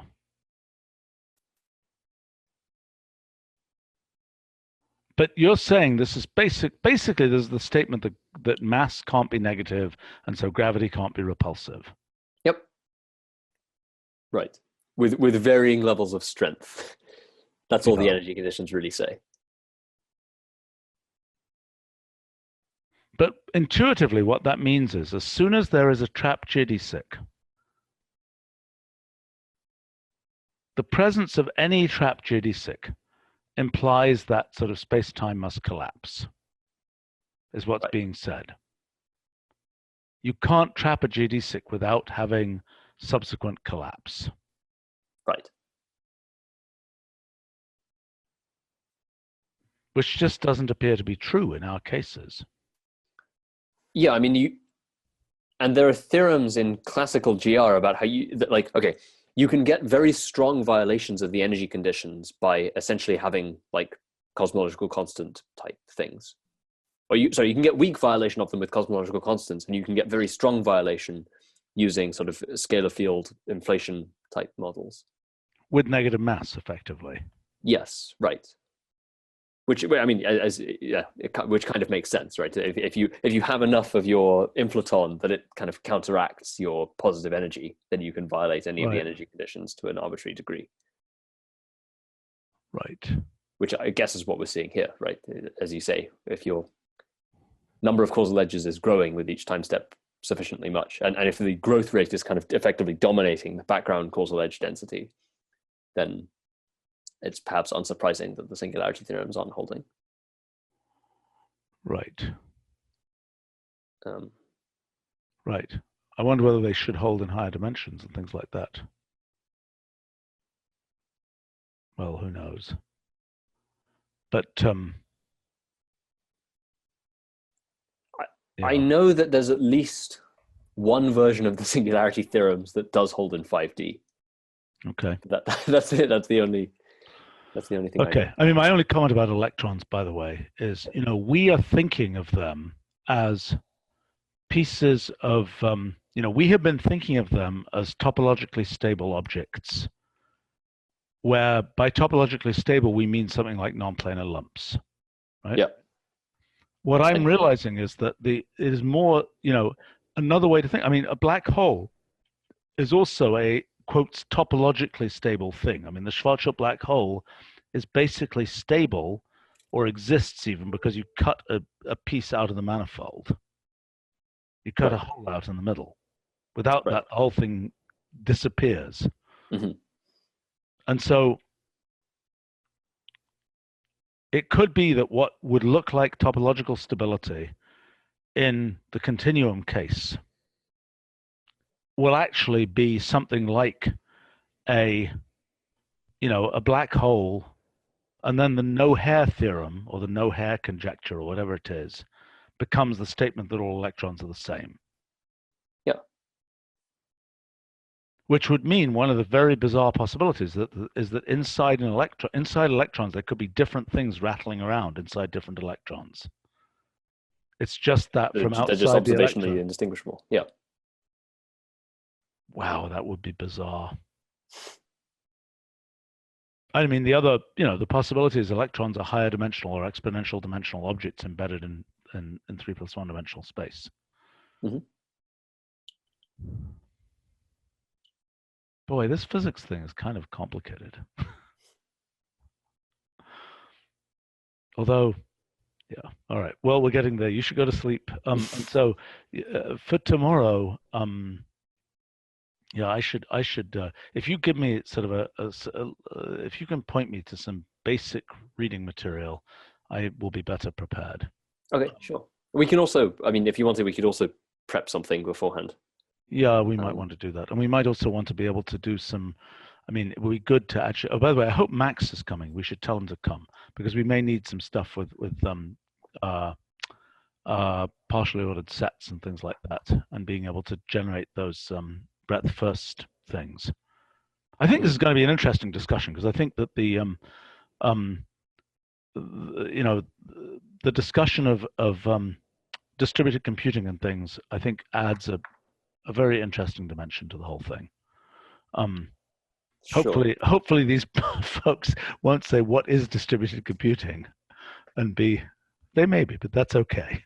That's Right. okay. We're about to give them a killer app for their research program, so let's not worry about it. I also hope the distributed computing thing doesn't happen so early that I can't actually address the causal set questions that I want to. Okay, well, fine. I'll try to make sure you get those addressed. Okay, and we should also make sure, yeah, that they understand what we're actually doing with causal sets and things. All right, sounds good. Okay, see you tomorrow then. Okay, all right. Talk to you soon. Bye. Okay, bye.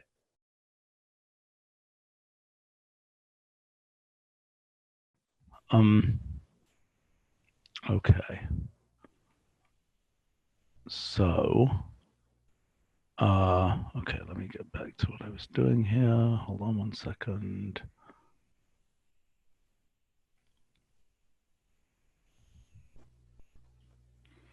Okay. So by the way, I think I understand. Okay, so this is, okay, so one thing that's weird here, well, okay, let me show you what I think I understand. Okay, so this is a time-like singularity, a space-like singularity. That is, the whole future of this poor thing ends at that point where time stops. I see. Mm-hmm. Okay. Mm-hmm. Yeah. And this is a space-like singularity, I think. Time-like, you mean? Time-like, sorry, time-like singularity, right, time-like, where space ends, but time continues. I see.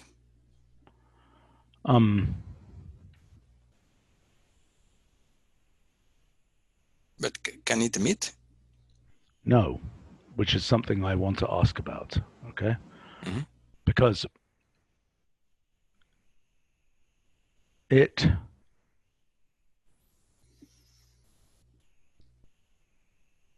can't interact. Well, okay, so there's a bunch of things. So these are some other weird singularity structures. Lots of weird, I think, time-like singularities. Whole collections of them and things like that. I mean, by definition, if it emits, see, I think the time-like singularity, I think that failure of the Einstein equations is a slightly different thing. I mean, well, anyway, so these are space-like singularities, but I've not yet found one where there is a trapped surface around the space-like singularity. Okay, except in cases where the whole universe ends.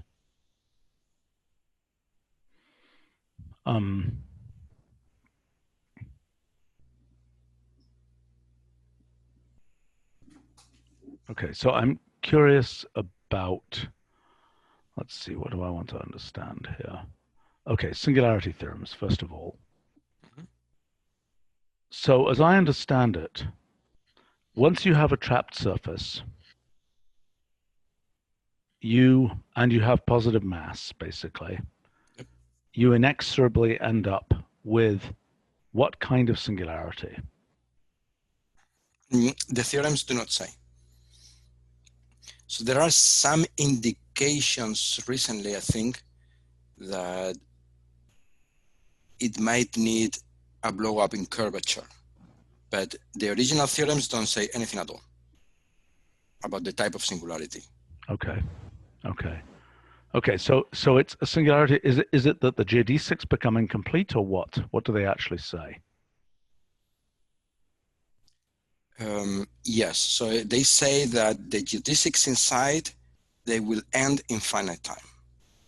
So, but that sounds like not my interpretation of a time-like singularity, because the geodesics in my time-like singularities keep going. They just don't go, and they're not able to go anywhere.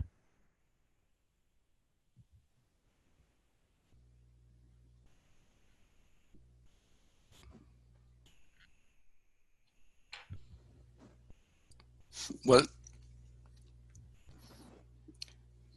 the geodesics that start at the trapped surface, they will end in the singularity. Now, the singularity might meet other ones. Okay. Right. So, okay, let me understand something here. So what we're saying is, okay, this is another confusing thing, right? So this is a black hole with a trapped surface that doesn't lead to a singularity. Now, I also think that what's happening here is that you're pumping energy into the system, because they're just more and more causal edges, which to us translates into more and more energy.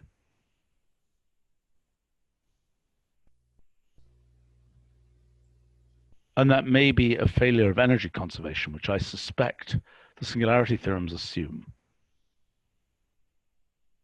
Yes, the singularity theorems assume, I think it's the null energy condition. Right, but that doesn't necessarily okay,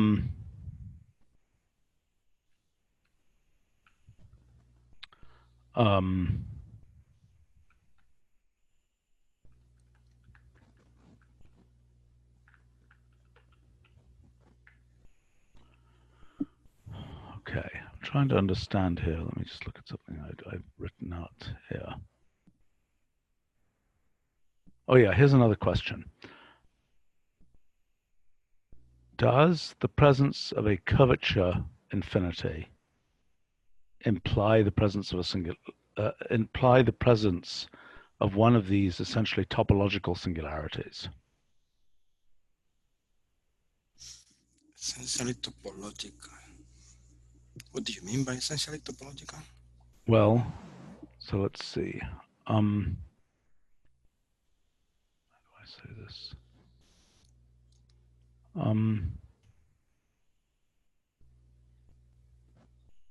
Okay, so what I make this claim, which might be incorrect. Okay, so the claim is here. Presumably remnants of the star inside the event horizon, but that's not what the Schwarzschild solution describes. It just says there's vacuum, with one exception, that at the center there's some kind of singularity.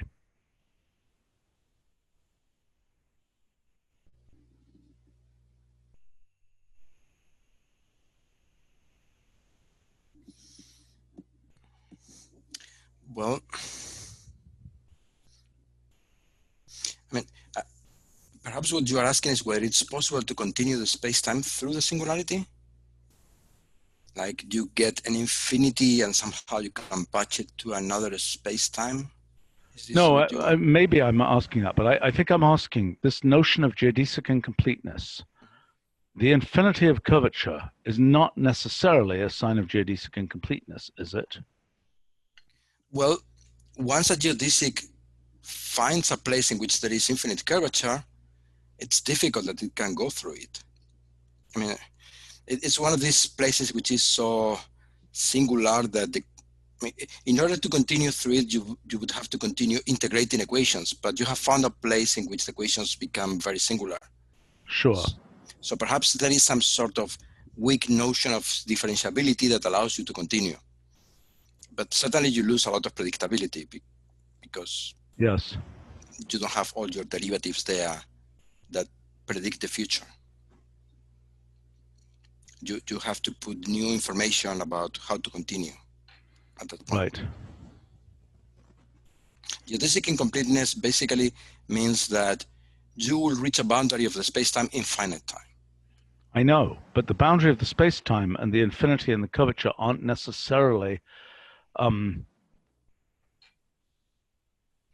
you can find a boundary in which there is no infinite curvature, but once you find infinite curvature, most probably you have found a boundary. Yeah, there's no absolutely necessary connection. No, there's no completely necessary connection. There doesn't seem to be any necessary connection. Well,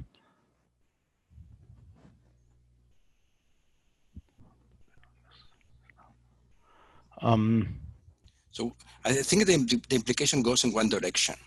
So singularity does not imply infinite curvature, but I would say that infinite curvature is something that you can consider. right. Okay. So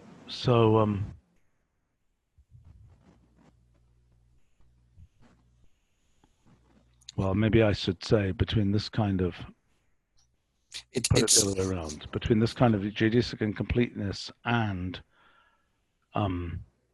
infinite curvature, Brenner-Schwarzschild black hole both occur. For example, in the critical collapse scenario that I was explaining the other day, in which the scalar field is getting similarly contracted towards a point, that's a point of infinite curvature. But in the end, the singularity is at that point only. Then you can continue later, and yes, there's a naked singularity, a timeless singularity there, but the actual point with infinite curvature is that point. Right. Okay, but so this is a fair statement. There's no necessary connection between. Is there any reference I could give for this? Like that, like. Do you discuss that in your? No, not in general. Okay.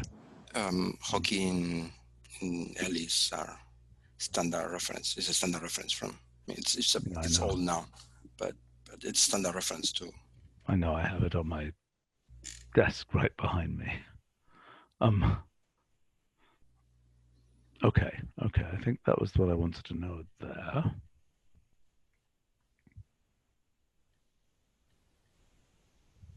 What was I wanted to say something about. Wait a minute.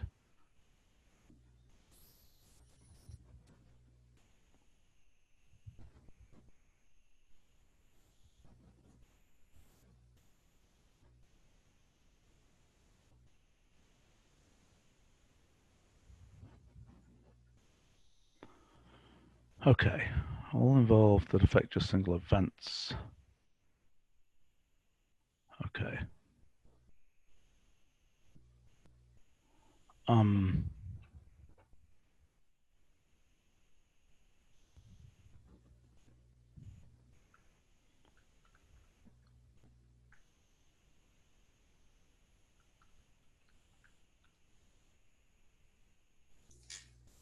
Yeah, okay, anyway, so now the singularity theorems would basically say Actually, I think I talked about that a little bit up here.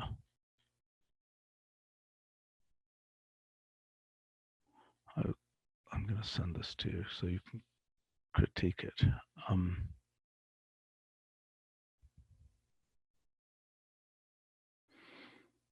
Okay, there are lots of other results. One example is Penrose's singularity theorem, which basically implies that so long as there's nothing with negative mass, aka gravitational repulsion, that as soon as geodesics are trapped within a region,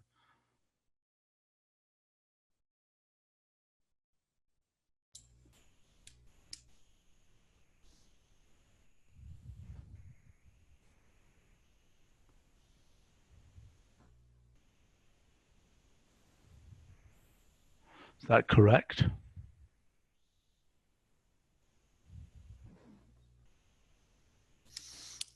Yes, actually, I mean, it's weaker. You don't need an event horizon. You need a trapped surface, even though the trapped surface will point to the existence of an event horizon outside. I say this, as soon as geodesics are trapped within a region, Right. e.g. by an event horizon.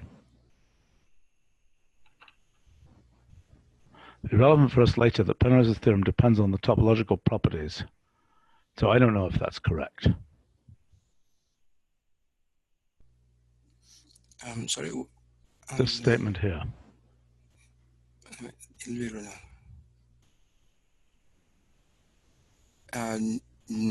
That I wouldn't know.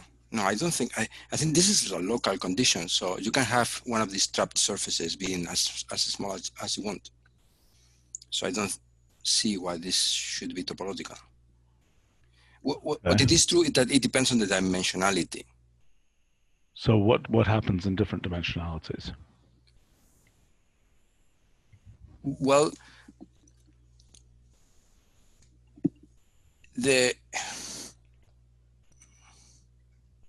I don't know. I mean, we know that there is a much larger zoo of possibilities in higher dimensions for black holes, but I don't know what can be said in general about singularity formation. Okay.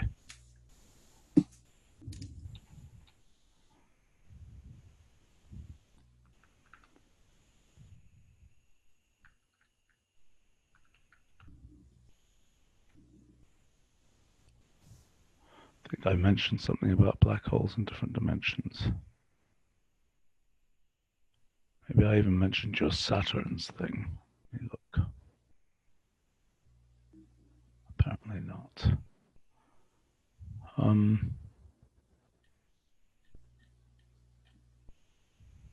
Right, so there are the rings and then the combination of a spherical and a ring.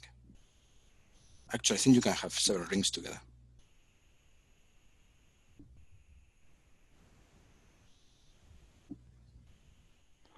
Right, okay. Okay, let me ask a couple of other things here. Okay, so we're talking about black hole. Okay, so this is a pretty weird thing because there is no singularity here. Well, I think your basic assumption here is that each of these edges corresponds to the same time. Now, could it be that inside the horizon, the metric is being modified and therefore this might reach infinity in finite time? I don't think so. I don't think so. No, because time for us, each one of these is 1 unit of elementary time, wherever you are. No, I think what's happening in this case is that the thing is just pumping itself up. It's expanding. The universe is expanding rapidly inside here. And that's probably not something, allowed by the energy conditions.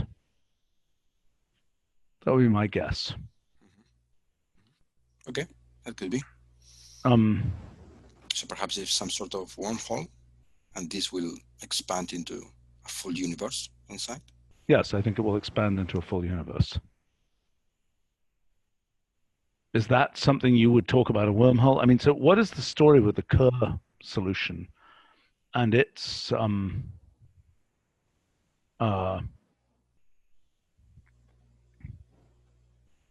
Well, the Kerr horizon has, the Kerr solution has two horizons, the external horizon, and then it has the inner horizon. And then if you go through the inner horizon, you can go to all these other sections of the solution. And as I said, it's believed that this is unstable, but I don't think that this is solved yet. Right. Yeah, but I mean, the other... Well, it's interesting. I mean, that's like another universe there, right? I agree. That's like another universe. And it might be...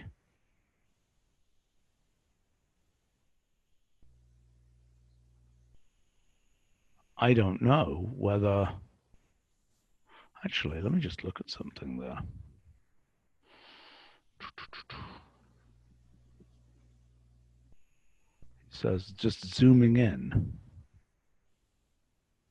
Huh.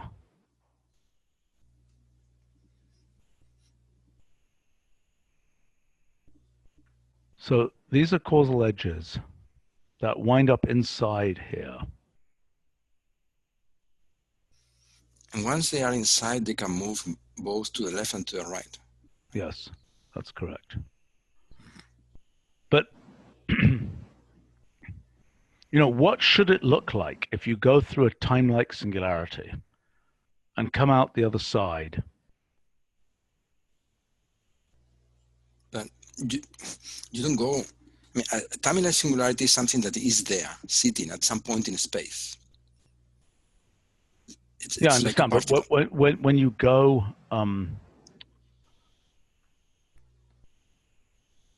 but in the Kerr solution, when you come out the other side, aren't you going through, how do you get to the other part of the solution? What are you going through to get to the other part of the solution? It's a horizon.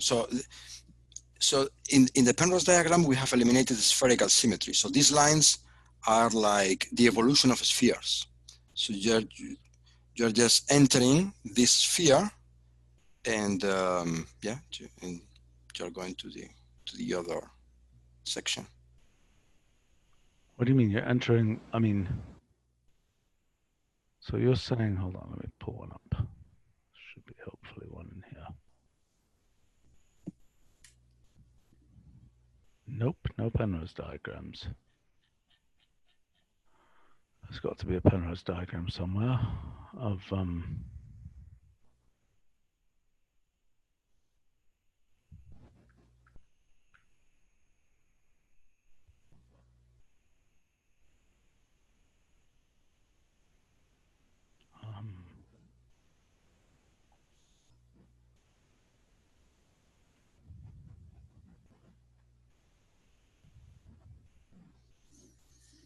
okay, here we go. Okay.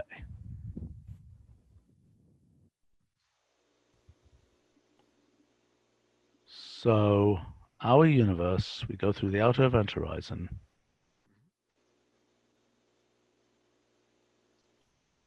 What the heck is this?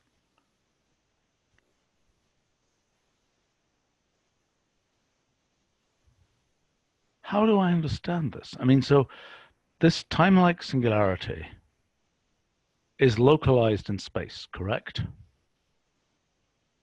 Unlike the space-like singularity. The time-like singularity is localized in space, but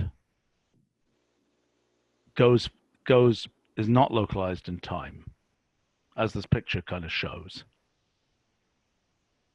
if I'm understanding correctly. I think the best way to understand this is like a ring. So because Kerr has a preferred direction, so things tend to be shaped in along the axis symmetry. So you can think of this as being a ring, and you go through the interior of the ring. So you go inside and you find a ring and you just fall. I understand. Okay, but the interpretation of this other universe, what is that? Well, you enter the black hole, and then this ring, this timeless singularity, is acting like something that has negative pressure, and it's pushing space again back, and you can enter a region which is big again. So it's like entering, it's like exiting through a white hole on the other side, and then you find this other universe. What happens in the other universe? Well, you have to go there, and it's just a new region of space which will be filled by the garbage that is being emitted by these timeless singularities potentially. So you don't have the ability of predicting what's going to happen there from the information of what happened in your initial universe. So that's why people believe this is going to be all unstable and just will collapse, and you will find a normal space-like singularity or null singularity inside the black hole. Yeah. But in principle, if the whole thing was exactly Kerr, then a very small particle could go through this ring and exit in The other universe. the other universe. What the heck is the other universe? It's just some. I mean, why does one? So it's some other piece, topologically distinct piece of the of our universe. Well, not necessarily topological. I mean, there is continuity between one and the other one. It's just like, I mean, you go through some sort of funnel, which is very thin, and then you can expand into something much bigger. Once you are in the other, what it says there, other universe, that is a region of space where you can spend infinite time. That's infinitely large. So it takes a photon to reach null infinity, infinite time. But so would you say that about our universe or not? Yes, of course. Okay, fine. So if you are outside, it takes you infinite time to go to future infinity. As long as you don't fall inside the black hole, it's just that this representation seems to suggest that what is called our universe is the same size as the interior, but it's not true. So our universe is infinite in size and infinite in the future, in time. But the other piece inside the event horizon, that's all finite, both in space and in time. Uh-huh. So once you enter, you are going to, in finite time, you will be on the other side.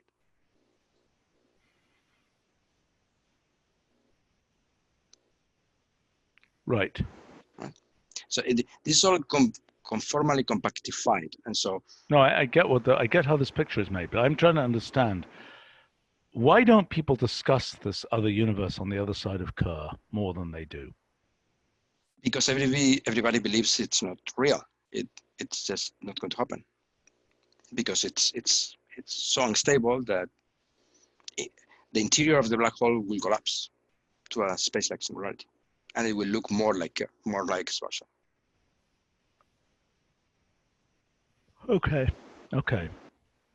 So, what do I say? And in numerical simulations, it's impossible to see these things, or very difficult. And people don't care.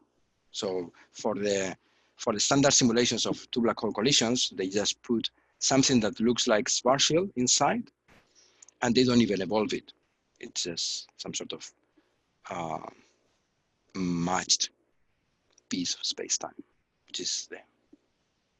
And because if it doesn't matter if there are errors there, because they are not going to flow outside. So it doesn't matter what you put inside.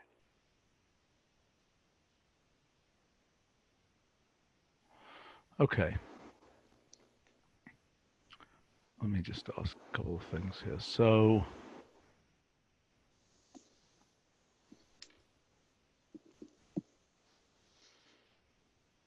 all right. So the claim is,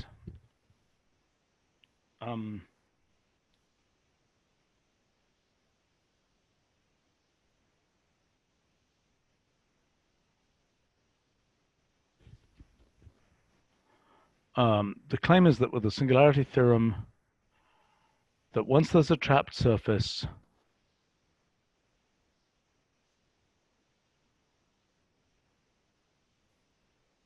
yeah, I just haven't seen that. I mean, I haven't seen. Okay, well, anyway, okay, I understand that. All right. Now I'm talking about, But sorry, in a sense, these cases in which everything collapses to a single point in your diagrams, mhm. couldn't you say that all the points initially that are going to collapse form some sort of trapped sphere? Absolutely, absolutely. I just haven't found a case where the weird thing is that while I can get the whole universe to collapse, these are points that collapse, but there is no incoming light gun. The predecessors of these points can all escape, right? There's nothing trapped. See what I'm saying? So you mean it's just a single step that gets trapped? Yep. Whereas in this case, you see there's this whole, once you're in, I mean, but the point is, this case, the whole universe gets trapped. I see. Right? So I just haven't found a case where there's trapping, but it's, you know, I'm sure it exists. I just haven't found it. Right.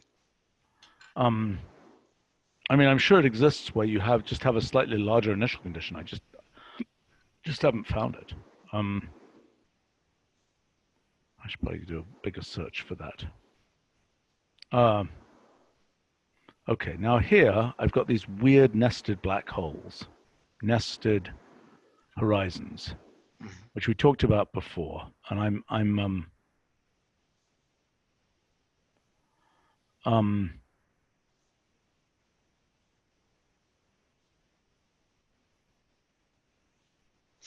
yeah, it's the same thing we were discussing before. I don't know what the singularity theorems say in other dimensions.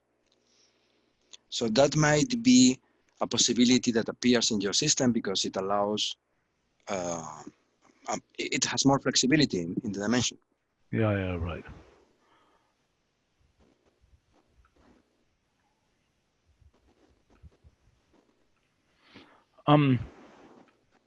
Is it obvious in numerical simulations, are there nested black holes? Nested black holes. Well, the definition of the apparent horizon and the event horizon is unique. So I don't think they can be nested. But what can happen is that you have two black holes collapsing, and at some point they are going to form a single one. And this is a process that is always represented some sort of globally. So there are the two horizons, and then at some point, what I always see is that they draw some sort of global horizon that encircles both of the previous ones. It's not something that continuously grows to the other ones. Wait a minute. Let's see. Nested, the causal.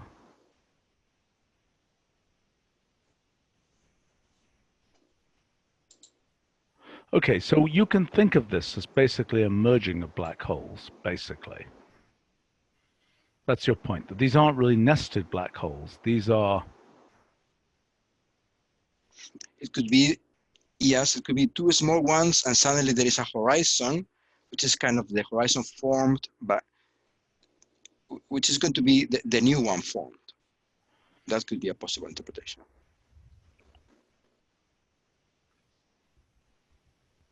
And so as soon as the outer one forms, the other two will kind of disappear, or they don't.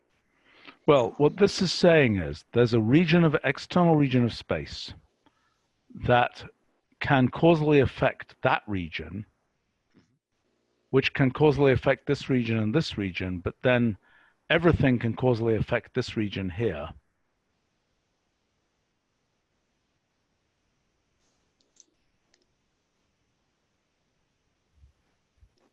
I don't know whether this is inner event horizons or what. Because what it's saying is That's the outside of the universe. Okay, it can affect this inside region, and we can probably see that here. And that region can affect this, but each one is a one-way effect, if you get what I'm saying. Right.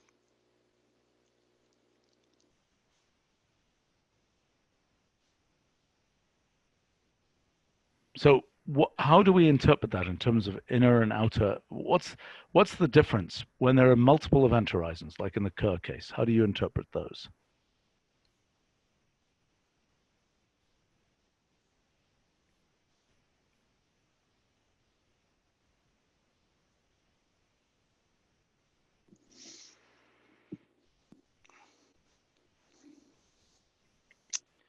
Let's see.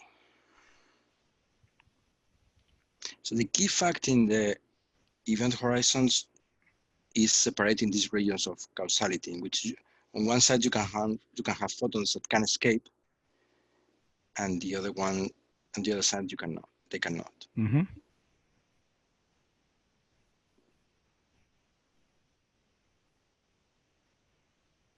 Right, but escape means that you can get something causally going back to this thing at the top here.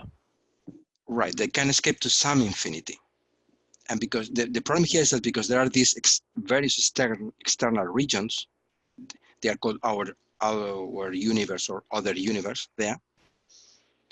So these are the horizons that are marking the photons that can escape to one of these infinities. Yes. To this one of these future infinities, which are Mm-hmm. the top corners of the diamonds. Wait a minute. Time is going down here. No, I'm looking at the diagram. Oh, on these the right. ones here. Yeah. Yes. So what I said, you have to focus on the future infinities of these external universes. So do you think this might correspond to one of these future universes, the other universes? I don't know, that might be too. Yeah.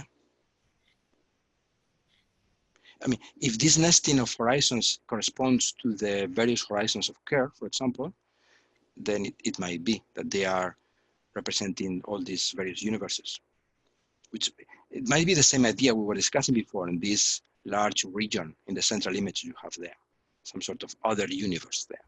Yeah, right. All right. I think this is what I need to know. All right. I'm trying to. This black hole thing has just been a total black hole. So Yes. Yes. You cannot escape now. Yeah. Right. I know. All right. Sounds good. Hey, do we have? Are we doing our various? Do we have an ILD meeting this week or not? I don't think it's not in my calendar, but Okay. I mean, well, fine. this time it wasn't me who canceled it. Last week I did, but this week I didn't. Okay. Well, hopefully we'll get to talk about it soon. All right. Is there anything else? Okay. I think I know what I need to know here. I will try and escape from the black hole in some form, preferably not to a totally different universe. Although Right. you never know with this project. All right. Thanks. All right. So I'll see ya. Okay. Okay. Bye. Bye.